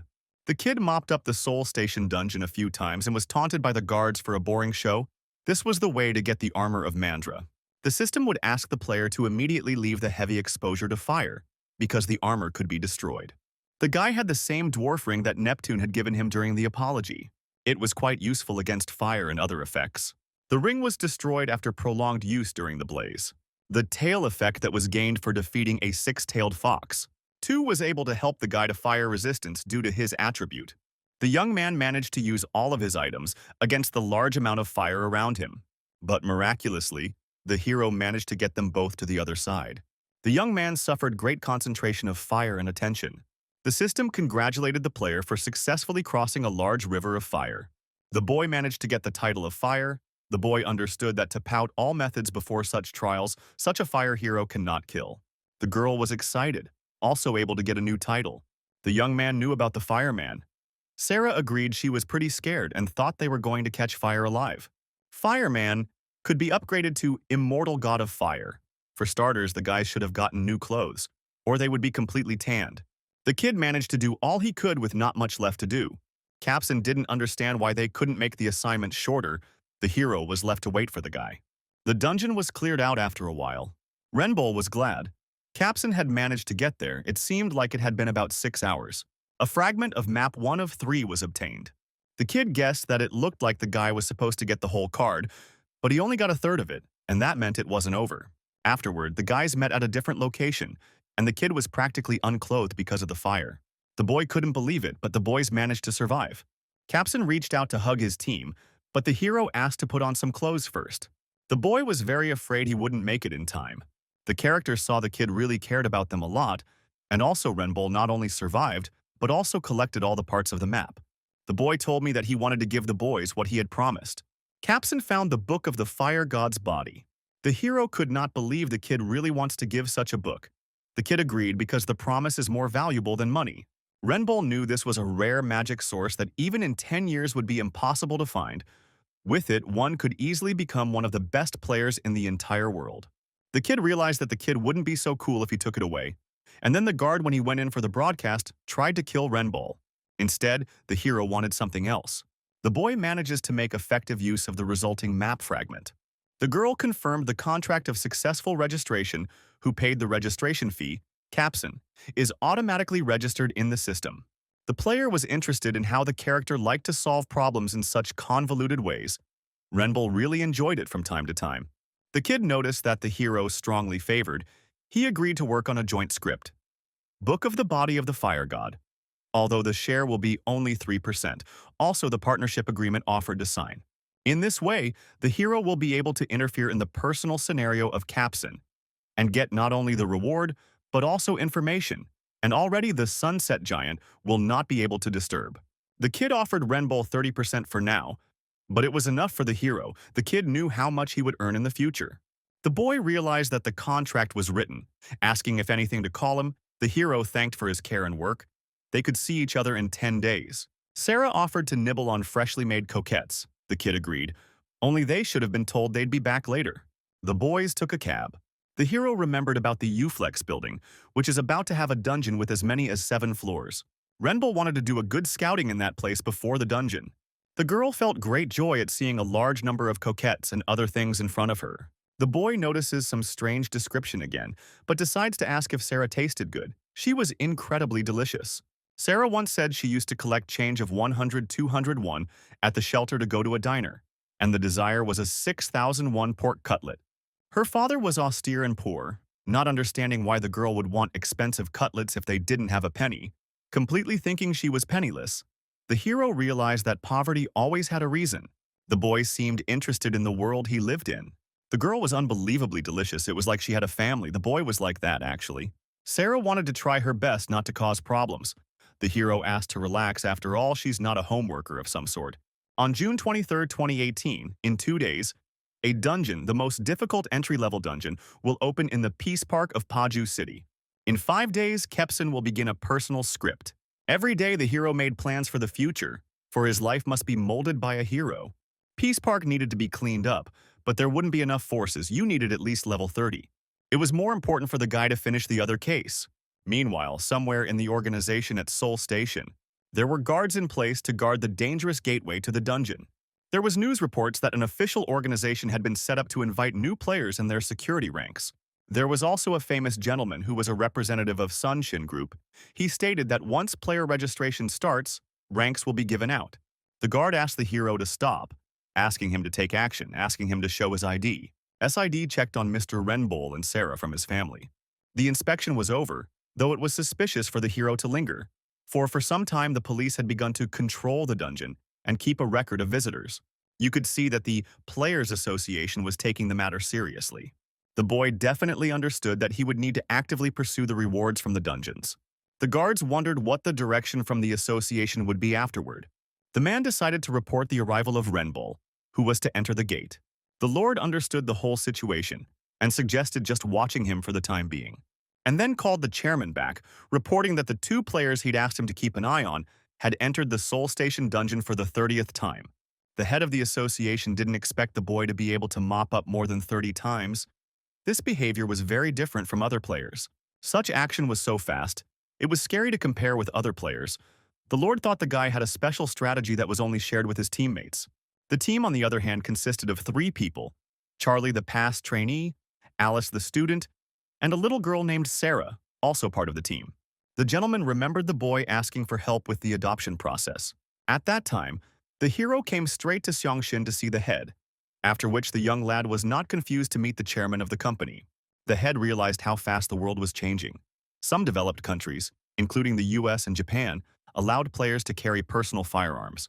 Although they were the first to encounter training, but the advantage of carrying personal weapons helped other countries surpass Korea. If they don't keep up with the times, they will be left behind others, and already all the other guilds have started to need enterprising people. So it was decided to get close to Renbull. The servant asked if it was about recruiting. Now he was wondering what position to offer. The old man offered a place as the head of the guild. The kid didn't expect to hear such a great position. The head asked to calm down, because it was not an overstated position, and even on the contrary, in time and it may not be enough. So try to correctly convey the old man's opinion. The kid realized that the situation was not as simple as it might seem at first glance, so he agreed to put Renbull in such a position. The old man still remembered the hero's gaze, piercing, as if seeing through everything. The boy was like a gem that could become their glorious sword that would propel Sunshin 10 steps forward. The head of the association will make Renbull his figure to fight for Xianshin's sake. The figure will turn into an obedient hunting dog. Meanwhile, the boy had once again managed to complete the challenge. The youngster was able to finish it over 30 times already, earning him the title of first-timer. The boy knew such things would be widely known in the future. But things changed dramatically for him, the man with the title of pioneer. After that, there should be a significant increase in difficulty and reward. The girl said she got a notice about the hidden fragment. She thought they would probably try to pass it. The boy suggested to stop for the day and go home. It turned out that the hidden zone appears when the average player level reaches level 30. The levels of the team at the moment, considered one of the best, barely crossing 20, it was better not to be greedy and refuse the offer. They will be able to return tomorrow afternoon and target the second floor at once. Charlie and Alice should have already cleared the dungeon, assessing their stats, as well as the time that has already passed. The boy will ask to finish level 30. The guys all gathered together in the new gate, the second level. The boy knew that now, having reached level 30 as a whole team, they could enter the second level. On the second floor, stronger monsters would appear, and there were no safe zones, which were plentiful on the first floor. There was even a high probability that the guys would try to attack at the gate entrance. Sarah was able to protect the entire team by repelling the gunman with her own shield. The platinum shield, which belongs to Sarah, was rapidly evolving, already taking on a new form. The girl quickly became a natural-born genius, enough to warn of an approaching attack as it would immediately block it. Alice didn't expect to encounter an arrow when the hero opposite knew the enemy who specialized in ranged attacks had one. The main task was to eliminate the target before appearing in the gate, shooting on your wits. The orc archer was a slightly annoying opponent that you'd expect to fight against like real monsters. Many monsters that appeared right after the training were vulnerable to simple weapons, but orcs had a resilience that protected them from firearms and ordinary blades. Such creatures were called true monsters. There weren't just a few of them in the squad, but a whole horde of dozens of monsters, with archers hiding behind the backs of regular orcs. The girl was able to defend herself against the attack once more, while Charlie didn't really know how to deal with situations like this. The hero notices how much the goblin has fawned over Sarah. It was possible to not live through what other people would target, but she was capable of fending off 2 more such attacks. While the girl blocked the archer, Alice needed to follow the hero's instructions, only following 3 steps away from the guy. The monster once again shot his arrow straight at our guys. The girl couldn't understand what the boy was up to, but he asked not to ask too many questions because of time constraints. More precisely, in such a case there was no need to explain anything. From the second floor, they should act as one. As a team where everyone understands their role, only then will they be able to sweep everything without loss. Words will hurt everyone more than they will help in their battle. The girl finally didn't understand how the hero acted. Renbull scoots into a blind spot for an arrow. And on top of that, the boy knew about the orc's reaction, which was twice as slow as his. Some of the attacks went through to Alice as well, who tried to avoid such things. The girl was beginning to realize how she should proceed. She applied the Heavenly Demon Treasure technique and then ran at a fast pace around the creatures. The boy notices that Alice was able to figure out how to move. The Heavenly Demon Treasure was a technique that was granted by the true master of the Heavenly Demon Mountain. Of course, the girl had only reached the first star, but it was fully enough to confuse the orcs who were already slow. Sarah continued to douse all the arrows flying at her, though each successive arrow was the limit for the girl. However, the boy managed to reach the monster's archer in such a time. The kid tried to punch the creature through. The boy warned Alice to look behind her. The girl applied the special skill Superior strike, finishing off the monster once and for all. Alice was glad that she had finally succeeded in taking down the monster. She was able to get past all the orcs and then killed the archer. The second floor was much easier than it looked. The boy stopped her pleasure, asking her to be careful. The sudden arrow flew straight at Alice, who didn't expect such a thing. The hero managed to kick the girl with his foot so the girl wouldn't get hurt by the arrow's heavy damage. The girl didn't even have time to think anything before the boy managed to save her from the arrow's heavy damage. The boy asked the girl to get ready, for to die after killing only one orc would be a horrible death. The girl managed to stop herself, not realizing how she could let this happen. Sarah stood still and tried to block at least one more arrow to prolong the wait from the hero. The archer drew another arrow to finally finish off the soon-to-be girl. The girl believed she would be able to hold back another arrow. She wanted to try. The orcs were on the offensive, trying to overpower our guys.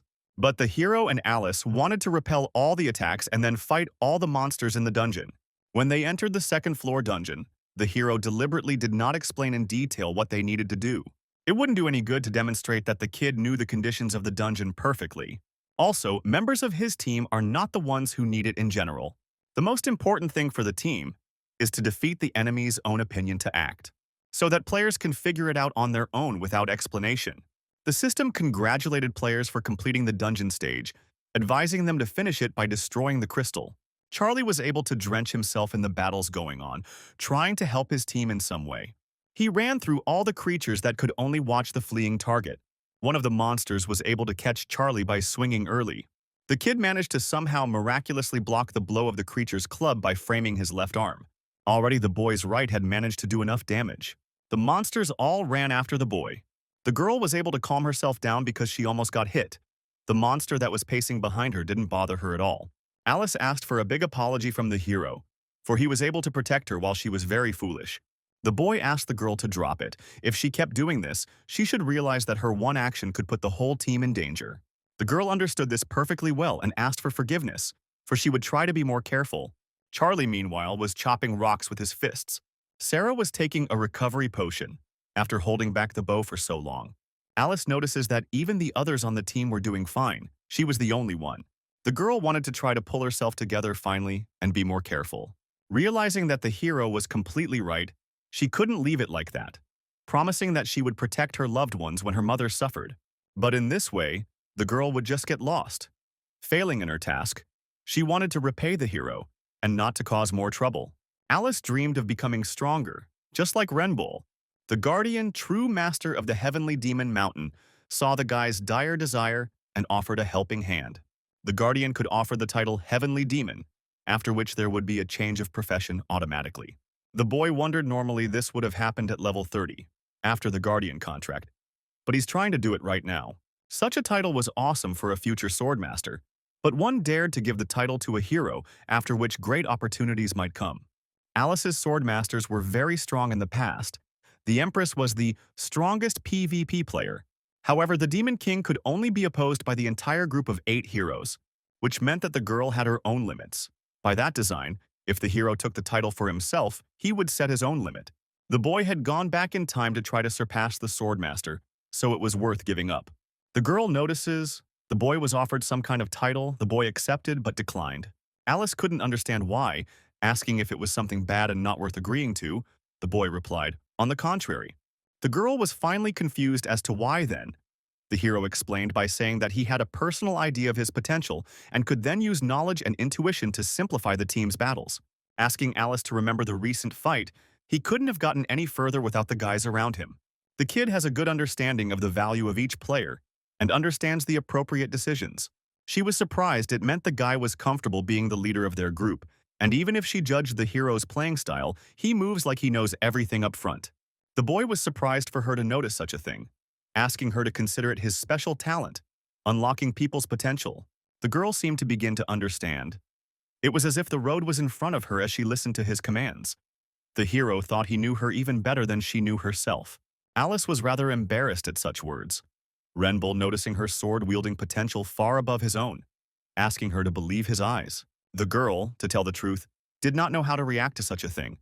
The hero realized that such words were not only meant for Alice. The boy guessed that Alice had been offered lower than him. He can't let that happen, after all they are comrades. The kid revealed that a title like that would go much better for Alyssa than it did for him. The boy teased the true master with praise and flattery, telling the girl that she would shine the brightest, perhaps even become the most famous player in the world. The young man hoped that after this the guard would choose not the hero, but Alice, as the master of the sword. Then the boy handed the title to the girl. The girl only had to agree to the offer and then the title would apply. She was able to take it, after which she was surprised at the interesting effects. Alice was happy to tell the guy that her profession was able to change. The young man gagged the girl, telling her not to tell anyone information about herself, not even the hero or her teammates. Experienced players should be able to hide the title and guardian contract. These are important parts of future strategy. The kid asked if the girl understood, then let's go. The guys stood still long enough to notice a concrete change. The second barrier of the orc warrior village appeared in front of their eyes. Charlie couldn't understand where the village had come from, assuming that they were back to fighting everyone. The kid notices an extremely interesting change, a feature of the second barrier. There were orcs that no longer stoned after destroying the crystal sweep. And also the second barrier scenario was able to remove the level up restriction. The boy was in a state of shock, for there was no such thing in the future. The creatures walked up to the young man and his team a little at a time, with not very good intentions. Charlie notices a few orcs spotting their team and heading towards them. Alice asks the leader what they should do. The young man thought it was worth it to start with the basic way. We'll look for crystals, trying not to run into orcs. After that, they are bound to make it in 10 minutes. The kid was in a panic. They definitely couldn't deal with the orc archer. They had to finish before he showed up. It's really not clear why their team appeared in front of them, exactly like this Shalaka, in which dwells the great warrior orc. The scenario of the second barrier of the orc village was slightly changed. Sometimes it is true that there were cases when players changed the rules of the game. Usually it happened when the level of the player grows too fast. It was obvious that the true master of Heavenly Demon Mountain was able to give Alice the title of Heavenly Demon if he didn't break the rules. The change in the scenario could only appear by the interference of other players. An example would be petrification when destroying the crystal that disappeared.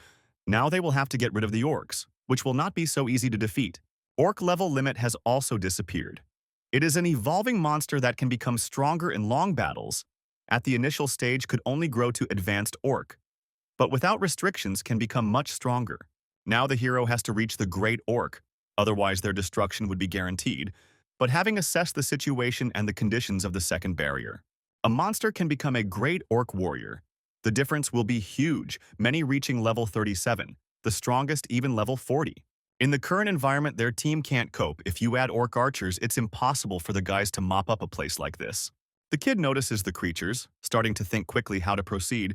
Unless there were petrification features, a battle with the orc warriors was inevitable.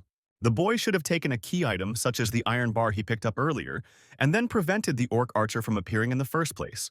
The hero shouldn't have shown up at the broadcast, since only the kid knows the location of the crystal. Renbull suggested the guys search the high flag tents and find the crystal. The guy shouldn't have shown the guards that he knew the basic search techniques used. Alice would move to the right side. Already on the left side, Sarah and Charlie will be moving together. If you use this method of search for 10 minutes exactly can destroy 2 crystals, the remaining will be destroyed by the hero himself. The boy moved with quick movements through all the creature's obstacles, trying to dodge or block all the punches in front of him. The young man notices a crystal inside the orc warrior's tent. A notification came in about a sweep of one of the crystals that Alice had most likely swept. Heavenly Demon Treasure, obtained from the true master of Heavenly Demon Mountain. The slow orcs won't even be able to catch up with the girl. The girl was only on the first level of the star. Alice said that she had destroyed 1 crystal. The orcs were chasing her, and seemed to have decided to give up. The boy praised the girl. She didn't even think to hear praise after so many of her mistakes. The boys entered one of the orc huts. The hero assumed all the orcs were asleep, even the warriors. The guys were left to slowly follow the original strategy of simply destroying the crystal.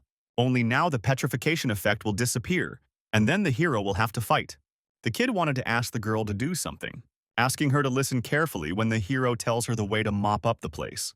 While Renbull talked about the method, Sarah and Charlie ran as fast as they could from the catching up orcs. The kid turned to the fleeing boys, asking them to get through the orcs and try to lure them in. Alice will then attack each orc while the guys distract everyone else. The guys were acting strictly on strategy, on destroying all the orcs in the circle. Relatively slow, Sarah and Charlie are sure to bring the orcs after them. And then the girl in a moment started attacking the creatures you could not even kill, but only inflict bleeding wounds. After that, the orcs will no longer be able to fight properly. The girl continued to strike blow after blow at all the running creatures. She couldn't stop as the rage overwhelmed her. Suddenly, Sarah tried to stop Alice, then covering her by blocking her shield. Girl notices a left hand while blocking a punch. Such a sound causes the main orc in the chamber to wake up. Then, smelling danger from the street, the creature sent its warriors to fight the players. The hero was in the tent at this time and realized that all the orcs were now awake due to the noise.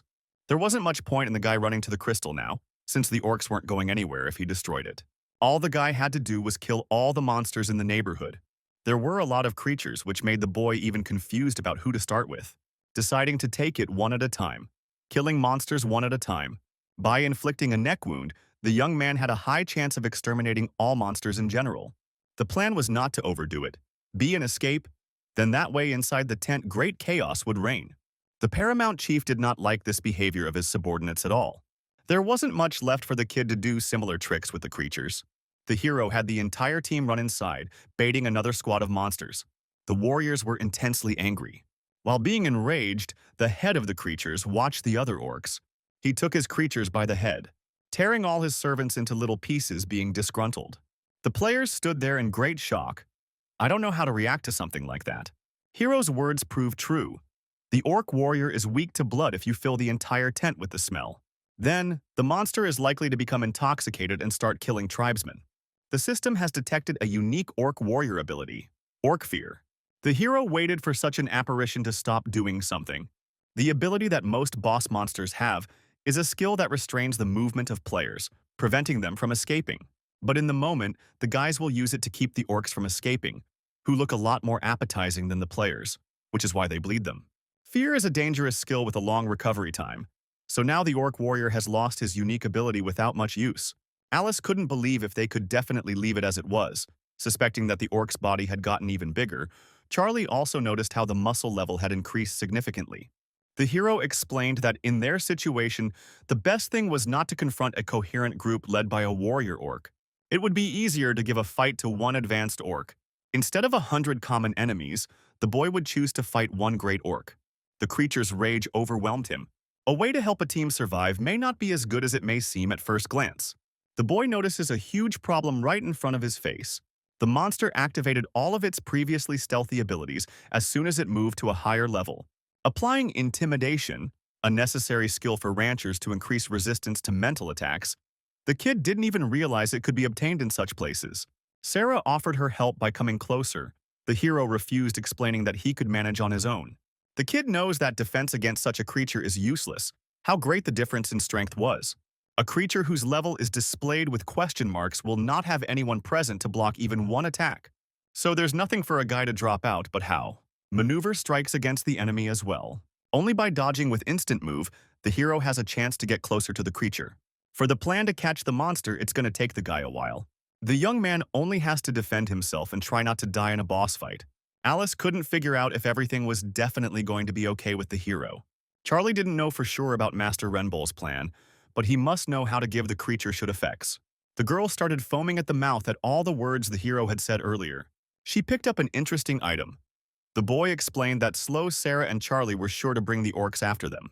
Alice, on the other hand, attacks orcs. You will not be able to kill, just inflict bleeding wounds. Using this item will need to be used on monsters. The girl did not understand how she should do such a thing. The hero explained everything much simpler than it seemed. The beast fangs originally had a clear purpose, which had poisonous properties containing paralyzing poison. The trophy that was collected in the training zone from a bunch of wolves, the fangs causing fatal paralysis in humans, fell to them while leveling up. Alyssa put a fang into the orcs as she attacked. In other words, the big boss who ate all his bleeding relatives could absorb about 70 fangs in one sitting. Naturally, it would not be possible to completely paralyze the great warrior orc with fangs alone. But now for the hero, the creature was much slower. The guy just had to wait for the right moments for him during the battle.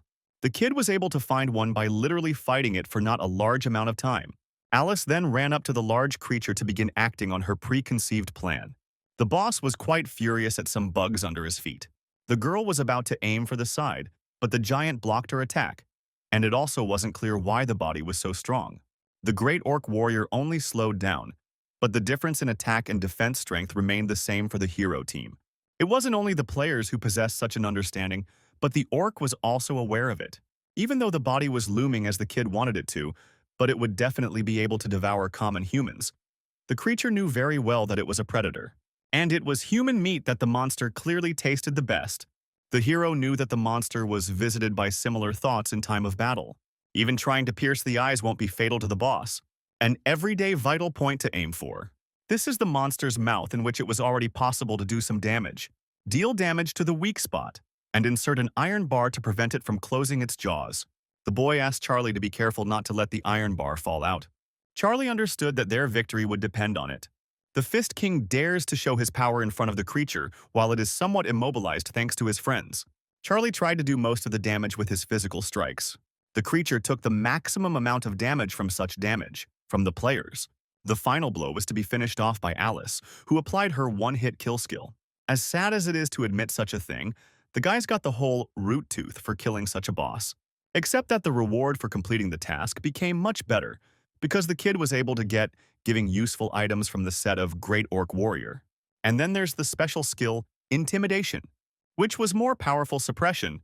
The hero knew that would come in handy against fear bosses in the future. Besides, such a skill was given to every member of the team. Suddenly, the Las Vegas cowboy started watching the hero. This kid, the cowboy from Las Vegas, was a guard who placed more importance on effective team play and combinations with his teammates. He was known for contracting only one player, Michelle from Golden Tower, that epitomized the pinnacle for many players, the Queen of the Americas. The cowboy decides to support the hero by giving him the leather pants of a great orc warrior. The Guardian, who was only interested in the American server, decided to pay attention to the hero, and thanks to this, he received 3 items of the set. The shack of a large meadow looked empty enough without monsters. However, the boy continued to conduct the hunt. Sarah was very pleased when they were able to get everything cleaned up. Charlie was glad they were able to do well after the long battle. Alice agreed, wanting to give herself 3 days of rest once they got out of the dungeon. The hero realizes how hard it was for them, but they managed to clear the second floor. The system warned that the guys would leave the dungeon in 20 seconds. Suddenly, the young man notices an interesting thing in front of him. Some new portal in front of me. The kid doesn't understand how he showed up if they leave the dungeon now. Alice and Charlie couldn't understand what the conversation was about, for no portal could be seen in front of them. The kid notices that he's the only one who sees this, and after another 13 seconds, they leave the dungeon. The boy started running towards the portal at a fast pace while there was still time. The guys could not understand what fly bit the hero if he dared to run somewhere. The kid asked to leave without him, realizing he had no doubts. A hidden fragment was revealed in front of the guy that only Renbull could see. The young man managed to move into an unknown forest. Special information was performed that is only visible to capable players. Renbull has seen similar in the safe zone. The gap in ability between players causes a gap in known information. If it was true that there was a door that was only visible to the hero, then he had to accept its privilege. Many countries have donated to the hero admin tons of coins for such opportunities. The kid had never heard of the unknown forest dungeon. Already at the initial stage, there is something that appears without realizing where he has ended up. The young man made sure that the size of the area was with the whole of Seoul. He had no idea what the master of the forest was. The kid realized that to find it in such a vast area, one would starve to death if one made a mistake. The kid told me that he had managed to almost reach level 30. For the guards in this situation, there were 2 factors. The first was the special hidden fragment zone, a huge forest that no one, not even the hero, knew of its existence. And here's the second one, a level 29 player who doesn't have much time left to choose a guard. The guards presented the young boy with various survival items so that the kid could survive and join one of them. The administrator didn't expect such an outcome of events. Some unknown guardian even raised the eye perception level. The hero thought everything was a very good result. Besides the items for the trek, he also received an increase in eye perception level, which increased several times. The administrator thought it was worth explaining the purpose of the items. The magic hiking kit would be able to allow camping in a simple zone.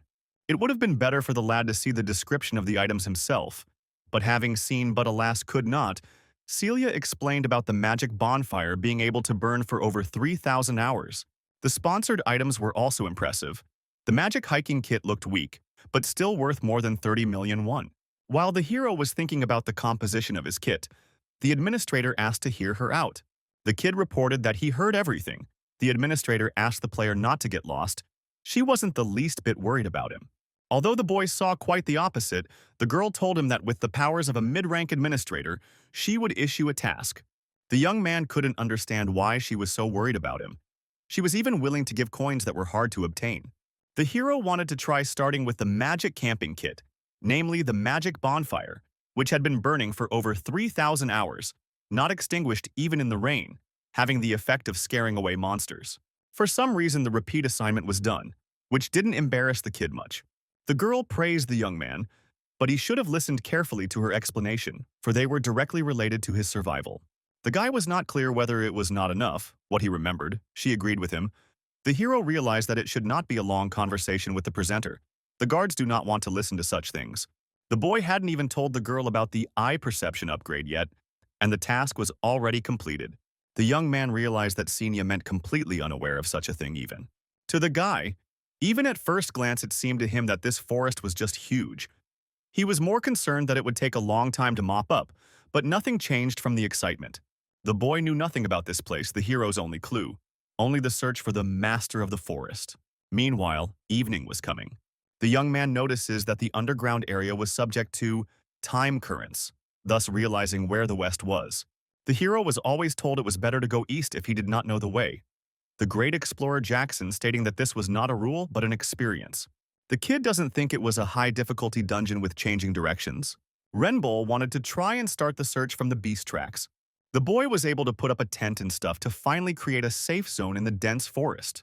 The administrator was curious about what the player had learned by exploring the place.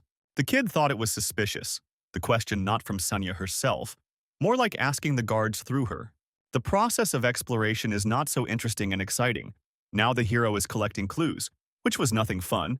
Moments there were guards who were not watching him. So there was nothing left for the guy to do but provide the results. Telling first, they were in a forest-type area. The guy then managed to find 3 kinds of claws that were left on the trees, analyzing by depth and size. There was a high probability that they were cat-type monsters. Each had their own territory. There were no signs of fighting, and only a hunch that they were avoiding each other. And dungeon fights happened. The girl couldn't understand how such information was useful. The hero assumed they were dividing up territories. If they moved more precisely along the borders, they could avoid most of the monsters' attacks. Monster birds of prey flew at night, and it turns out there were individuals they were hunting. It seemed strange for the guy to not encounter any traces of the victims, not realizing what that could mean. Glancing at the administrator, the hero realized that she was silent, as originally intended. The boy tried to calm down after all. It was only one day on the nose. The boy decided on his own in a godforsaken place. You can deal with everything. The main thing was not to panic. It seemed strange for a guy to discover a place like this for the first time without having studied the strategy, and was lucky to find traces of wild animals. Ideally, the hero should be afraid but honored to be calm, but this kind of game was much more interesting for the guy. The danger of passing Renbull was left no choice. He has to challenge all the time, but even from the most ordinary things. This kind of game interested the guy a lot, bringing him one pleasure. Some people called such ability a true talent. The boy knew he was a gifted player. The boy hoped that he wouldn't remain someone who only shines in the beginning. Such guys never grow beyond levels 30-40. This guy needs to beat that threshold to make sure he's not the only one. The kid managed to find some village-like buildings after 3 days of traveling through the thick of the forest. There was a safe zone around the village, but for some reason it was tanking. The kid was trying to find any clues in the vicinity. The boy notices a cabin that hasn't suffered much damage. The kid walked around the house, finding not much furniture in front of him in one of the houses. He managed to find a letter to the dear elder ref, which said that the master of the forest bore a grudge against them, and the brother-in-law was doomed. There was no specific information as some of the leaf was burned, but it was clear the village was burned by the wrath of the forest master. There was a western village, at the eastern end, where there was another settlement. The hero guessed if he could clear it, he would thus be able to meet the forest master himself. The final challenge was how such despondency was formed. The boy was confident of setting up a safe zone. Eye's perception told him that somewhere nearby. For the moment, something was watching him behind him. The eyes told the hero that the creature was a powerful creature that did not look away. The guy had quite a strange presence. He couldn't be relaxed even in the safe zone. A sudden portal began to appear in the midst of the village. The young man wanted to check the westernmost part of the western village. But the path was blocked by a transparent wall, which meant the end of the zone. Some special condition had to be met to move. The administrator wondered what the boy was thinking. The same one was intently focused. The kid was again approached by the Las Vegas cowboy, a guard who was very much into gambling. He was known for making a lot of bets, sometimes luring players with sweet offers that were hard to refuse. The only person who embroidered after those bets was Michelle. About 100,000 coins. A real lottery for the player, but this is the reward for success. The price for failure was not written. The boy asked the administrator what would happen after he passed the assignment, to which she replied, if the kid made it through in 3 days. Then when the time comes to choose a guardian, the contract will be signed with the Las Vegas cowboy. The kid had no idea why so little, because it was bet 100,000 coins. The administrator was wondering if the player would accept the assignment. The kid refused because he can't accept such an assignment. The guy is still not at all like gambling. Sometimes only he bets something with a small chance, but always so will not play. The hero wanted to bet only when he had a chance to win. Clearing the zone in 3 days is pure luck. The guy needed at least some card up his sleeve to have a chance to win. Only fools make stupid bets without any information, being stupefied by the reward. For such a reason, the guy refused, hoping only for luck. Like jumping into the mud, the guardian cowboy Las Vegas was quite surprised and respected the guy's decision. The hero realized to refuse such an offer at level 29 is laughable. The kid asked the guards to laugh as much as they like while they can. The boy remembered that he was now near the western village of Dot. Naturally, the boy would follow the letter to the eastern village of Dante. The journey will be a long one in which to find sustenance again. By butchering another meal, the boy was able to secure his meat for some more time. The young man received not a large amount of experience and coins, not, and most importantly, boar meat. The kid only managed to learn a few things as he searched for food and walked the forest paths. Seeing a stocky boar, which was a strong monster around level 25, the creature was able to give significantly less coins at its level, but it was possible to hunt it. There were, of course, a few differences from the Kerensky boars that the hero knew, such as they are usually alert to what was going on around them, especially at times when predators are around. But the tree tracks proved the presence of the red tiger's fermentation. But the boars feared nothing at all. There was only one conclusion that even came to mind. For some reason, the creatures were completely unafraid of predators. There was a possibility that the boars were not attacked on principle. The boy suddenly got a fruit basket. The hero has no idea where he got the fruit basket from. The kid assumed there was a hidden fragment that cared about survival. It was rather unnatural to watch such a thing, especially when there's also the surveillance that provokes the hero's eyes perception to react so violently. The creatures continued to watch Renbull from the Dot village itself. Even the enhanced skill didn't help determine who this certain someone was. The young man could only give an inkling that the so-called master of the forest was watching him. The boy had managed to gather enough information, but it felt like the young man was missing something important. The kid wanted to hurry to Dante's village. In front of him was a magical rope trap. Not clear where it came from. It was an expensive artifact that confused the boy incredibly. The young man managed to reach the second burned-down village of the common people while in a safe zone. It was one of the more or less intact cabins there. Upon examining it, the young man finds a similar note as in the previous village to which a letter was sent to the dear elder Dudia. The boy came across the keyword, restriction, sacrifice for the forest master. The boy didn't know exactly for sure, but it was about a sacrificial offering.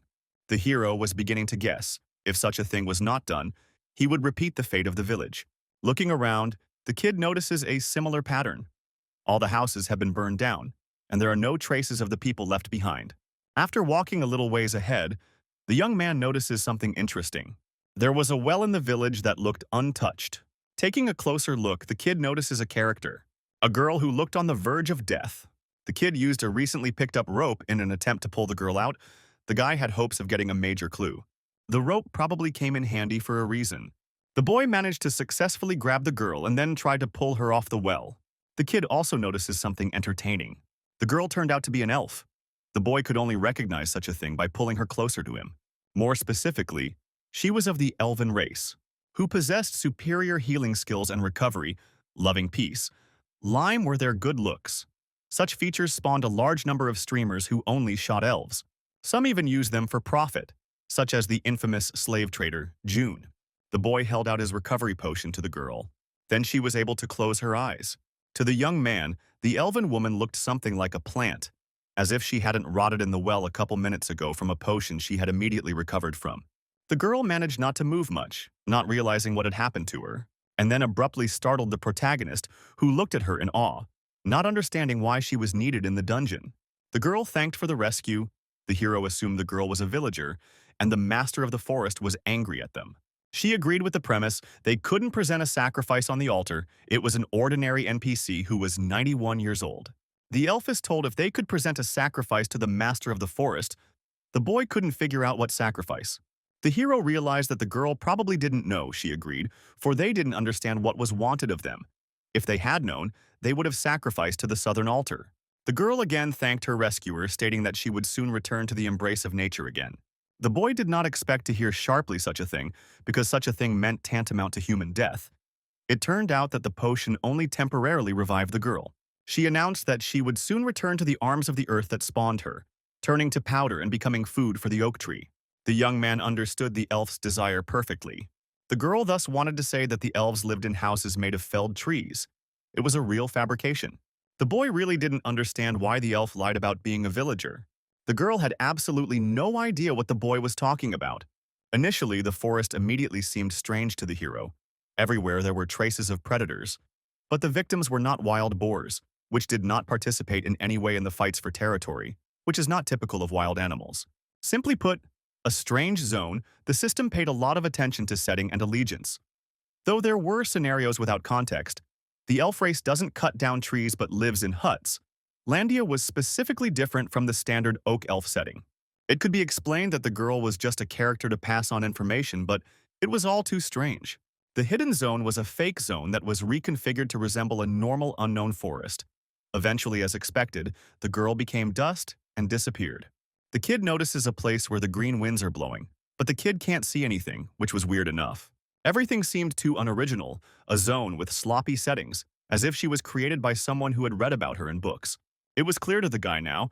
Everywhere he looked, everything was fake, and the hero was again someone watching from far away. This kind of place annoyed Renbull a lot.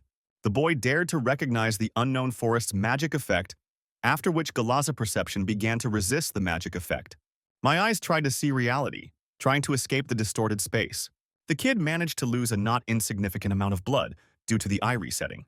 The boy managed to stop the blood from flowing, trying not to go insane from such a painful ability. If the hero doesn't manage to destroy the fake, he'll die at this rate, just like that elf girl if he keeps assuming everything is his reality. Of course, there was a great possibility that the boy would become a new character assignment for the player who would next find this place. Such a thing the hero was unwilling to allow.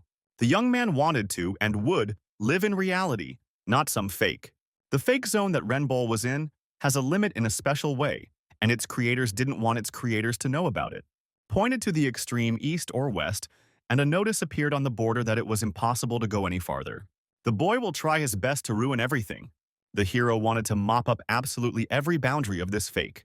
The young man managed to break the fake barrier, finding himself already in the real forest, losing not a large amount of blood and strength. At first glance, it seemed as if nothing had changed. But the size had shrunk considerably, before it couldn't even be encompassed by the eyes of perception. But now it was the size of a small village or garden.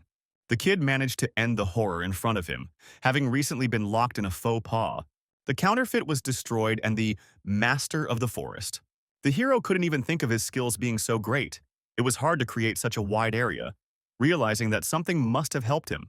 The host asked perhaps an artifact that dramatically increases magical power. The young man wondered why the master of the forest did not come out to chat with him, for the hero and his eyes could see everything. Cyclops asked not to lie to him. It would be blasphemy to see through his eyes. The forest master couldn't believe that some human could find him. The creature turned out to be a skinny goblin of unknown level, which is the master of the forest. He had 3 stages of evolution, a fairly important monster, skilled in illusion or hallucination magic, good at distorting space. His hobby was to cause trouble for players. In the 3rd stage, such monsters were called goblin ogre. Once the creatures first appeared in Italy, 400 people were eaten at the same place. If such a goblin appeared in front of the hero, he would have to flee. But at the moment in front of the young man was a stage 1 skinny goblin, averaging around level 31. It could be up to level 35 in the hidden area. The hero asked not to think he lied about his eyes. Guys of that type are dismayed to fear the kid will steal his treasure. The kid explained that his eyes see everything. Cyclops could not believe such nonsense. He believes such a force does not exist the human race.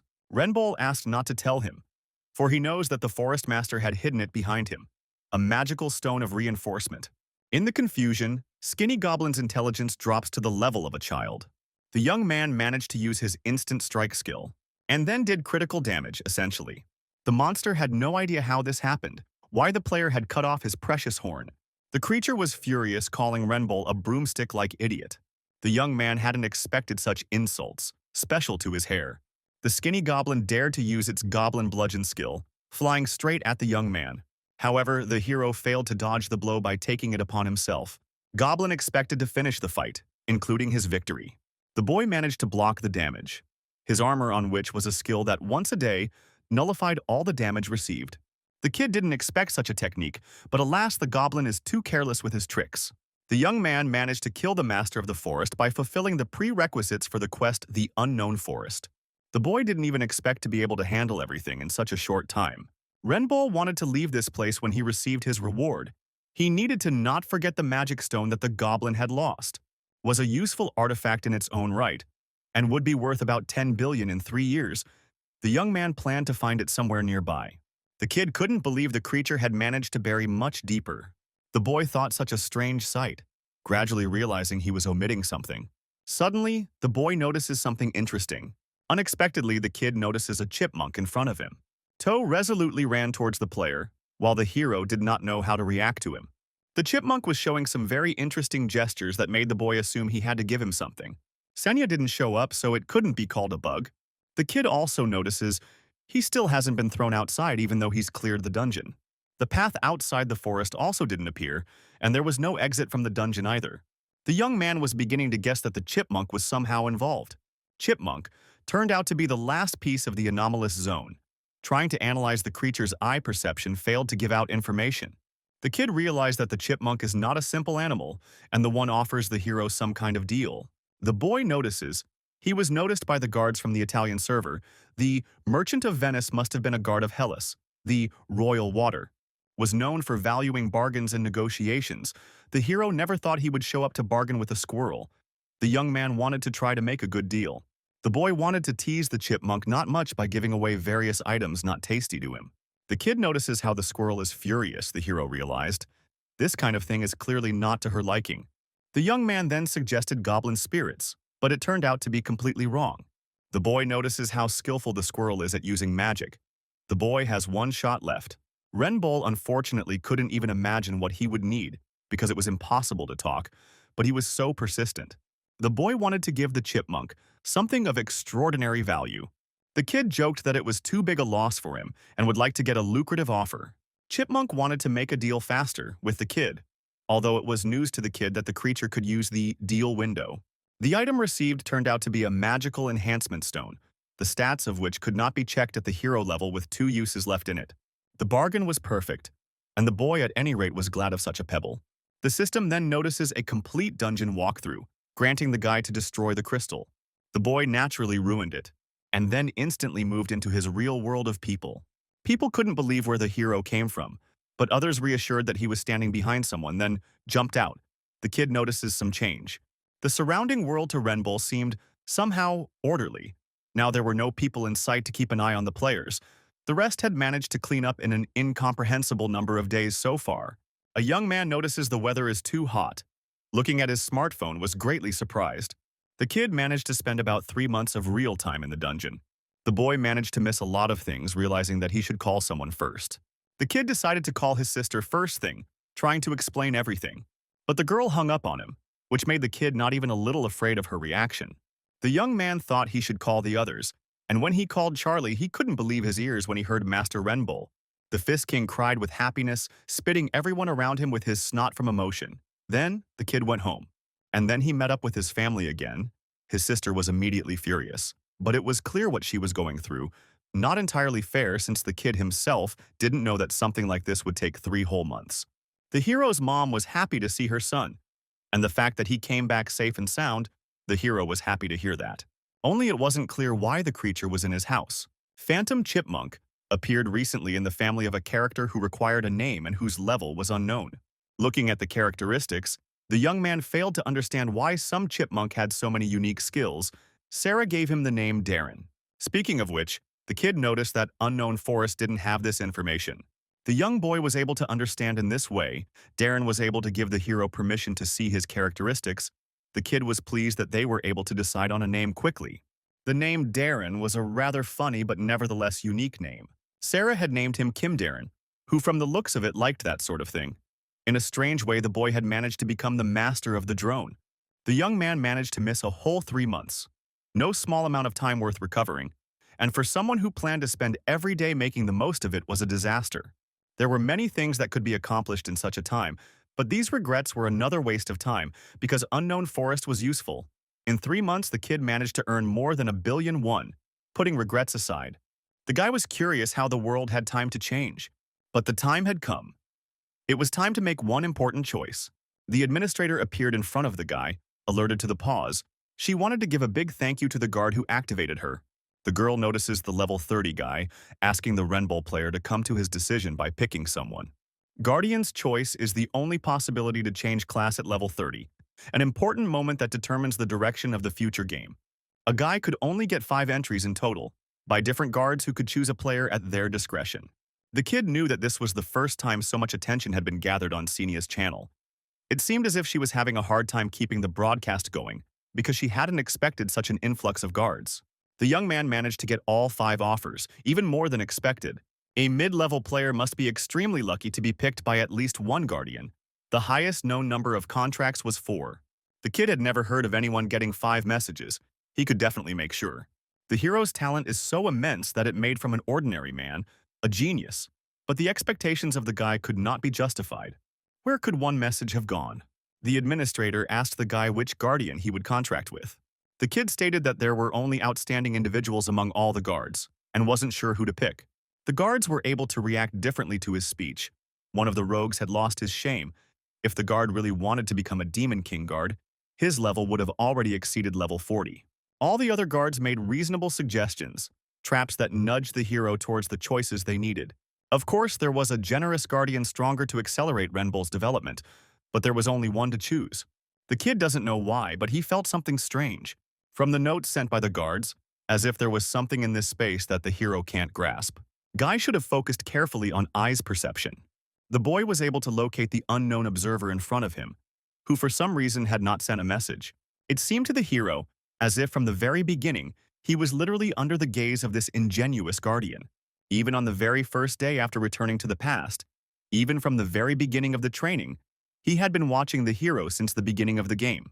It was his particular Noivak, the eyes of the cold-blooded watcher, that became the eyes of perception, and were wondering whether it would not be an exaggeration to say that the hero's game began from that moment. Another clue has emerged. The unknown watcher is a sentinel who often violates common sense, a reward obtained after mopping up the turtle's nest. It wasn't on the level of a mid-rank administrator's assignment then. It was cleverly managed to be disguised. Regular guards put everything on the line to get their names better known, so they avoid all sorts of skimpy methods of supporting players. If a guardian is found who chooses to remain unknown this way, they will only have hide methods at their disposal. Perhaps today's choice for the hero is concerning as well. The guardian may have communicated his intentions in a secret way, one that our hero can see. Eyes perception has been upgraded by 1 level. There's a message from the unknown observer. The boy managed to solve a strange riddle, a hidden message among the other 5, a 6th sentence. The young man was going to choose him from the start. Renbull managed to contract the guardian unknown watcher, got a lot of enhanced characteristics on top of that. It wasn't clear from the description that the class was great, but the hero was ready for this. The young boy managed to open the hidden store of the 2nd floor of Tower D. The kid managed to buy a class change assistant, which took 70k. The kid didn't expect that a high level could double up. It turned out to be only 1 promotion. The boy tried to prepare everything, but it turned out some absurdity. The boy realized that there was nothing to be done. He could not go against the will of the guard on the day of the contract. This certainly disappointed the hero, but nothing to be done. Touching the hero, the class change download began to Watcher. Such a class could observe everything that happened in the hero's world. Renbull, who had gotten the Watcher class, was surprised because he looked much better than the Caretaker. Having looked in more detail at what properties such a skill has, The boy was extremely shocked to learn all the characteristics of the skill, not realizing what kind of hacked class it was. Meanwhile, somewhere in the association, the kid notices that the guy's address hasn't changed. The apartment in front of him was the same one after the deal with the principal. Only the boy managed to show up 3 months later. The person who was hard to meet is a Renbull player. The door that only the hero could see appeared right after passing the second level of the Soul Station dungeon. Renbull immediately realized that it was a hidden area, so he entered it. Once in the unknown forest. Having been on a long search for a forest master to complete a task, the kid was constantly feeling a sense of discomfort. Then player Renbull used all the clues and his own knowledge, realized the essence of the forest, fought the master of the forest, eventually overpowered the master of the forest, defeating him. Through a measure of luck, it also turned out to be a deal with a suddenly appearing unknown chipmunk. The bottom line is, he managed to get out of the unknown forest.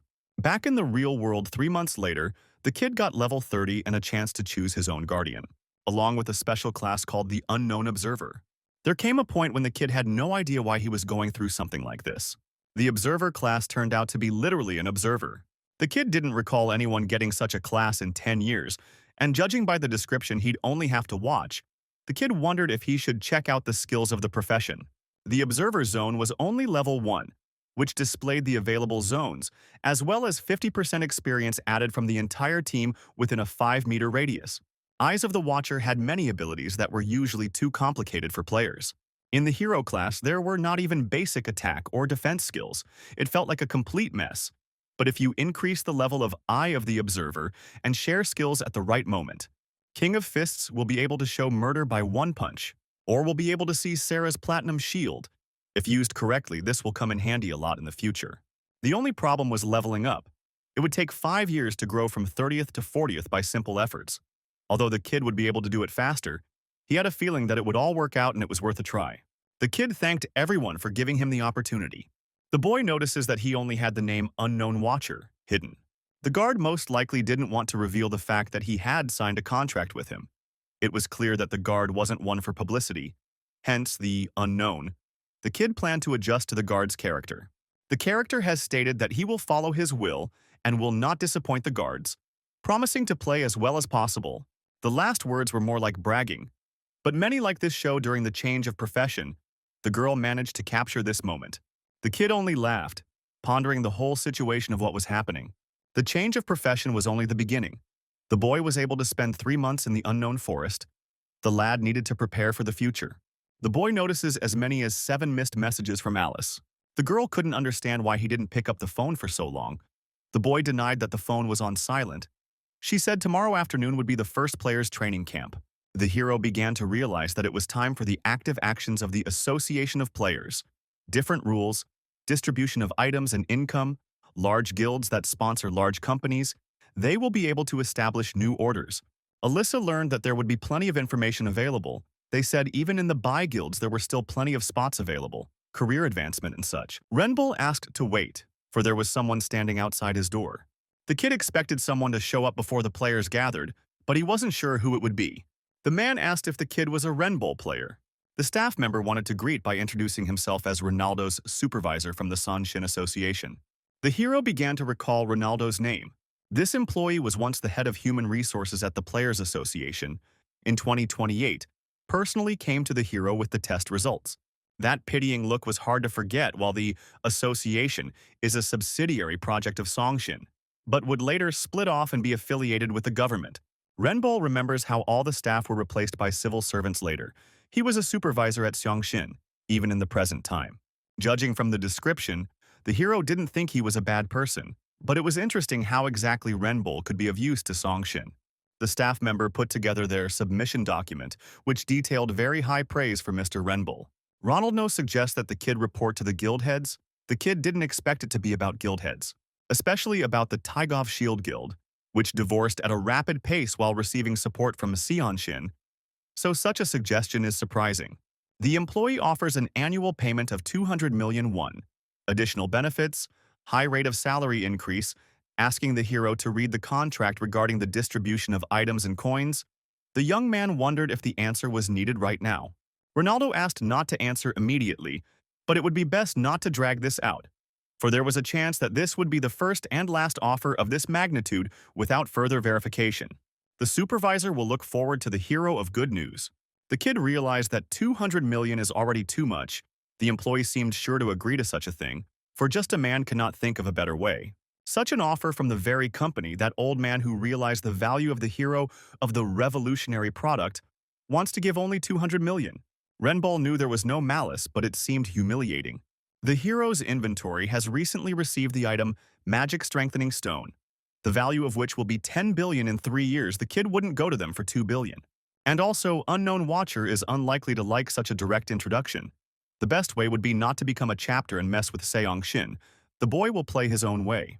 The very next day, Charlie ran with all his legs to meet Master Renbull. He began to run around the hero, worrying intensely the whole time about the master. The kid asked not to be scared like that again. He knows everything after all. They had been together for a long time. Alice said that they thought the guy died somewhere in the dungeon. The hero did not even understand where she came from, although it was not important. They had called yesterday. The kid notices that it wasn't just his family that was worried about him. Surprisingly, it wasn't a bad feeling. In 3 months, Charlie and Alice were able to get level 32, and Sarah got level 31. Geniuses were able to accomplish this without much strategy. And the hero also learned about level changes and re-evaluations. The guys were able to get A rank and Sarah got a C rank, which was lower than the guys not even B rank. The hero asked not to worry, and there was nothing wrong with that. After all, he himself only had an F rank. Sarah hadn't expected that. While the guys couldn't understand why it was so, it wasn't even a lie, it was just that the kid refused to participate in the measurement. The current method of grades will be cancelled soon anyway. There was no reason to go through a level assessment when there were no concepts of skills and magic. Boy, think the high ranks of combat class players. The kid asked the guys to hurry up because the official meeting was about to begin. Capson was glad to see the great hero who had been out of touch for 3 months. For such a reason, he asked for a smack, as a sign that the kid was back alive. The hero doesn't like that kind of thing. So Capson looks at the reaction and apologizes, asking him not to look at him like he wants to kill him. Renbull hadn't expected, however, to meet someone familiar, realizing that in 3 months, Sarah had helped make friends with everyone. On the clock, the time was coming to an end. The guys should have started by now, but still, no one was in sight. Looking around, Renbull finds the guy. The starting point of their adventure will begin with these two. It all started back with Redis, the self-proclaimed predator Stormy Bear. He had signed with the brave Lion King and was on the lookout for a mission target to contend with. The kid chooses not too strong or weak prey to show his courage, and already near him was Typhoon Jin, who can become a powerful wind mage. The hero will have to help him to make his ally. Redison called Jean over to announce some sort of showdown. The hero explained to the administrator in advance. What will happen at the meeting of players? Everything must end in the desired way. Hero even managed to make a bet with Cecilia, because So did not believe him. Now the guy will only have to play the game prepared by the hero. Redison told if hit a man, he must apologize. Someone suddenly put it on the guy to calm down eventually. Capson, who can't tolerate this kind of behavior, getting involved in the situation. The guy had a keen sense of justice and a unique personality. Either way, this situation would seem interesting to the guards. Since it was coming to a fight, the picture could already be ending. The players had already managed to make a mess. The administrator was wondering why Capson was picking on the player he was broadcasting with. Thus, mid-rank administrator Percy was trying to inflame the situation. Percy tried to stimulate this event and then wants to beat Capson to a pulp, but instead turns on the hero's arrangement with Cecilia. She asked Administrator Percy to calm down, as he was trying to put unnecessary pressure on the players. Rhino didn't immediately realize who it was. Cecilia asked not to forget the absolute laws of the system. Was there any reason at all using force on a player? Jin couldn't understand what the girl had to do with his run-in with the player. In a situation where Cecilia had already intervened, things would be difficult to solve in peace. The brave Lion King would want to send the task again. Radisson notices the main goal of the assignment. The guy needed to come into conflict with the protagonist. That way the player will be burning to challenge Renbull to a PvP, and the Percy who finds out about it will definitely help. It seemed a great absurdity to the administrator, and thought it would be right to punish the player with her exclusive contract to bring Cecilia to her senses. Cecilia would naturally be ready and find an excuse to refuse, choosing another teammate instead. After all, her exclusive non-combat class player, and wasn't suited for PvP. The girl manages to pick a member of his team that fits. Asking Alice to fight the player, the girl agreed. The player couldn't believe a kid would hide behind a girl, thinking he was a man afterward. Of course, the PvP was over in an instant because Radisson wouldn't even be able to keep track of her movements. Defeat without a single hit. It was incredibly easy for the girl to end the outrage, not realizing where such a weakling had come from. The kid stated that the end only comes when the opponent is dead. Alice was able to leap over her opponent, confusing his thoughts with this approach to battle. She couldn't believe she'd met such a restless man, then just killed a guy who was coming down hard on the fight. The hero expected to see this kind of thing from the future Swordmaster, the owner of the contract with the true master of Heavenly Demon Mountain.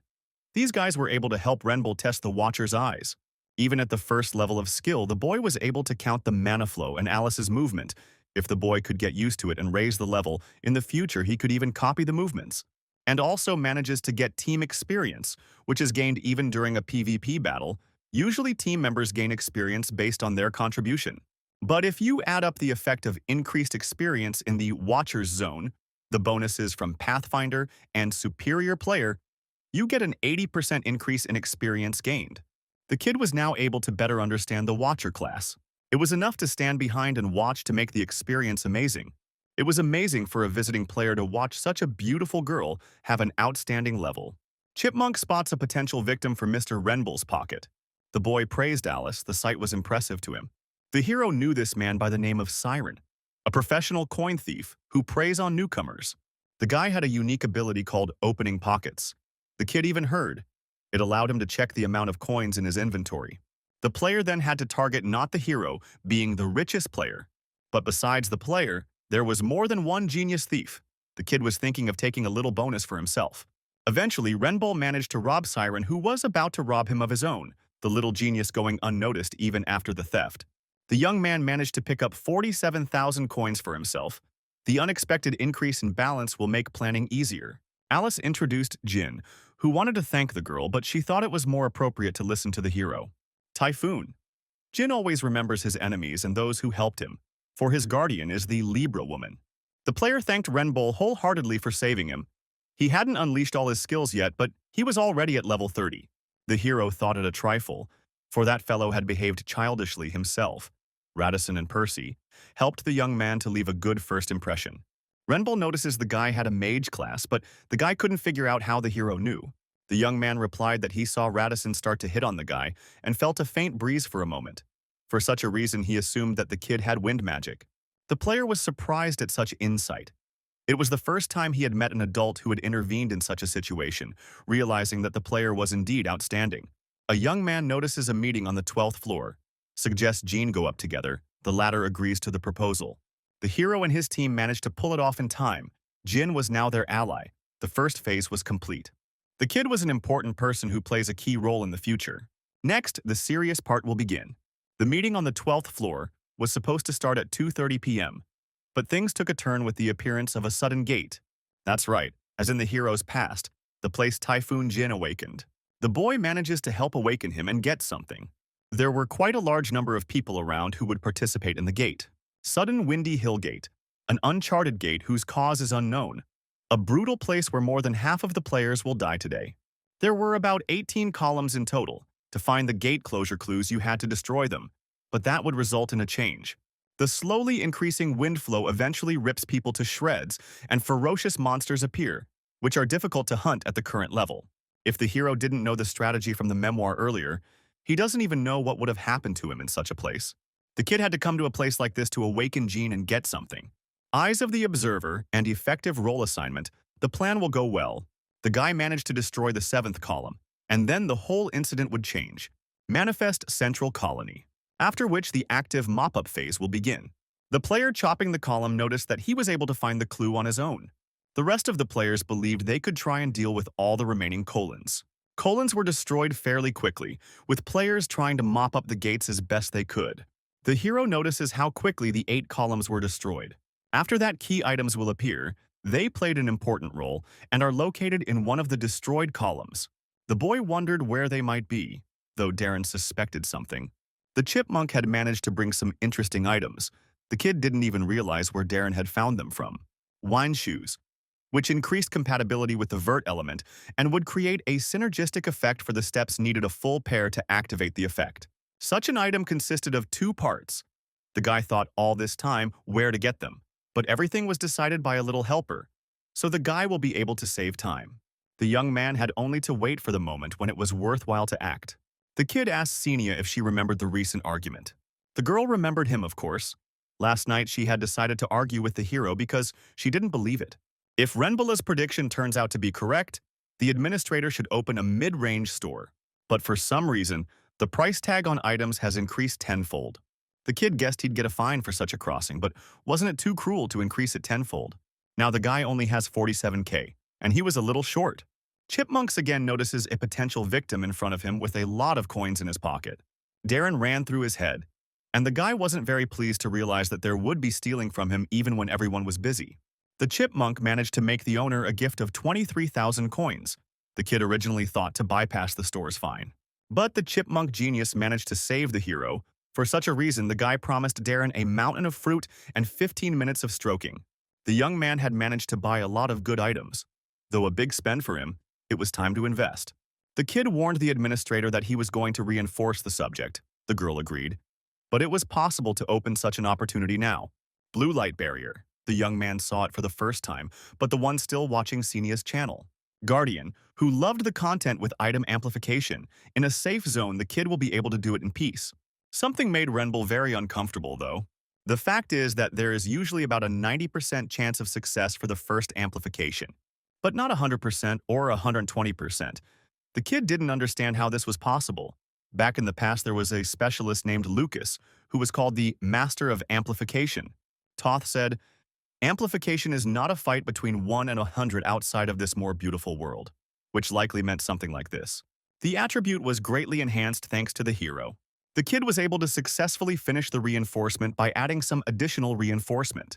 Similar was blue level, stronger enhancement at +1 comparable to normal at +2. Such was incredible luck. The young man assumed he had a talent for this sort of thing. Renbull thought to solve such a thing not much later. For now, it was more important to clear the dungeon and get out. The next step in the plan was Jim. The boy didn't understand why there were so many more winds and creatures. A sudden black ball flew straight at Jim. The hero notices that the man fails to dodge the blow. Renbull decides to help the guy from pushing him to the side. But the kid wouldn't have been able to dodge the blow on his own. For such a reason, the hero had to sacrifice not much of his armor durability. Renbull managed to trust the equipment set and set himself up, but was lucky not to get a dose of paralyzing poison. The center of the hero's plan, Jin was not to be harmed. In a way, you could call it a worthwhile investment. Renbull warned that the wind would soon blow again, and he should lie down. Jin thanked the guy asking the hero happened to be a tank, but that wasn't the point. But Renbull was safer to set up than a mage. The player promised that he would be indebted until his death to the hero. The hero was surprised to see the kid so much into such an act. It was a sign of a successful investment. Renbull provided a task for Jim in that case, the latter wondering what kind. The hero asked to pay attention to the center column. Jim knew the mission was to get the Vault of Gifts. The young man told the player, who would be able to see a faint wind flow in a spiral shape around the pillar when he looked closely. Jin wondered what kind of flow was being talked about, since nothing like this had happened before. But looking closely, he was able to notice, but not immediately, but only after the words of the hero. The hero was glad to hear such a thing, lending the guy his sneakers. The young man didn't expect to temporarily obtain a rare level item, and even temporarily, such things were expensive. The kid certified that there was nothing wrong with them. The kid should have used them more effectively. Jin did not understand why such kindness because he himself could not help the hero, not realizing how he could stand out so much. Proudly, the boy asked what he would have to do, realizing the hero and his request could be trusted. The kid asked the player to remember, a stream of wind surrounds the center column. He should have just used it. Jim, with courage and joy, will try to do this.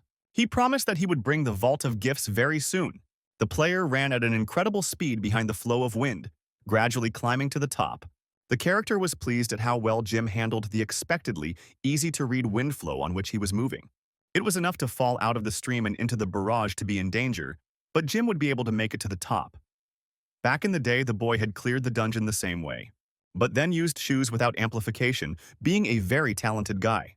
The hero wanted to ask what Kepson's attack distance was. The kid answered 50 meters, not understanding what the question was about. Renbull assumed that monsters would appear near the center column. He was able to spot some frightening creature that was indeed moving toward Jim. Capson was afraid to even ask the hero. Somehow he had learned of his appearance, but Renbull asked to calm down and shoot them. Jim climbed up the center column to fetch the vault of gifts. The gate designer must have created some interference. Capson was surprised at how good the hero's insight was, but was glad to help clear the way for Jim. The fireballs were doing a good job in the guy's defense. However, the player who wanted to foul him before kickoff didn't realize when the player had time to get in there. The guy wondered why such a fool would go in there without orders. Charlie dared to shut his mouth to his buddy who didn't know how to communicate with people. The big creature also wanted to climb the tower to kill the boy. The hero couldn't let that happen and realized that killing something like that wasn't worth it, because even originally Radisson was only interested in showing off his power. But if he wasn't interfered with, he would ruin Jim's plan. Young observes that 11 columns have been destroyed in that time. The role of observer suggests minimal intervention. But in an unexpected situation, a lizard with a big mouth stalked the dungeon savior. The kid was already ready to kill the monster before it got to the player yet. The boy was not much nervous, for he got less experience. It didn't seem important to the hero. For now, the plan was the priority. Jim realized he wouldn't have been able to dodge the lizard. Realizing such a thing, he was ashamed of how many times the hero had managed to save him. He immediately asked Rebel if he was all right.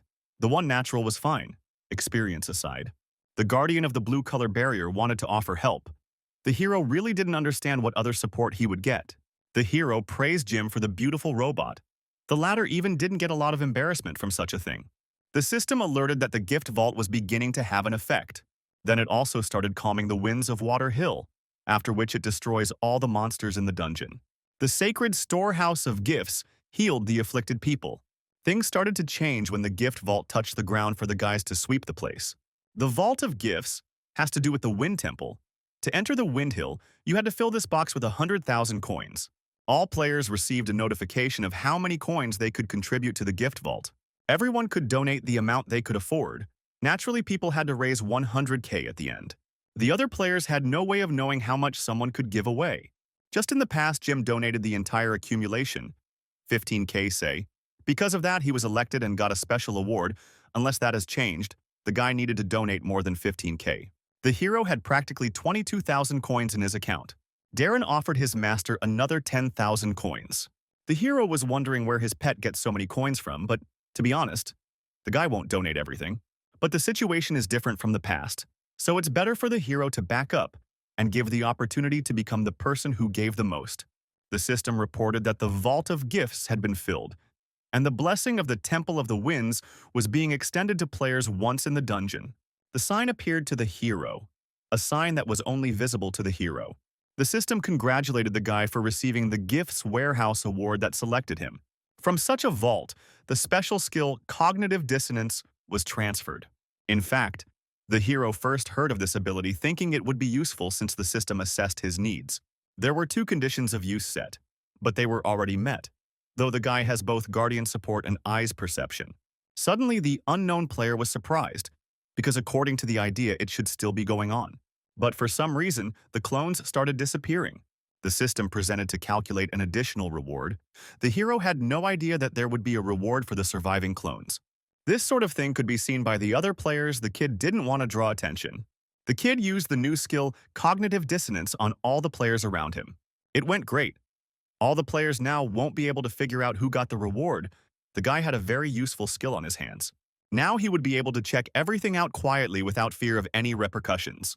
The system noticed the remaining columns in the amount of 6 pieces, for which will be given 30,000 coins. The hero realized that passed not all the task because of the destruction of all the columns. The young man notices some hidden fragment. Remembering that Jim had said in the past that it was good to destroy only 12 columns, the kid didn't realize at the time what he meant in that interview. More rewards meant better than less. The young man managed to obtain the Divine Wind Bodybook. The kid had no idea that it could be obtained in such a place. Wind God Bodybook. A Wind-class item which greatly enhanced the characteristics and skill. It was a special artifact that turned a person into a unique genius. The hero had already obtained the Fire God's Bodybook, so obviously others could now obtain it. It seemed as if there were only 5 Wind books 10 years ago. You could consider the guy incredibly lucky. He just had Jim with a predisposition to the wind. The hero notices some strange candle on Jim's back, realizing he can't see such a thing. The boy couldn't understand where she was coming from, facing an unexpected situation. The blue candle is a random artifact whose conditions of appearance are unknown. The guys will discover a new zone when it goes out. There was quite a lot of risk, but also a great reward to choose players to take with you. The boy wondered if it was worth a try, but if the hero put it out too quickly, the difficulty would increase. The candle was still there. It wasn't too late to try. The kid dared to put it out now. The young man managed to sweat it out admirably, lowering the difficulty but increasing the reward for passing. The hero has managed to gather just the right amount of people for a new challenge. Renbull asked all the boys to prepare for the battle ahead. They will be able to go to other gates in proximity to them. The guys were very uncomfortable seeing the surrounding terrain. The whole team literally hid behind the back of the hero. The hero asked them not to let their guard down, for something was approaching them.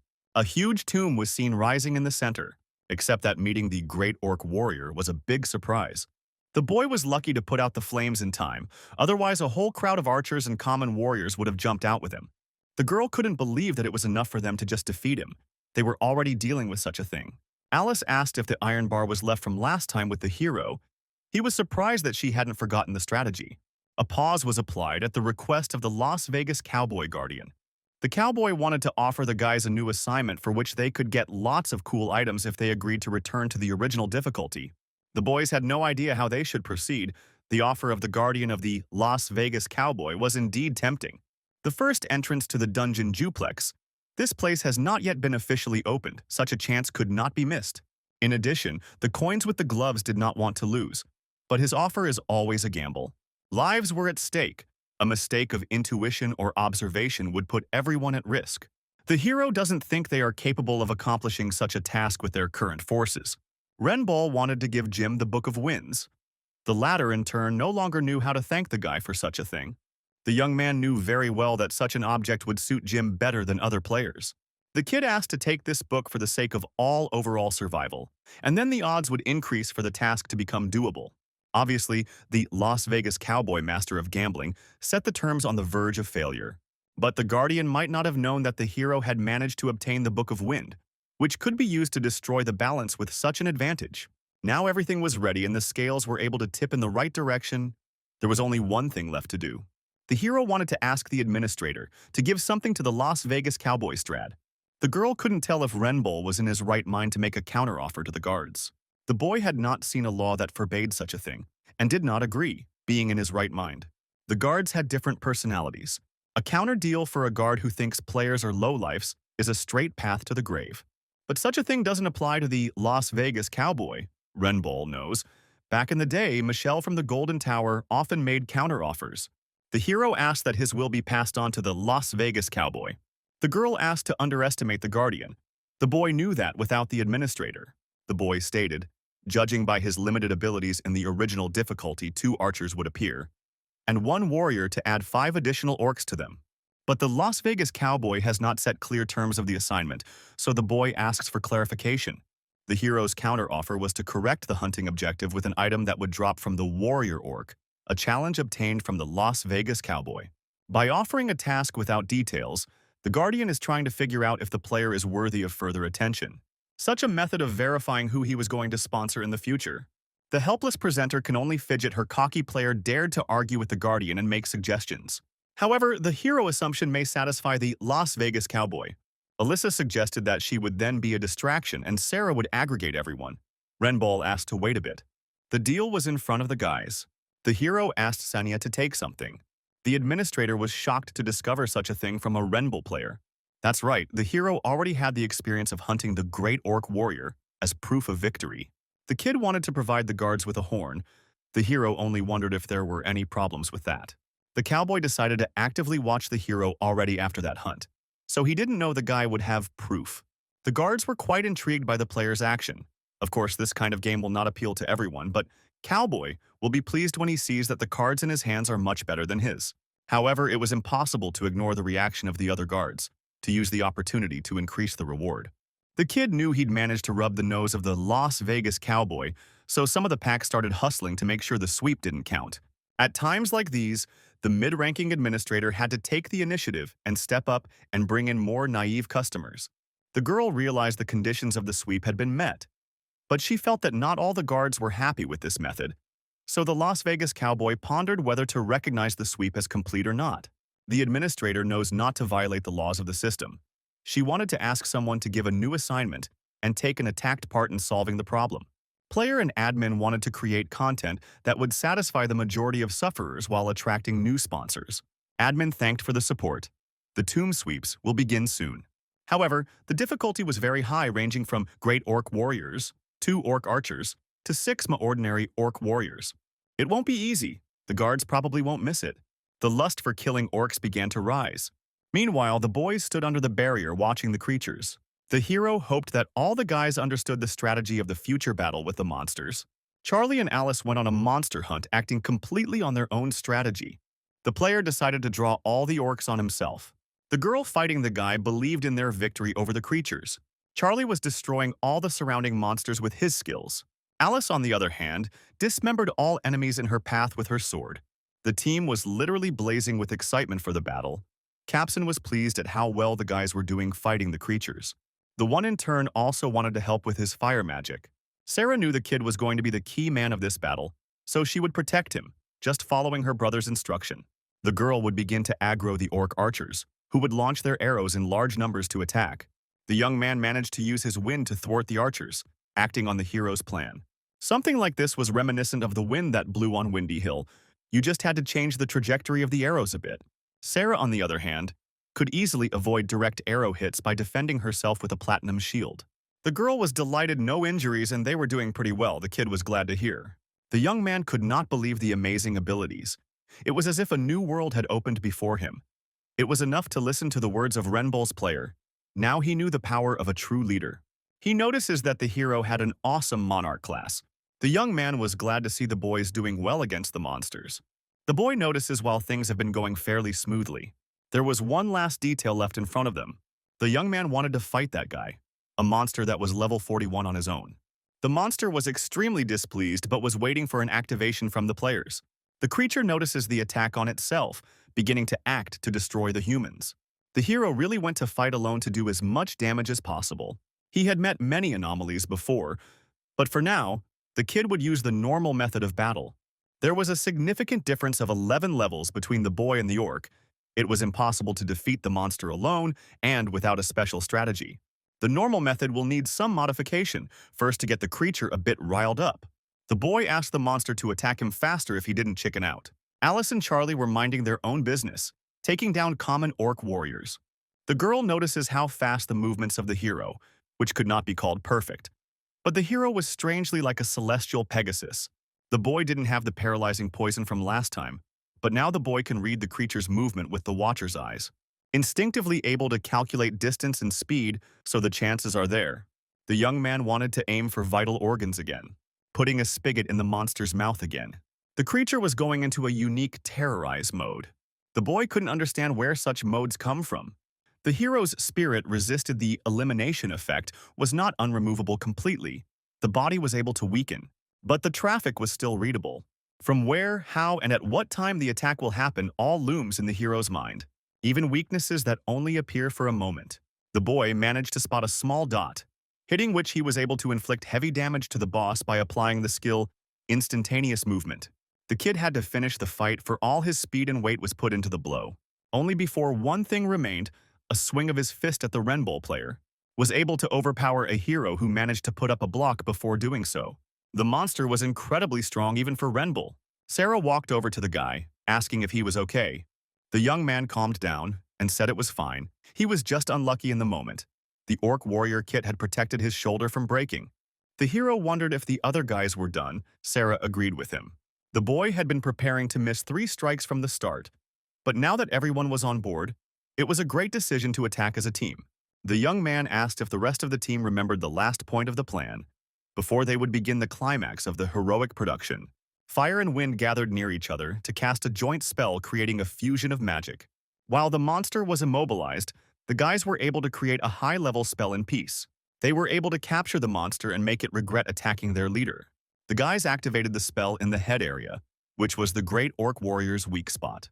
Capson provided destructive power using flame, and already Jim was giving precision to the wind. They were using fusion for the first time, but were surprisingly well synchronized.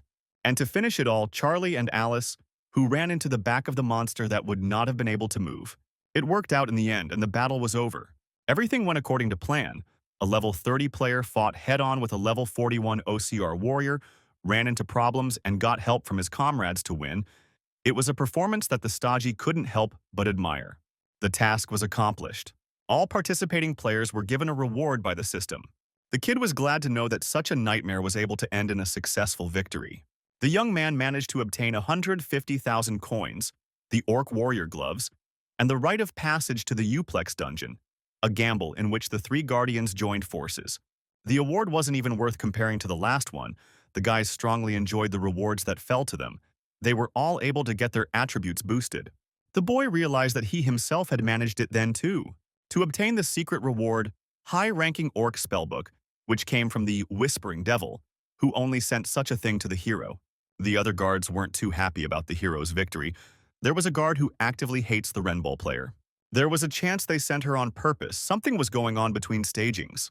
The Lord of the Fields is a guardian who gives his favor to monsters, so the guy is despised by that guy. However, the hero will be interested to see what happens next. Since the guys were able to return to the 12th floor hall at the same time stopped for the other players while the guys went through the task. The Lord of the Fields won't be able to do anything yet, given the opinions of the other guards, so it's time for the guy to get ready. The leader was glad to see the hero safe and sound. The kid, to tell the truth, did not expect such a meeting. The Tagic Shield Guild appeared immediately after completing the quest. Renbull notices the head of Herald's Guild. The kid didn't see him during the gate sweep. Perfect timing, as if he knew of the gate's appearance in advance from the awakened seer. A sudden boy came up to the hero and wanted to meet Uncle Renbo. Alan was curious to see who his grandfather was interested in. The hero was amused to watch him, thinking the boys had sent this kid up on purpose. It seemed that the chairman was curious as to how capable the hero was, since he refused to be the head of the Shield Tagic Guild, so he sent such a lousy person.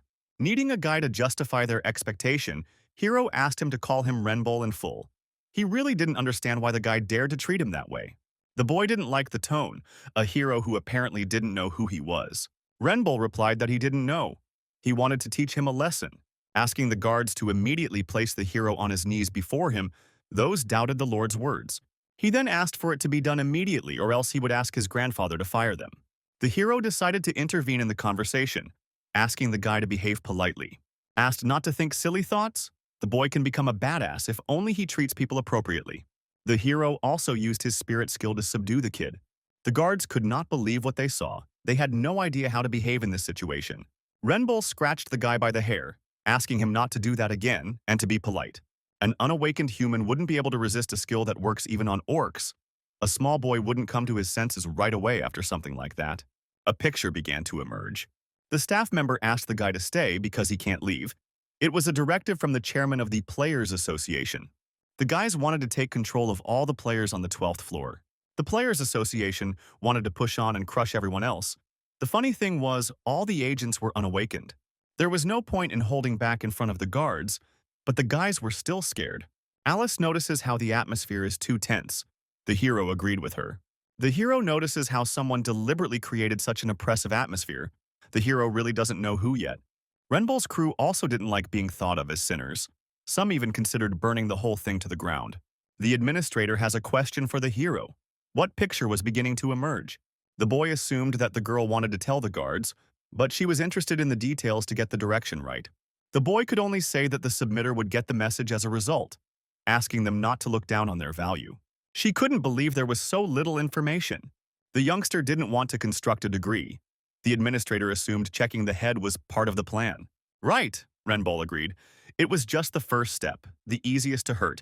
It would cause other reactions, and then the boy would remain the bait. The bait will cause a reaction, and the reaction will create another bait.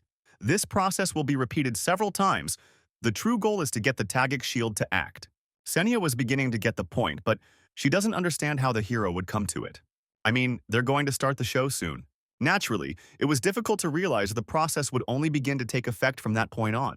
Young wants to try to increase their value and take control of the Tagic Shield. The hero asked the boys to take a little rest somewhere not far away. The boys, of course, agreed to the leader's suggestion. The kid turned to the supervisor. The hero didn't recall when they became his subordinates. Ronaldo was outraged because they didn't say anything like that. They just wanted information about the gate. Renbull wondered in case of rejection. The manager explained that the player had no other choice because soon all players would become members of the association by law. The young man explained that soon, but not now, After such pressure, the hero had no desire to cooperate with Xiangshin, especially at a certain point. When the rude kids tell him to get on his knees, the kid asks if Renbull knows who he is. The hero replied that he was a middle school student who was rude even to the leader of the Xiangshin team. And already the guy shouldn't have been looking to sense a third-generation tycoon, but did such a thing mean whether the chaebol felt no pain from the blows? The hero stated that you can't get it cheap. The minnows might not even dream of such a thing. The young man thought that was enough for Chairman Ronaldo to get the idea. Then it was time for the next bait. While the kid had been told about the overly harsh words, the kid had already assumed up front. The player continued to watch and listen. The hero really thought he was the best. However, the guy didn't understand where the amount of disdain was coming from. This guy managed to take the hero bait well. The second stage of increasing their value, his pride riddled, lost to Alice and was beaten by Charlie. It seems such a player got an assignment from the Lion King also not completed, and the guy wanted to leave a good impression in front of Xiangshin. The hero's refusal to cooperate is a great reason to intervene. The kid said that the association just wants to collect some data. The boy didn't understand what was supposed to happen if they obediently gave up valuable information. Player stated so will be much more beneficial for future games. Everyone will get more information. The guardian merchant of Venice temporarily imparted the mockery and provocation skill to the hero at a particularly opportune moment. Young believes the player doesn't understand exactly what the benefit will be to other players. He doesn't understand why. The hero said that the association will only think about the good of mankind. How could it not be so, since when Sunshin is a charitable organization, they came to them to subdue the information of innovation? The funny thing is that they automatically assumed they were subordinates and interrogated them. Business partners wouldn't do that, unless the hero decided on his own to submit and become a slave. The kid does not understand the player earrings also wear to like the association. The kid was not happy to spare the non-fighting type. A young man notices a message from the system. The character just got a PvP request. The role of such a fool for Renbull was exactly that in the script. Each guard expressed themselves differently to the young man, but the man wanted to call the administrator. Understanding let all the guards jump with excitement. The kid agreed to accept the offer of a one-on-one challenge. The girl was happy to hear. The other player really is personally summoning the Renbull player. The boy realized that such a problem had nothing to do with the script. The kid was only glad because he would be able to test his skills in a battle against another player after a long time. If the fight had almost nothing to do with the system, the guy would have minimal excuse for not acting in an observer role.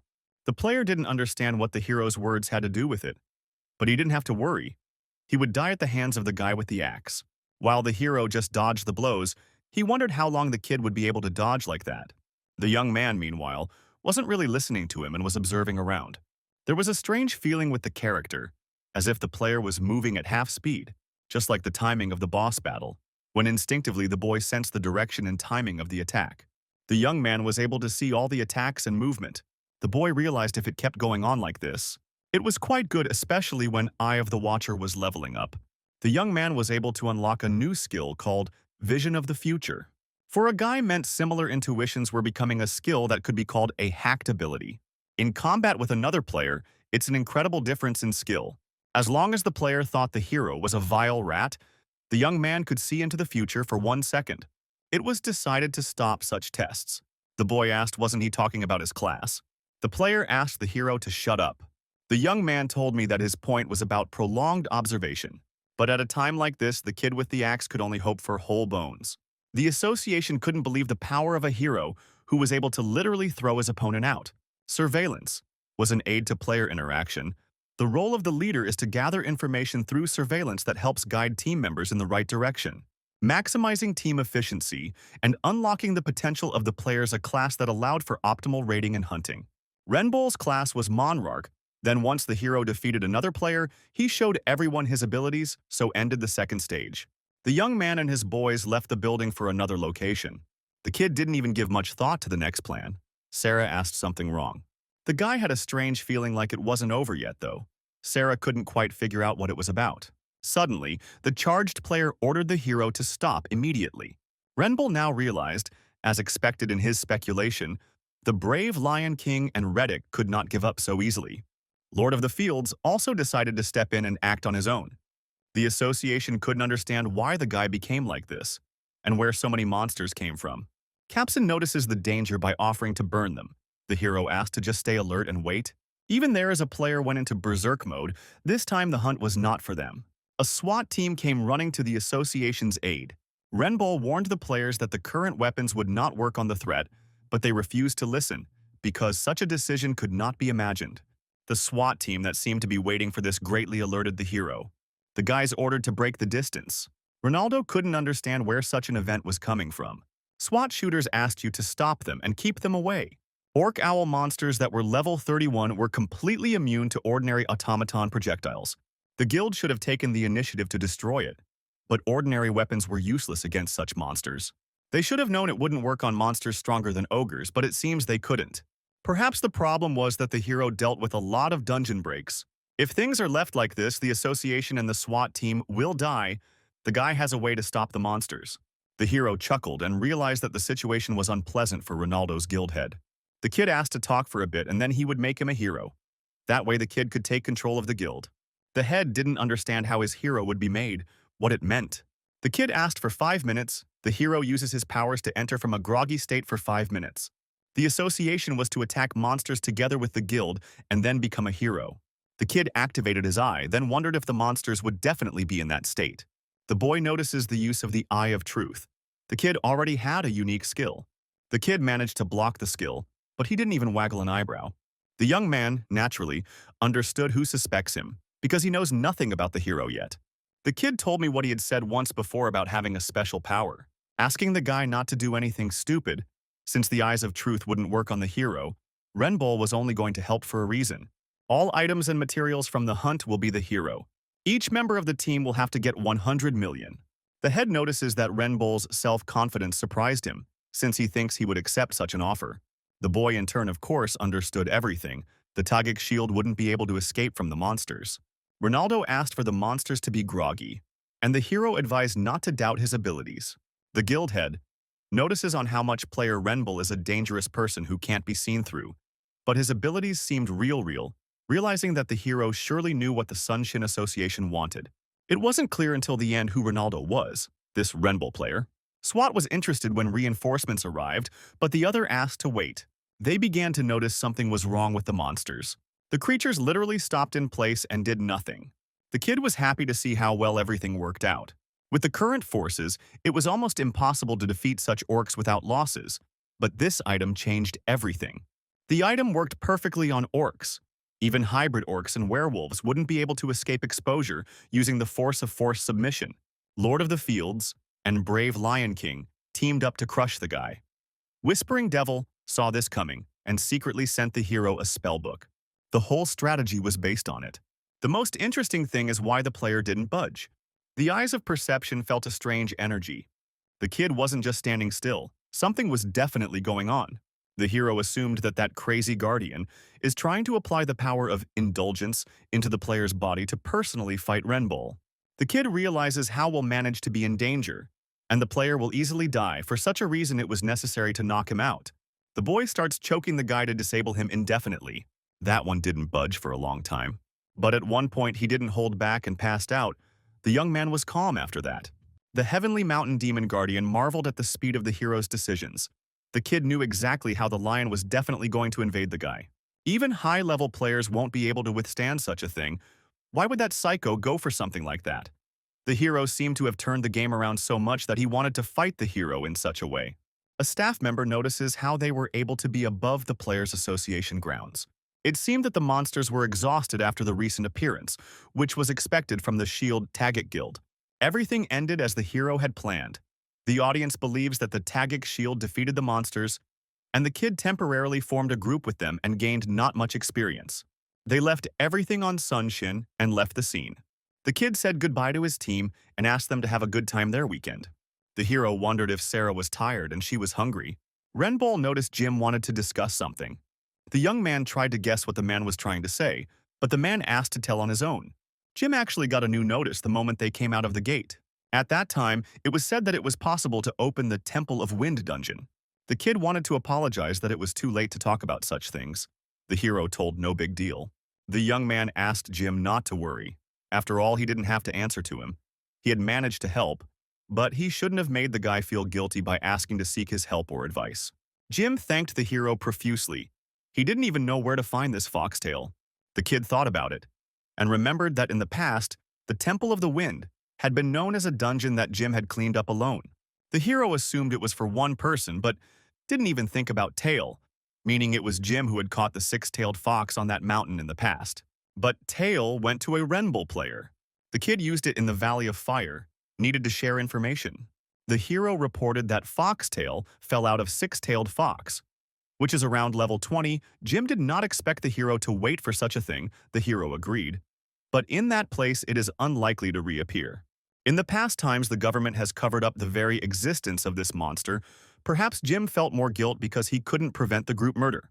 Whether the hero freed him from this when he dealt with the monster on his own was unclear. But if one thought so, Renbull managed to unintentionally save Alice's mother.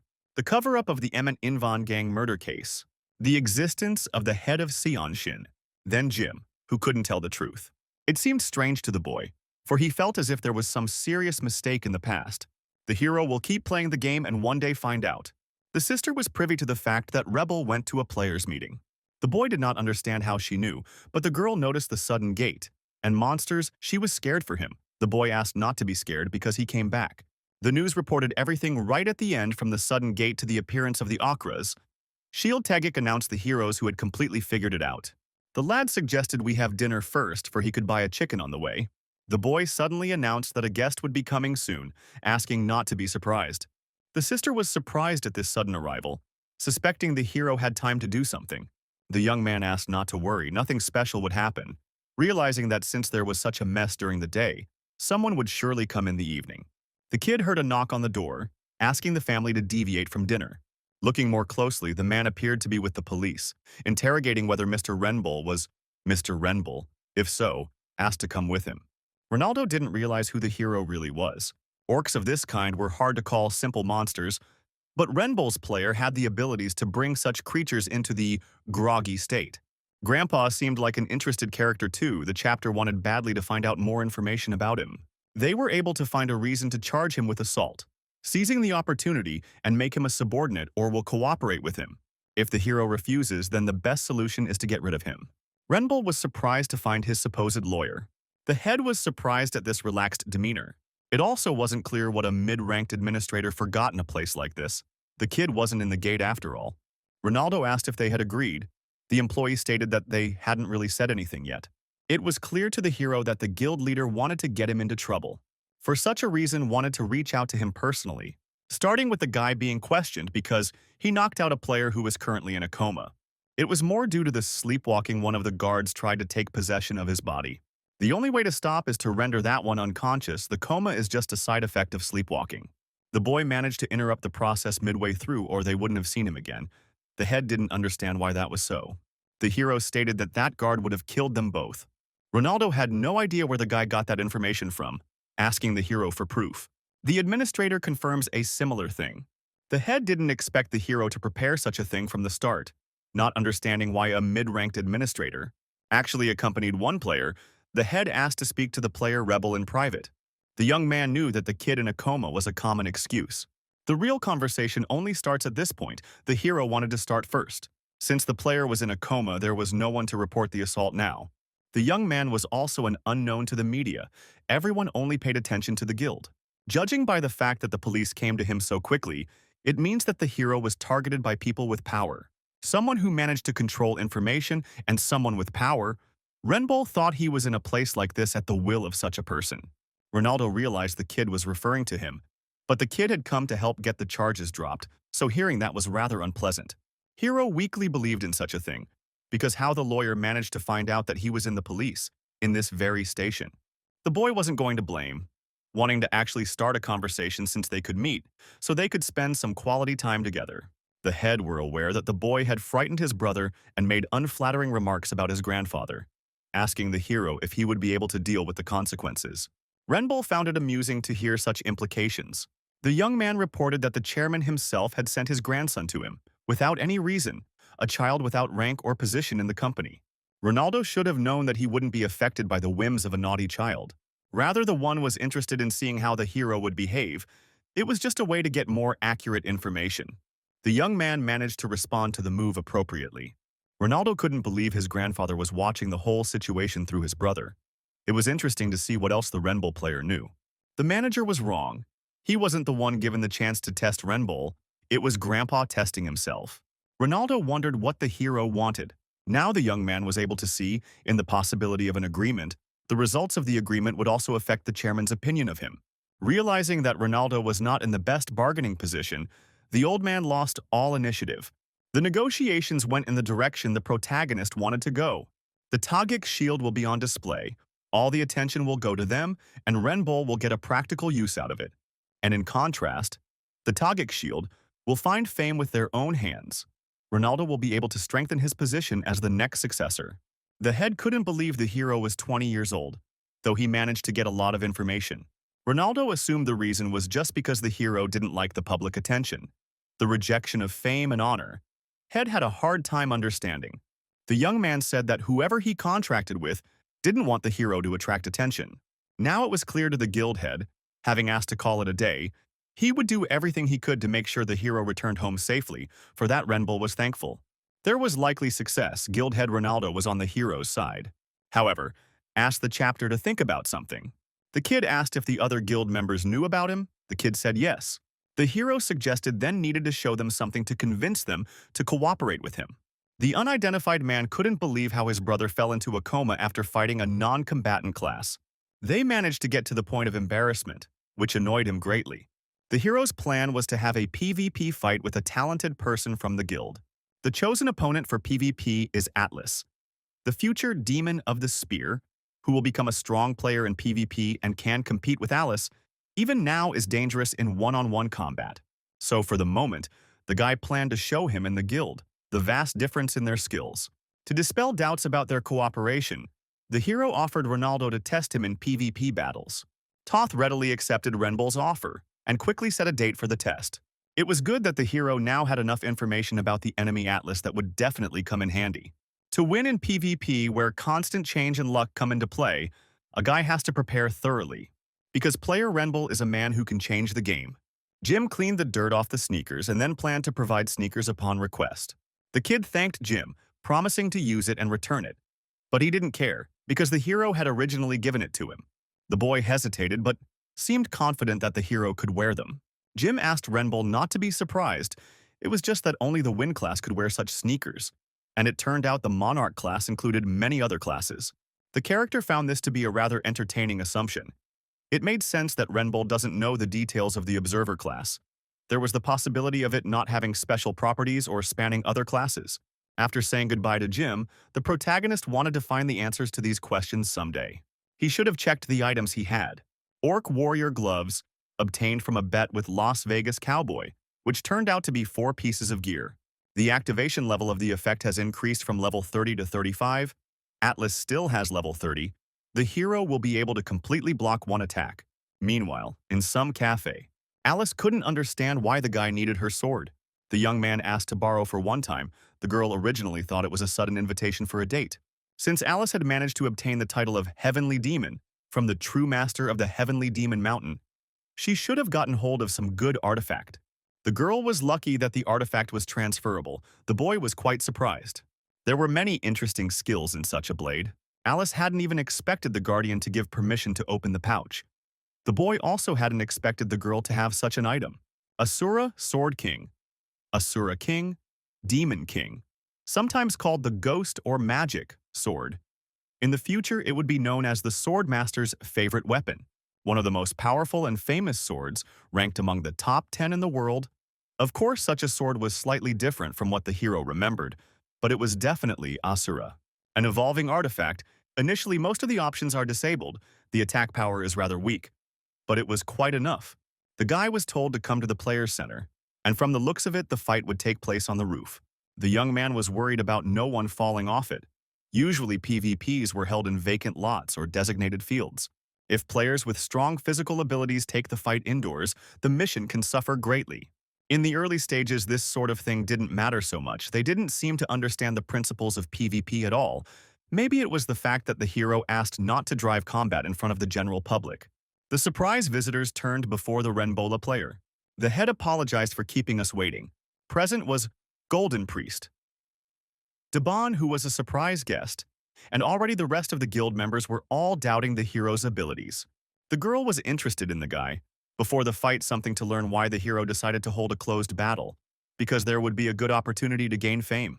Judging by the faces that Ronaldo didn't even try to stop her, it was planned out pretty well. They should have used all means if they want to have a hero on their hands. The boy didn't particularly want to reveal himself, which is the only reason why he stated Poison Witch to Jessica. She noticed the kid's own realization that he was going to be destroyed. Non-combat class versus combat class in PvP. It was to her liking. The girl wanted to make one promise: if she lost to a member of their guild, they would have a drink tonight, just the two of them. The hero didn't know how to respond to such a thing. He thought the girl would be his first opponent.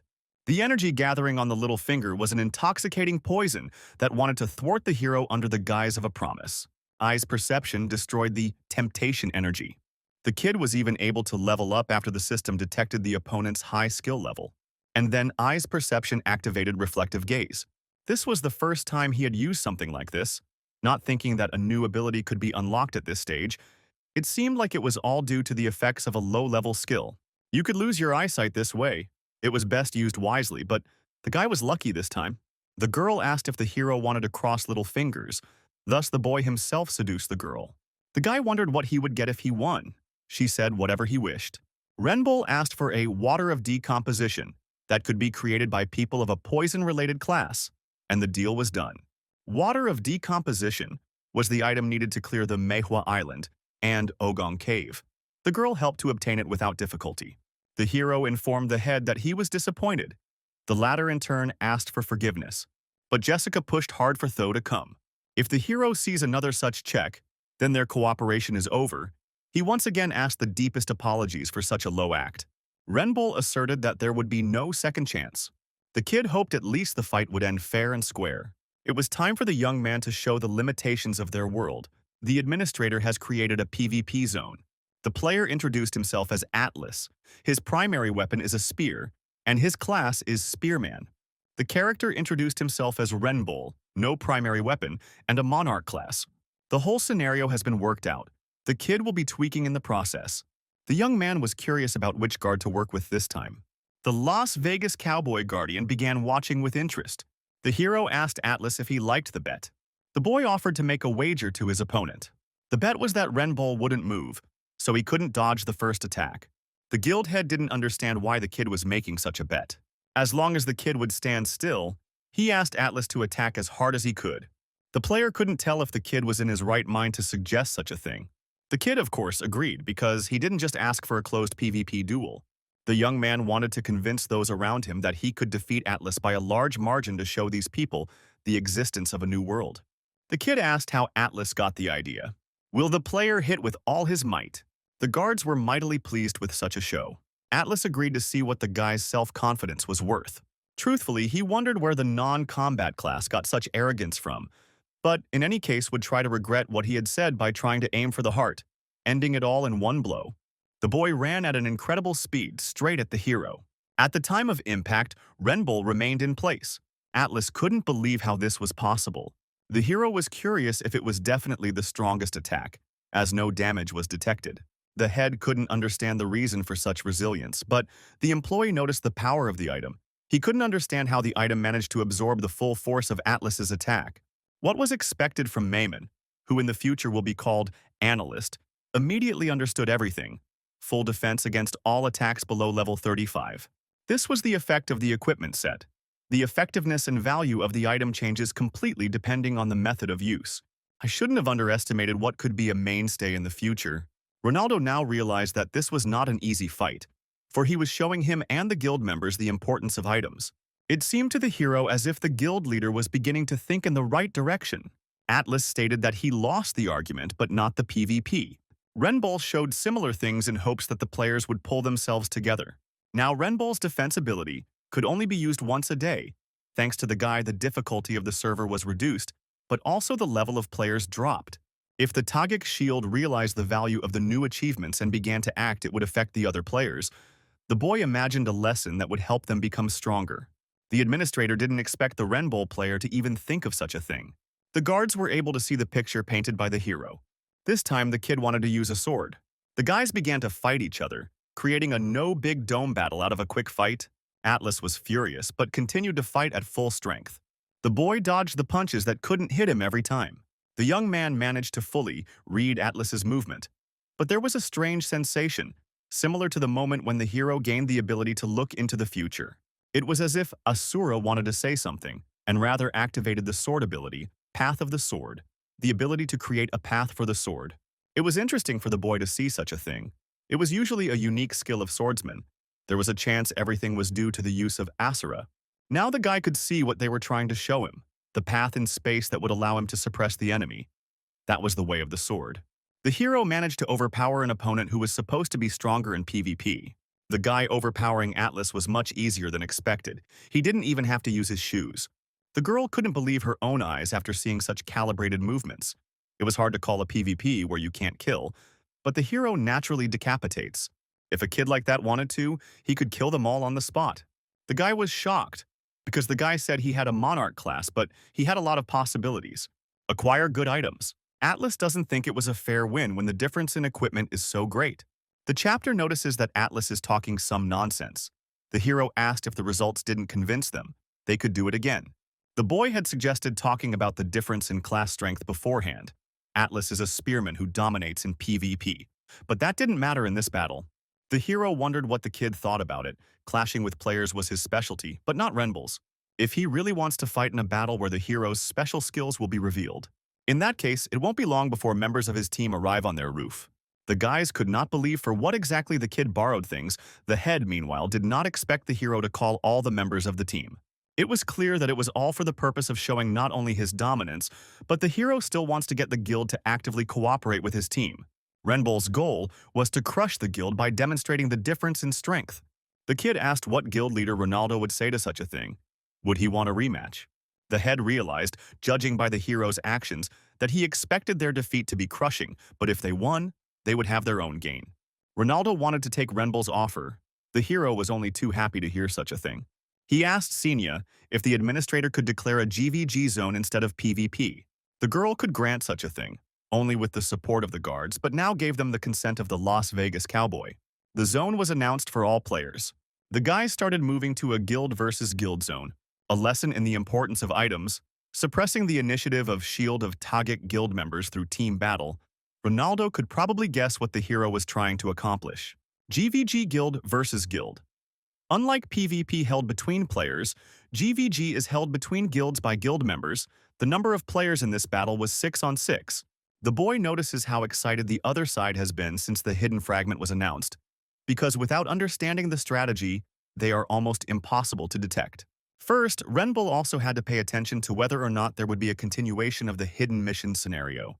Since the guy has the title of Pioneer, the guy can get better options by linking to this assignment. The young man had already refused the golden turtle. And in the Soul Station dungeon, the only time was when the kid used the link in the jackpot challenge. Although the terms of outstanding feats didn't sound unambiguous, offering a title upgrade as a reward, the best decision was not to refuse. The hero asked his team if they were ready for future challenges. The kid will start assigning roles, so he asked to listen to him carefully. It's their time to prove their abilities as a monarch. The duel was on, but Alice had already managed to overpower one of the enemy players. The girl originally thought the guy was a tank since he was wearing silver armor, but he turned out to be a healer, just like their leader said. The boy tried to heal the wound with his magic so he wouldn't lose. A sudden magical attack was aimed at Alice, but the magic managed to be intercepted by the wind mage, who was waiting for the right moment to counterattack. The girl couldn't understand why her magic glowed so brightly. The kid managed to stop the magic, but he was incredibly lucky to have had similar experience with such an attack. It didn't take long for the attack to be reflected, and the girl was involved. Atlas realized that all he had to do was kill the enemy monarch, and then the duel would be over. Deciding that this time the kid would be able to overpower the protagonist, he did not stop. Ronaldo thought it would be a good idea to tie Renbull's leg so he couldn't dodge. The kid managed to hold off a young man who had nowhere to go. The head believed if they were able to defeat the hero, there would definitely be a split in the team. Renbull managed to dodge the attack with Ronaldo's magic. Atlas didn't understand how this happened if the hero wasn't supposed to move. Charlie said hello to the big man, wishing him sweet dreams. Activating the Stone Fist skill, the kid managed to make Atlas feel defeated. The head couldn't understand how Renbull had managed to get rid of the skill, not realizing just how much of a high resistance to magic beyond representation he had. The side of the chapter arranged their forces and strategized based on Charlie's analysis. For such a reason, Ronaldo expected at least an equal battle. It turned out to be nothing of the sort. The abilities exceeded expectations. The hero team had a huge skill gap. The flame attack made the enemy regret the attack. Capson hoped enemy players liked his fire whip. The head was completely out of ideas, but suddenly someone took hold of his shoulder asking him to calm down. The hero was behind him, informing him that today was the last opportunity to agree to a fair deal. For such a reason, asks the guild head not to drop such a chance. Hero manages to make the guys heroes, and Shield of Taeguk is the best guild in Korea, can help lead the promotion of all the innovations. Ronaldo was wondering how much Renbull had predicted everything. Though such a thing no longer mattered, for he would foresee the future. The boys had lost, and he would admit defeat. After a while in the Seonshin Association, the Lord was curious about the impressions the head had from meeting Renbull. He would never have thought that the guy was only 20 years old. The hero managed to surpass them all in everything, despite the careful analysis they were able to do. Such a thing was very bitter to report defeat. The analytical ability was much better even than their guild's chief analyst in charge of analyzing them, hence, Ronaldo and the rest of the guild members only had to recognize him. The old man quite skillfully conceived that the man had done it deliberately to agitate them all. The Lord's son thought so too. The association boss realized if they were able to show a high level of interaction, they had trained hard. And apparently Ronaldo had been preparing for today since Windy Hill. It was entertaining for the old man to observe how skillfully the hero demonstrated mastery, achieved benefits, and chose to lord it over the strongest. The old man asked to study Renbull's insight and point of view. It was the greatest asset of any man. Next to such a one, there was much to be gained. Meanwhile, somewhere in the park, the girl was happy to win thanks to the hero, but she couldn't understand what kind of notice appeared after the end of the GVG battle. The kid said that it was the promotion of his title to Pioneer Winner. The kid managed to pass the hidden fragment and got the award. The girl was amazed, because now all they had to do was create a team with a hero to get extra experience points, Renbull agreed. But such a thing only worked in a certain area. The sudden appearance of a familiar person after a battle didn't stir the guy up much. The young man couldn't understand where Jessica was coming from. The girl was glad to meet Mr. Hero again. The boy reported that he received the water of decomposition. The deal was done. On what business then she came to him? She wanted to give the letter that the guild leader had asked her to give to his boyfriend. The young man notices 200 million won checks. It wasn't clear why come in person just for that. The guy was curious if the head was accurately asking exclusively for this. Jessica laughed because he had told her to take the envelope to him. The strangest thing for the guy was that the money could just be transferred to the account. The girl insisted on this method. The girl notices the first time she saw a man who did not react to receiving such a sum. The guy definitely liked her, inviting him to go out once for a date. Eventually, the girl came to seduce the hero. Jessica was known for scandals with celebrities and players. The truth was unknown about the veracity, but she was called the former lover of the Demon King. One would not want to get involved with such a person, so it is better to avoid such a relationship. For such a reason, the boy refused the date. Suddenly, the young man wanted to give something to Ronaldo to tell him to contact him if they found a case completely covered in black in the southern region. The girl agreed to pass on, thinking that they could see each other again. Next time she would be able to dress more smartly. The kid wanted to finally take a little break. Sarah was worried about the hero. She had a bad feeling from that girl. She trusted her intuition, so she was against her origin next to Renbull. The young man asked to take it easy. They had 2 days off. In the future, it will have to prepare for the following strategies. The guys had no idea why they were in the exact same cafe. People around him began to recognize the hero and his team, which was recognized as the best in Korea at the moment. The young man planned to go as a team to go to the building across from the Uplex. The kid stated that they all had the right to be the first to enter it. He would be able to assure that place, turn into a dungeon, but they didn't know the exact time, so they need to strip the area beforehand. Jim was interested in what would happen to the people inside. The hero assumed die. As in the Soul Station dungeon, Renbull would warn everyone via the Taeguk shield. By contacting Ronaldo when clues are found, it's for the best the hero will no longer be able to deprive others of opportunities for development. Tomorrow afternoon, Renbull wanted to go on a trip with them, only interested in who wouldn't make it out of the team.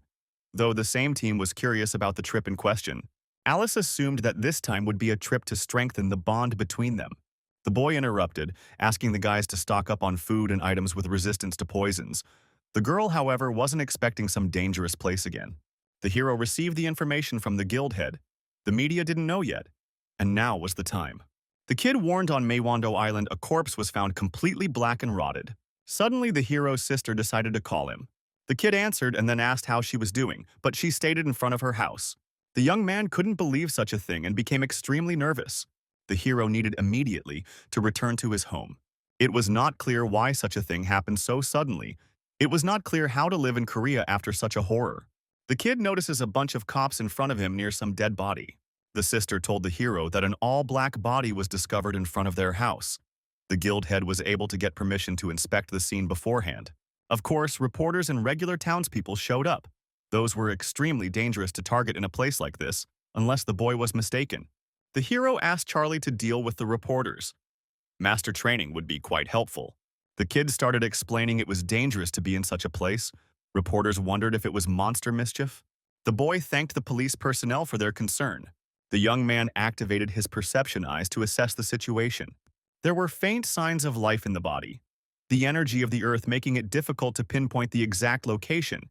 But judging from the state of the bodies, it was around level 30, Pearl Scolopendra, a monster that pulls people underground, sucks out all the life force and puts it back where it belongs, making the body black and decompose quickly. If there was such a creature, it was incredibly dangerous in such a place. Ordinary people needed to leave, but the police were too slow to react. The hero tried to focus more seriously, and to figure out otherwise the victim would not be alone. Activating the skill, Vision of the Future, the boy managed to find a second before he appeared, asking Alice to figure it out faster. The monster suddenly lunged at the nearest policeman who was unsuspecting. The girl with her speed managed to deal with the creature before it could snatch the man underground.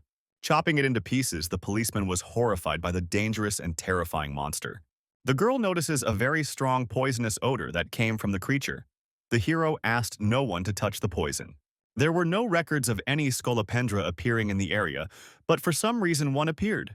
Did that mean there were more nearby? From the very beginning, the guys needed to find the entrance to the gate. They were sure to appear somewhere nearby, since the guys came across a monster. So the search began immediately. The guild head who received the report immediately came to the scene. Thanks to this, they were able to act more calmly. The hero wondered if there was information he didn't know, or if there had been a change. The girl notices something dangerous near her. A flower field studded with unknown yellow flowers. In the middle of it lurked the key monster that activated the gate. A caterpillar that lies motionless in one place, just like the one that appeared on Maywado Island in the hero's past life. Renbull asked Alice to deal with her. She agreed with the commander, and then with quick movements of her hands, she destroyed the creature. The system notices how the condition has been met, creating the gate Scolopendra's cave. The head thought, if there are multiple entrances, they need to be controlled so that others don't open as well. The hero confirmed Ronaldo's words. After all, it was better for them to avoid changes, so let them gather all the guild members and began to observe the situation. The same body was found on the island of Maywado. It was not clear why the gate to the cave opened strangely in this place. Details different from the past appeared. The hero asked Kepson to go with them, and the others would stay outside and guard. The boy didn't know if the two of them would be enough, and he was also very afraid of insects because they disgusted him. Renbull asked the boy not to make any noise because the creatures reacted to voices, but naturally he couldn't even think of such a thing. But it turned out to be a joke. The hero wanted to follow before quickly finishing and going outside with him, while Capson was ready to die of fear. A fire-type master was needed to mop up the Scolopendra cave. There are many questions, but they had to do the cleanup first. If they do it now, they can safely return to the duplex. The only thing to watch out for was the appearance of Scolopendras. The boy didn't expect to find the bodies in front of him, beginning to assume that they were the first to discover the gate. An unknown entity took the hero by the neck and wouldn't let go for a long time. The creature was glad to meet another victim who had fallen for the spruce trap, while the boy didn't even manage to feel the creature approach him. Eye perception was temporarily halted. The hero had no idea where the creature with such powerful strength came from at this point. The kid dared to ask the administrator about the case. The girl stated no mistake. The system recognized it a long time ago. Demon King Dargan did not understand why such words. Particularly interested in where the hero got his characteristics from at that level. The hero found it amusing to hear such a thing from someone who could grab him with one hand. Dargan wondered if the guy didn't value his life at all. The kid stated that the creature himself started it, So he responds the same, realizing for sure he will die if he makes a mistake. Renbull knew that Dargon had killed long ago if he wanted to. It turned out the guy's opponent wasn't the type to kill recklessly. The creature let the lad go, deeming him quite adept at scratching his tongue. Dargon leaves alive those who hold their own with dignity. The boy had known for a long time that he could meet Dargon, then noticed how the hero lost all confusion after awakening the ability of foresight. He found the boy funny. For what would he do if he spared the hero? The young man was known to Dragon, one who follows the path of power and dominance. So Renbull replied that he would become stronger. It was a very entertaining sight to hear such a thing. The boy had managed to awaken his curiosity, but the price would be high. Dragon wondered how much the young man wanted to get stronger. The kid told him that so much so that he could bring the one who controls the force to its knees. The hero knew the answer the creature longed to hear. The boy promised to either be a fierce sword that could be trusted and used. There was one last unresolved question as to whether the hero would awaken his adversary. The creature asked if the boy remembered their meeting in Tower D.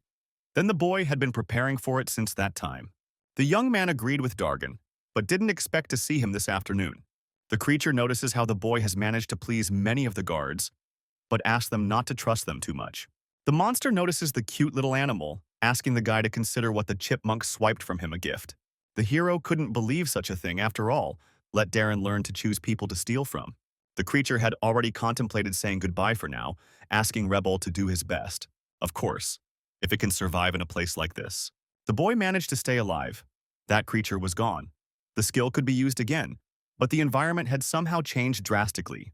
The hero honored the Scolopendras, maybe even had a case of capsins, or a higher-level predator, which was right behind Renbull's back. The tree was intensely interested in our hero, wanting to eat him. The boy had not expected to encounter such a horrible monster, which was of quite substantial size. A predatory tree-eating pearl Scolopendra. The hero even forgot that he had a habit of attacking their habitat and creating a lair. So Dragon threw that phrase. The battle couldn't be avoided. The level of the tree is around the 40th. The boy can't handle it on his own. The hero knew it was possible to die in a place like this. The young boy notices the bodies that the Scolopendras threw. If the kid manages to grab that thing, the chances of winning will increase 50-50. The creature's growl is strongly accompanied by bloodlust towards the young man. The boy began to call out to the creature, realizing that he would be able to defeat the creature and would surely return from the cave alive. Meanwhile, Capson was running far ahead, not understanding why the hero was so delayed. He also heard Renbull's voice, realizing he was somewhere nearby. Running to the meeting place, the boy suddenly discovers a new monster, the tree monster, which the hero must have fought. Before their expenditure, Renbull managed to give the key to conquering the Scolopendra cave. The guy had to spray and set fire to it when he got the signal. The oil reacted to magical fire, the kind only Capson would be able to use. The young man thought it would come in handy against Scolopendras, but signal received, he needed to use it directly on such a monster. The boy threw such a flask right into a tree to eat it. But before a satisfying appetizer, Capson decided to add not much of a peppercorn in the form of his fire. The kid was glad to see a good picture in front of him. However, the picture was too bright for some reason. From the start, Capson didn't expect to see such heavy fire in front of him. It seemed to the boy that the temperature was even higher when he got the book during the last dungeon with the hero. The guy started calling out to Renbull, asking if he was okay. The character was, though, not easy, but it turned out to be pretty normal.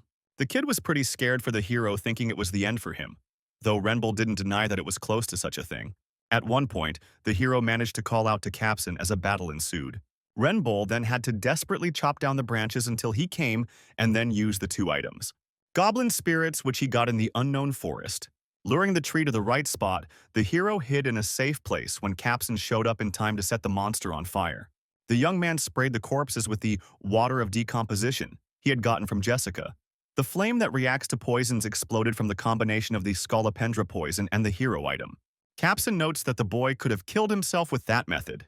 The hero asked not to worry because that's how it was originally, 50-50 monster or him. While his partner was yelling that he was crazy, the kid was making excuses not dead means well. This strategy worked because the guy had the title of Capson's Fireman.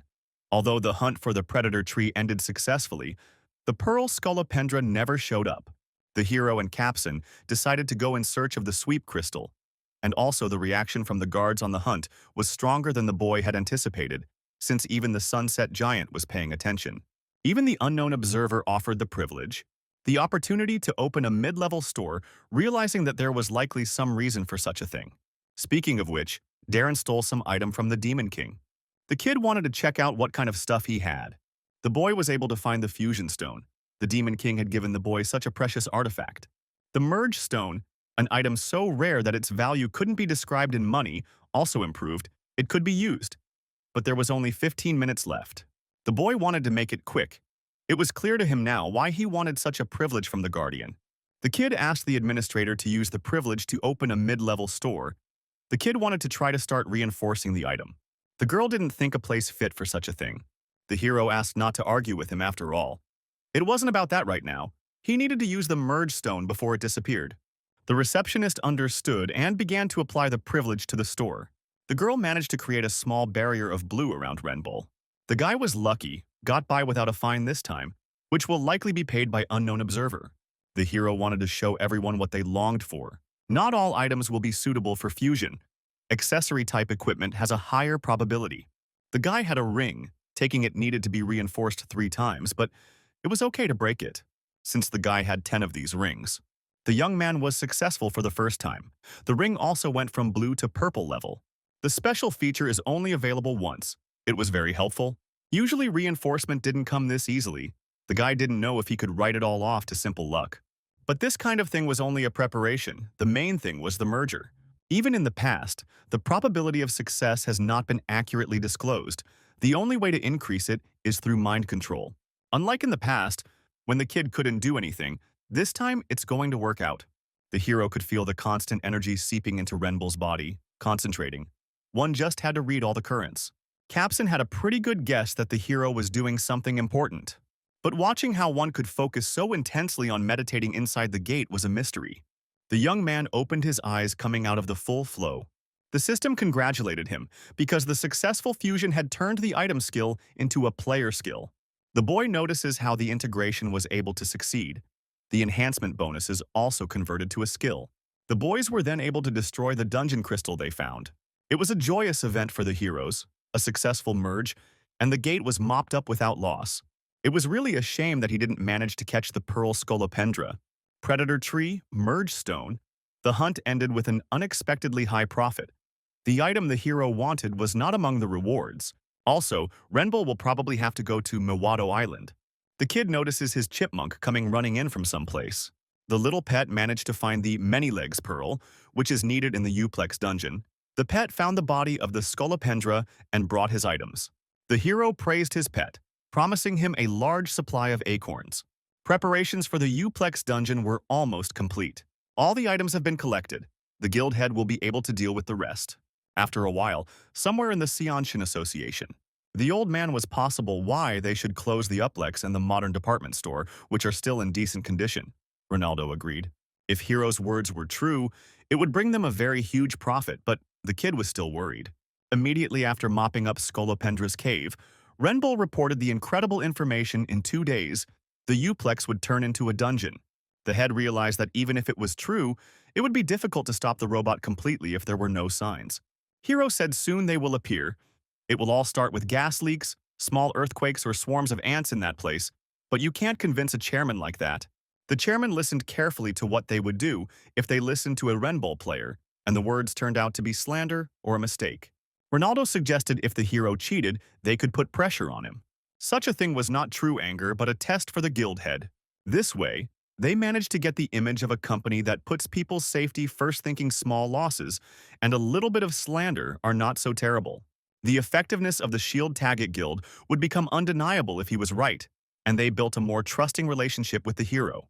The old man couldn't believe Ronaldo had come to such a thing on his own. He in turn was not in agreement. The guy was helped to come to this conclusion by his dialogue with Renbull. The old man chuckled and thought so originally, realizing that this player Renbull is a true strategist for his cause. Starting to notice how Ronaldo started to develop quickly after meeting the kid, initially thought he wasn't that special, but it was getting more and more interesting every day. The character was able to deal with a lot of issues. There was only 1 day left before the dungeon appeared. The future could change again due to hero interference, but it was best to avoid damage while it was possible. Meanwhile, sometime during the night at Uplex. Exactly, this place turned into a veritable dungeon come the morning of September 29th. The boy probably doesn't know the exact time, but that's how it was in his dream. The kid hoped there was no one left, because they had safely shut down the building, thus reducing the number of people involved. The guys notice another guild team. Sarah didn't understand why the Tagic Shield players were going in as well. The hero confirmed that no, the guys were just for show, only their group would be doing the cleanup. Sister and Alice were against that woman, though the kid couldn't understand the shaving from early in the morning. The hero asked his team if they remembered what the man was talking about. Alice notices how the dungeon has begun to form. The hero also notices the transformation in the dungeon learned from the entrance, asked the entire team to be ready. It was 8 hours and 40 minutes on the clock. They are starting. This is going to be a difficult raid, but the hero has prepared. Everything should go fine. Suddenly, the system notices in the duplex there were no live humans detected. The system saw that the activation condition for the Uplex dungeon had not been met. The hero didn't expect to discover the conditions, especially now. Renbull suggested that the structure of the dungeon itself is formed by the absorption of living people. Then, the residents of the Sinchan neighborhood will be in danger. The kid yelled that the guys had the right of first entry, so he was asking everyone to come right in. The boy wanted to stop the expansion before the dungeon swallowed the nearest people. Alice couldn't realize what it was in front of them. The hero knew that they were able to enter as soon as possible, but finding the people in the vicinity already dragged on. The guys from the other guild who were next to them, and 2 civilians. Dungeon expansion activities have been halted due to normal entry. And then the life sacrifice operation was suspended. The hero was quite happy with such luck that they got in quickly. The guys didn't take much damage. Behind the glass, they would have locked up and killed a large number of people if they had been late. Jessica realized she had a hero to thank for the rescues. The boy needed no such thanks, for he had done what he had to do. The guys were able to avoid casualties, but there were still a lot of tests ahead, which awaited the guys in the future, and there was not much time. The hero turned to Charlie asking if he had the stun skill. He agreed. They didn't know the strategy, of course, but there was little time to explain. Renbull asked to use it to stun a player for 5 minutes. And then the boy told the girl that there was no time to explain. Let her just follow his instructions. The young man asked not to be surprised or resist if monsters appeared in a few minutes. Jessica couldn't understand what was being said. The kid asked me to close my eyes if it was hard, just to keep as quiet as possible. Also asked other people to stay still too, close their eyes and ears. The first floor scenario would soon begin. For such a reason, he asked everyone to stand still while he aggregated the monsters on him. The boy had managed to warn the others. Now, everyone was responsible for themselves on their own. The young man strongly hoped that all the remaining people could survive. As the timer expired, the monsters started attacking the guy. The girl couldn't do anything because of the pressure, which was incredibly strong that she couldn't determine the level. The hero was going to fight alone. Also, Renbull was able to realize that the player was afraid of dogs, so he knocked him out. Only it wasn't clear how the boy had managed to find out such rather hidden information. The hero tried to be calm, realizing that everyone would die if he pissed off the dogs, realizing he should have gone ahead with the plan. The boy threw the dogs some kind of treat that the dogs must have liked. The meat took on the juicy bits of a black yak. The monsters were mildly interested in such an appetizing dish. Black dogs were monsters they would never be able to defeat with such levels. On such an occasion, the hero has to use other methods. The monsters didn't try to attack, rather, they were glad the boy was feeding them. The first person to successfully use this strategy was the master of taming. Judging from his notes, they were given to look for the way to their heart. There was no hurry. They would eat the hero if they started to worry. Careful and carefully, it turned out to tame and calm the dogs. Renbull was the last one left in front of him, who would not be so easy to deal with. Namely the boss of all the dogs that managed to befriend the hero. Boss, 2-headed black dog, a beast-like monster in the form of a dog. This dog's name was Churls, who most likely had a master. Such information had not come across in the past. The boy was only able to recognize it because of the skill, the lust for killing, even something more like intimidation. As a test, the hero only wanted to trust Lau's notes, trying to pass the tests of such a beast. The boss managed to take the hero's head in his jaws, but without biting him.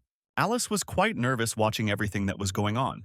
In front of her eyes, watching her leader being literally eaten by some dogs in front of her eyes was quite creepy. She didn't realize exactly if everything was all right. She trusted him, but she was afraid of whether the hero would accidentally get eaten. The kid started brushing up against the dog, who kept checking the guy out. The character gave the name Charles, understanding this behavior. The dog managed to recognize a familiar face who gave his real name, believing the hero to be a friend of his master. The kid continued to fondle the big boss, periodically praising him. realizing that the acidic spit was highly charged. Of course, it was said that he used dog work methods in his training. Even just saying his name was quite effective. The system detected confirmation of the temporary taming of the black dogs and the two-headed black dog. An administrator appeared in front of the guy and activated pause. The girl informed the player Renbull, apologizing to him for interrupting. But did he have any special knowledge or taming skills? The kid replied that no, he was just using his canine instincts. Even the guards reacted violently to what happened. The girl queried if the guy was sure he didn't have skills. The kid asked to check if she didn't believe it. Admin was able to check and did not identify taming skills. Kid asked to keep it, if that's all. She couldn't understand how the hero managed to tame the monster then. Renbull was able to surprise in this journey to survival. Aside from such came even Guardian Pusty Boy with a weighty name in the tamer world. A good development. The boy could see what he had to do to get to the second floor. The receptionist was able to understand the hero and dared to leave with such questions. The guards managed to react stronger than the hero had originally expected. Lau had achieved the same reaction in the past. Even knowledge of strategy didn't help if the guy didn't have a heart of steel. The young man notices a hidden bloodless sweep fragment, though he didn't initially expect to see it. The connection to the Finding Master. Charles' scenario isn't clear how it works. If the guy goes to another space on his own, the others in the Uplex die. The best strategy for the guy would be to not change the strategy at all. A guardian who puts pleasure and his own interests first makes such a suggestion. This assignment is so valuable that it was scary for the hero. The guys were really worried about the guy. Renbull seemed like he should have consulted the others first. The boy asked if the boys wanted to try a related task. The boys, of course, agreed with their leader. Capson wanted to go with the hotel hopefuls too. Jim hadn't expected to see his friend so cowardly. Sarah wanted to do as her little brother would tell her to do. The hero was glad that his whole team was full of enthusiasm. The team didn't hesitate to respond, but simply agreed to follow their leader, trusting him with their lives. The guy had plenty of time, but it was best to think about it when getting out of the Uplex, especially the reward, the pass scroll that allowed one to leave the dungeon, and even the reinforcement right. The boy would even be able to upgrade it to an instant dungeon passage scroll, but such a treat would cost 50,000. It was best not to be in a hurry. Continuing with the plan and going up to the second floor. The player managed to wake up just as the situation was resolved. He was angry with Charlie but quickly calmed down after Jessica's explanation. The kid was very afraid of dogs because of a childhood trauma from a bite from one. He probably would have preferred to be unconscious rather than see a black dog the size of a tiger. The guys asked him not to stand a pole and to follow them. And to the regular people, the hero asked them to stay on the first floor until the dungeon was cleared. Suddenly up to the hero, the guys asked permission to join. The young man stated that he could not guarantee their safety, but the girl already knew that. Asking not to judge her after all, they weren't as weak as they were to ask for protection. And she thought hunting with the best player in the world would be a good experience. The boy notices in the girl's gaze a strange interest hero and did not think that the effect of the reflected attack was still active. The kid wasn't really interested but asked them to act on their own.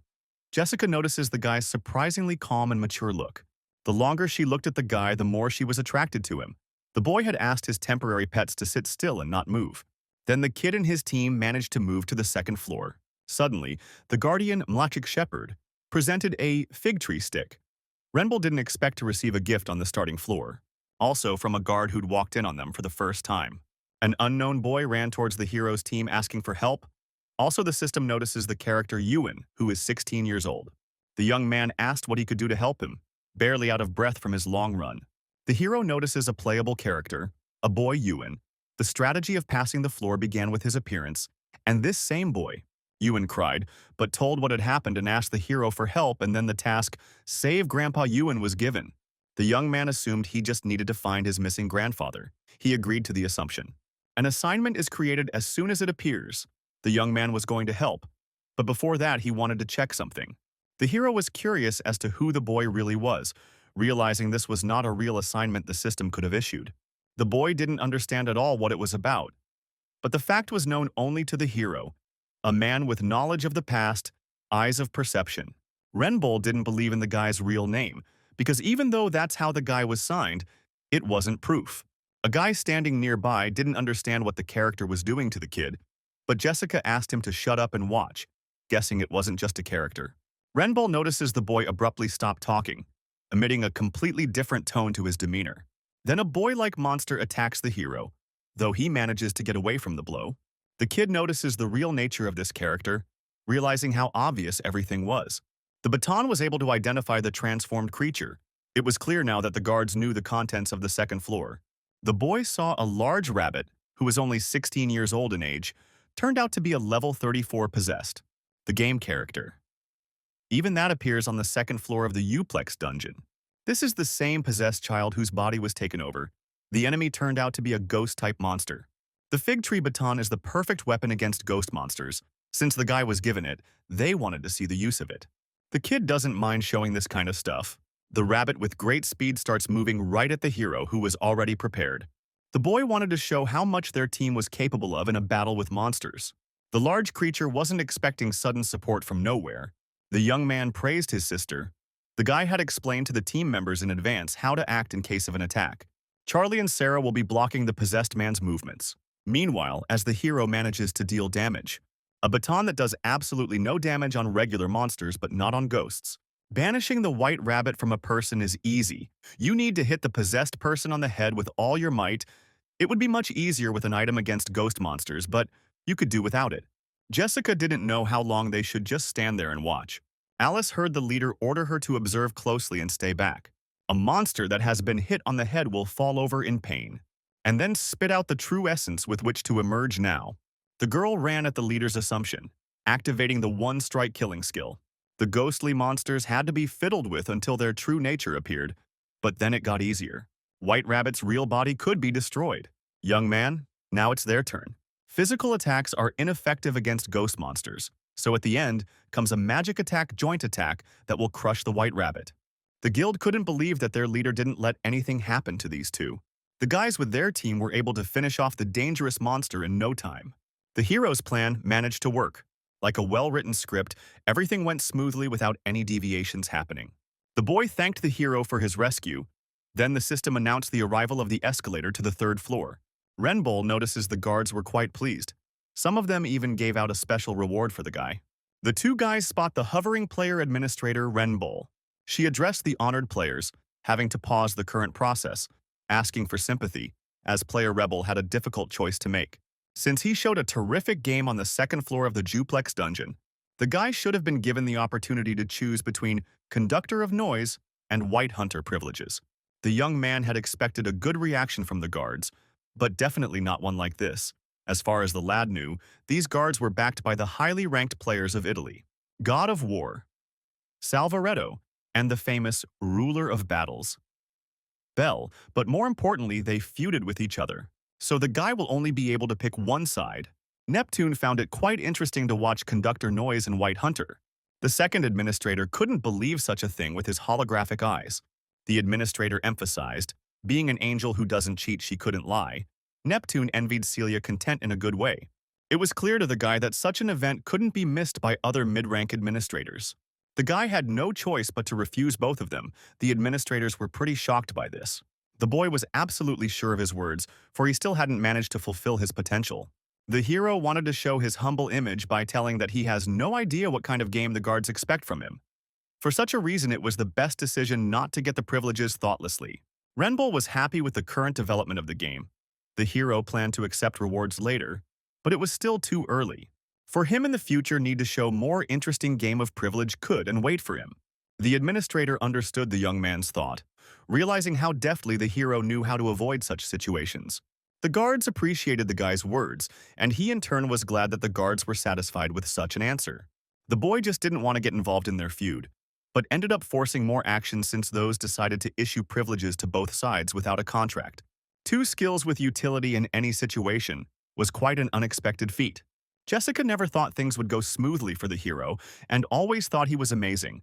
But she's confused by what the strategy didn't tell them. It wasn't clear if there was an option to cooperate their guildmate with the hero. The young man asked everyone to take one before ascending to the third floor. The boy gave each of them an item from Scolopendra's cave. The girl didn't expect the kid to have them ready for the third floor. The kid also gave to the other guild as well, for it would give resistance to poisons. Jessica didn't expect such a thing meant there would be something poisonous on the third floor. In that case, the girl could come in handy. The boy said that no such thing was necessary. The kid only asked that the boys follow him on the shortest path. And after all, the girl only hoped that she would be able to live up to her expectations and help the hero. The young man was determined to do without hunting and move without fighting. The girl couldn't believe how it was possible to do without fighting monsters. The kid warned me if anyone was being attacked by anything in the process. We should have skipped the punch and ignored it the rest of the way. Jessica failed to understand how one could just walk and miss punches, assuming such an item has a strong resistance to poison but hardly increases defense. But the hero thinks completely differently, not like the average player.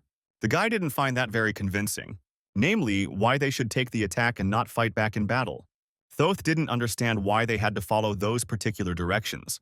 The hero warned, if you act on such instructions, the guys from the other guild wouldn't die. The kid claimed his special eyes that could use a spirit skill. Renbull asked to trust him and walk with him, or they could stay on the second floor. The guy just wanted to say something, but the girl was ahead of him, agreeing to listen to the leader of the other team. She thought that the hero was the strongest player at the moment. For such a reason, she would follow him. The boy managed to understand everything, but the girl saw somehow he looked like he was seriously going to leave them. Jessica was glad that she had managed to stop her teammate, but she wondered what special eyes meant. The boys started running forward at a fast pace to reach the end of the challenge. The third floor of the Uplex dungeon is filled with poisonous smoke. They had to destroy the crystal somewhere in the immediate area. Poison resistance is greatly enhanced with the prepared Scolopendra pearls. The quest was necessary to finish while the effect was in effect.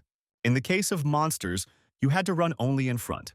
But a group of venomous snakes are, as luck would have it, the strongest creatures of the third floor. The boy was going to get through with the help of potions, but now they have to ask others for help.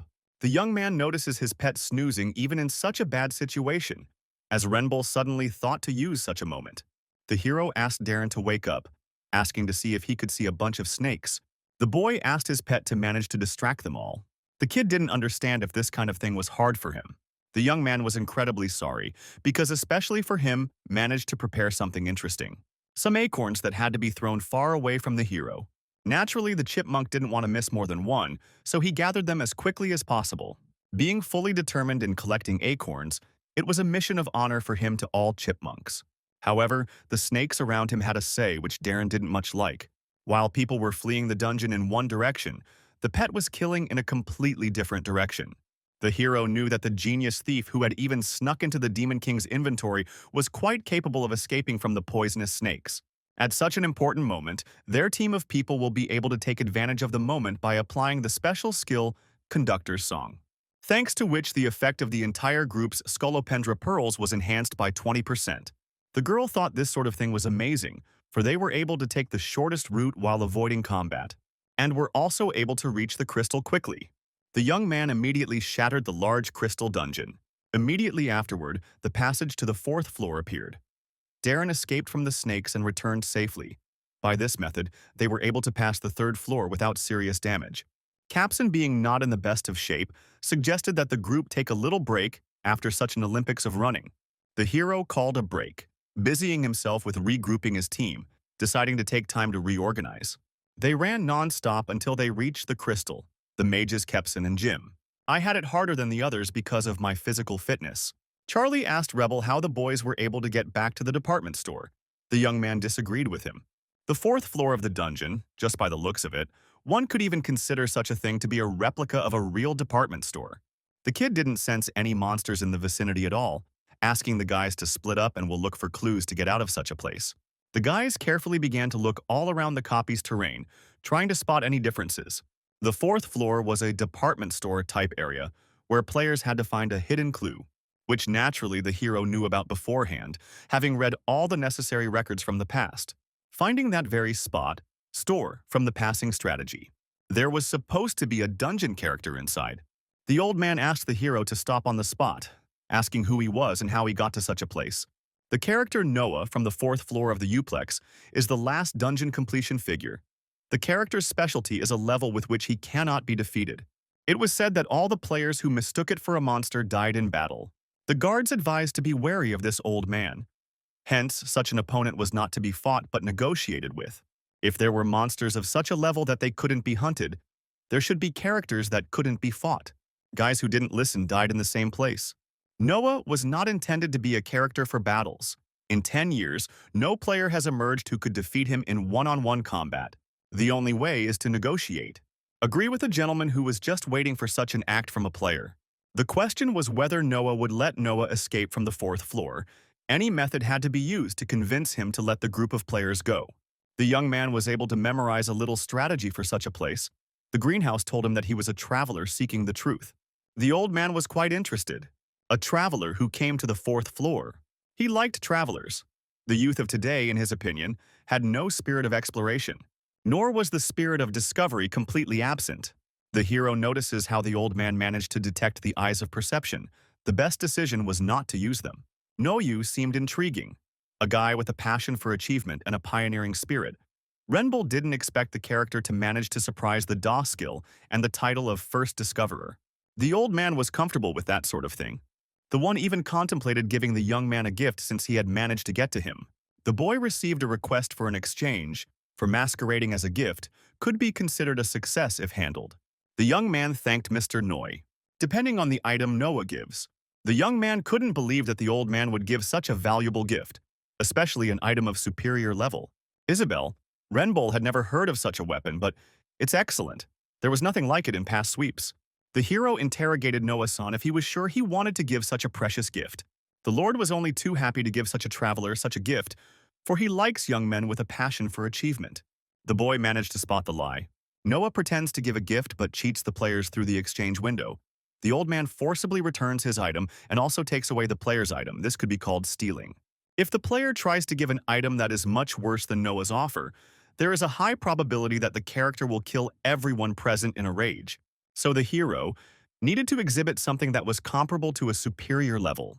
The young man turned to Mr. Noah, asking him to give him the most valuable thing the player could find during his explorations. The latter praised him for his ingenuity. The boy didn't know if the Lord would be pleased with such a small thing, but he was no match for Isabel. The kid will now be able to give the item from the hidden area, unknown forest, where the goblin was killed. It was hard for Darren to find. The most valuable thing the kid had was a magic amplifier. A unique level, no matter how valuable a magic item was, it couldn't compare to a superior one. However, Noah is a character who is interested in jewelry, especially magical stones. The gentleman was able to discern that the boy was not fooling around on the journey. Noah wanted to utilize special privileges and would let the guy out of the place when the exchange was finalized. The kid was glad to hear such a thing, but before calm was not the end, the dungeon would be cleared if he completed the exchange. Noah tried to trick the hero. It's not every day that you get a chance to get an excellent item. The boy had to take a chance and do something like this. A compulsory exchange ticket once given by the merchant of Venice. The kid can use it. The old man enjoyed trading with the guy, wishing the hero a good journey. The boy couldn't believe it, but success had happened. He just had to wait for the exit. The old man began to accumulate a large amount of magical energy. Something went wrong. The old man got very angry at the guy starting to get closer and closer to the hero. The kid realized that the old man couldn't be fooled that much. He managed to spot the deception. The master couldn't understand how an ordinary traveler dared to deceive an old man. Tricking an old man could be the same as sentencing a person to death. The powerful creature let its sharp needles fly straight at the hero. Such a skill was called sword breath. The kid hoped that his plan would manage to work. There was only a second left before the dungeon exit teleported out. At the moment of teleportation, all the sharp tips flew through the guy. Scared out of his wits, the hero managed to shift, surviving. The young man was quite happy that the rest of the team was able to come out unscathed. It was incredibly dangerous for the boy to be in that position. Sword breath hit him right before he went out. Then the hero managed to use a special skill to survive. Absorption, which converts all physical damage taken into recovery. It worked because sword breath is a physical attack. The kid could have died after that, but he ended up clearing the dungeon. At one point, reporters gathered outside. Guys from another guild took over the interview. The ordinary people they could meet on the first floor remained unharmed. They sat quietly and waited for the dungeon to be cleared. It was a better decision to quietly go about one's business and reap the benefits rather than attract attention. The merits could be passed on to the Shield Taigik Guild and the Training Master. The most important thing for the hero was getting a variety of things, such as a necessary item that would help you reach level 40 faster. Renbull came to such a dungeon just for it. Already further on, the guy had a lot of plushies additionally. Suddenly, the boy heard some voice, unknown from where, wondering what he must have heard. From the system, a voice asked for his attention. The kid couldn't believe his own ears to have an object talking to him. Isabel explained that it was about a guy. She had been asleep for a long time, but was awakened by a strong male scent. Not sure how that happened. She called the guy a cheater and couldn't believe how such a weak male could get her. Cheating was like a sham marriage. The kid couldn't believe that an item in the inventory could talk, and the sword was also partially unsealed, revealing only a small function of ego, a superior object that can speak, the hero's first time hearing such a thing. The attack was more than the previous time. The sword was now comparable to the best mid-level item. It was interesting what it would be like after all the seals were removed. Isabel didn't like the hero's silence. She was curious to know why the rogue was constantly silent, and then laughed at the guy. Because she got a jerk as a bride who can't even speak. She didn't understand what kind of marriage could be with him. The kid didn't understand why he was a bride, how such a thing could be understood, but the sword said bride and meant bride, asking the hero to shut up. Renbull didn't know the principle of this connection, but the guy starts to feel Isabel's feelings. She was able to call the hero cursed mage, and in her mind, it's a swear word. Isabel had unknowingly chosen bride or something when she smelled a man. Apparently 10,000 years of sleep had clouded her judgment, and now she was sobbing. Sword asked to accept her obediently as his bride. Suddenly ego was deactivated. The kid is finally confused that the sword is also a bride. The hero seemed to think his current abilities were only enough for a couple minutes of dialogue a day. Pause was activated again, which was expensive. The receptionist spared no money at all. The young man asked Cecilia was doing well. The girl noticed how much more sponsors appeared. She needed an explanation, because getting Isabel with the current power was even theoretically impossible. The young man was surprised at such a thing. Although the reaction of the guards is predictable, this item is an excellent class. The conditions that Cecilia was talking about were as follows. The first was to achieve bloodless sweep while going through the dungeon. The second was to survive Noah's attack. The first condition could be explained by prediction abilities and careful preparation. But for the second, the key factor was luck. The hero could die if he didn't guess the moment at which to use the skill. So Renbull managed to get Isabel. The administrator understood everything, and also thinks that it was not without luck. The pause was over, and the kid wondered if they could end it there. The problem with Isabel was settled. The girl heard the hero is awesome, but he exceeded her expectations by asking to see her again later. Jessica wanted to find a way she could seduce our Renbull. The girl continued to radiate sympathy until she turned away. Charlie didn't approve of her at all, and Capson didn't understand why the girl was such a beauty. The kid promised to try not to run into her. The sweep was over. They could split up. Meanwhile, somewhere in Renbull's apartment, the young man was quite pleased with his accomplishments, especially the Noah's helmet was received. He had two more unresolved tasks before him, one of them related to finding Charles' master, and the second one with the lair. The kid gets a card then.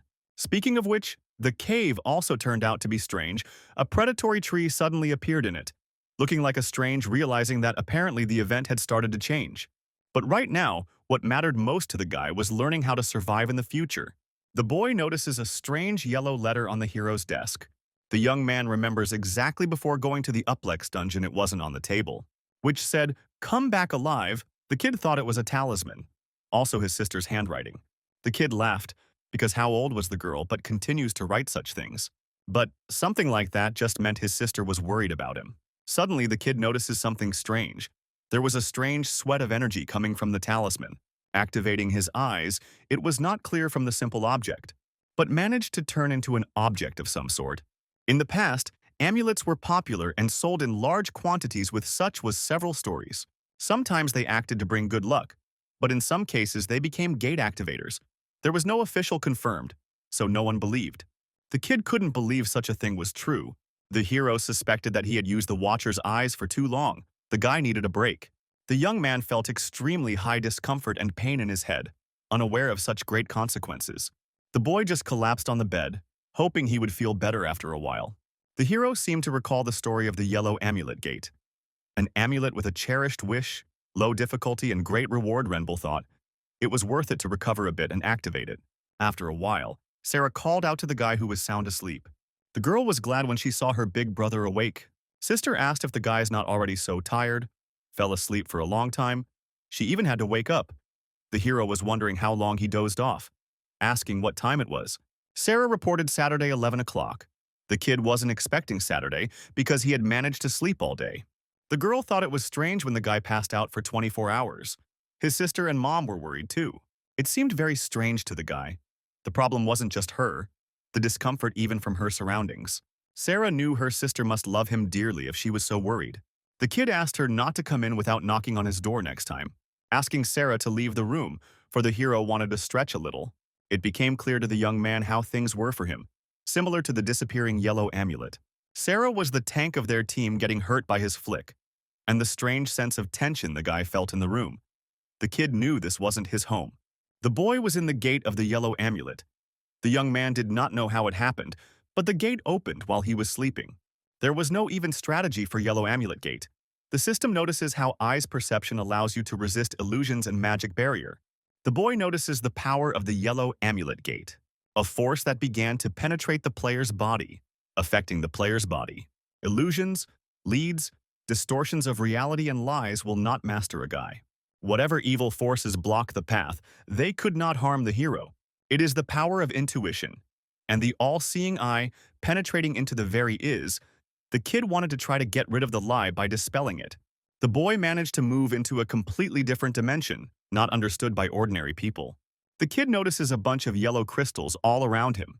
The young man didn't understand why he was sitting in such a pose, remembering only to look around the room with his eyes of perception. There were many changes around the hero. The boy, as if he was casting a spell. The system notices that the hero managed to pass the test. The power of the gate Yellow Amulet gave the order. The kid didn't understand what order he was talking about, some forgotten wish. After reading the task, the necessary information appeared in his head. The essence of the Yellow Amulet Gate is what cherished desire is capable of, and the wish of his sister, who wanted to create an amulet for the hero. The boy pondered over the words, "May my brother be happy." The boy could not believe such a wish for his sister. The girl prayed for Renbull's happiness, but the extent of that prayer went beyond the scope. And to put it simply, for a guy. The sister of the hero, sincerely ready to sacrifice her life for the guy of happiness, she could not understand where they were with her brother. The boy explained that their location was at home, but inside the gate, his sister didn't understand how that could be. The kid asked not to live, because he will decide everything. The hero does not know what made him feel this way. The reason and motive could be any. The important thing is that the girl developed such feelings, and this manifested itself in the form of a cherished wish. The system asked for a sacrifice to receive the badges of glory. The young man was able to check with the eyes of perception it was not his sister, a fake creature created by the gate, but looked identical to the real one. The kid turned to his sister knowing he was happy as he was, but suddenly stopped talking like that in front of her. The hero did not know what the badge of fame was, but such a thing was necessary. The gate was telling him to bring a sacrifice. That is his sister. The real one could die when it kills the fake one. Thus, such a place was arranged. If the reward could be gained by sacrificing a family member, the boy would rather give up. The boy dared to refuse. Reading the spell, illusions, leads, distortions of reality and lies will not master the hero. Renbull doesn't need that kind of power. Regression would become useless if he bowed to it. In such a place, the will came alive. His desire had to become stronger than his sister's. The boy would like to pray for the happiness of his loved ones. But this time, the hero's fate will be written by his own hands. Having read again the spell, whatever evil forces may block the way. They couldn't hurt the hero. It's the power of intuition and the all-seeing eye that penetrates to the very core. The young man was sure he had said similar things. Once upon a time, the exact same feeling was experienced by the hero. The system notices how the spell of will was successfully cast. The eye of perception level is then temporarily increased, depending on the completion of the will spell. Eyes of perception discovered the false power and crushed it, reaching absolute completion by creating the brown crystal of sweep. The boy would never have thought to get such a thing in his subconscious about the presence of the brown crystal, a level higher than purple. And after all, the hero was going to refuse the reward and leave this place. This kind of thing was one way of mopping up. He used the special skill Superior Strike. The boy managed to use the Sword of Isabel for the first time, the weight of which was almost impossible to feel. She may have been able to help him even identify and hit the crystal's most vulnerable spot. An outstanding item indeed. The sword suddenly glowed, gradually moving away from the hero's hands. As he begins to transform his entire environment into something else, the kid notices Isabel absorbing the crystal shards. The hero had never felt such a powerful flow of mana, lacking even the skill to fully recognize it. The power of the Yellow Amulet Gate and the powerful Testament Wish penetrated into Isabel's. Renbull has managed to recognize the true power that requires no sacrifice. She penetrated his strongest weapon. Blade thought the kid was completely out of his mind. The boy hadn't expected this sudden conversation, managing to scare the hero. Isabel saw a guy dare to talk to bitchy Jessica while she was gone, asking the hero to steer clear of that woman. The boy didn't understand what nonsense the bride of Isabel was telling him, but she was more interested in whether the player understood her words or not. It seemed to the kid, ego could have worked longer. Isabel had asked the hero to only try to cheat on her. She would finish him off on the spot. The kid didn't even think of getting close to that woman.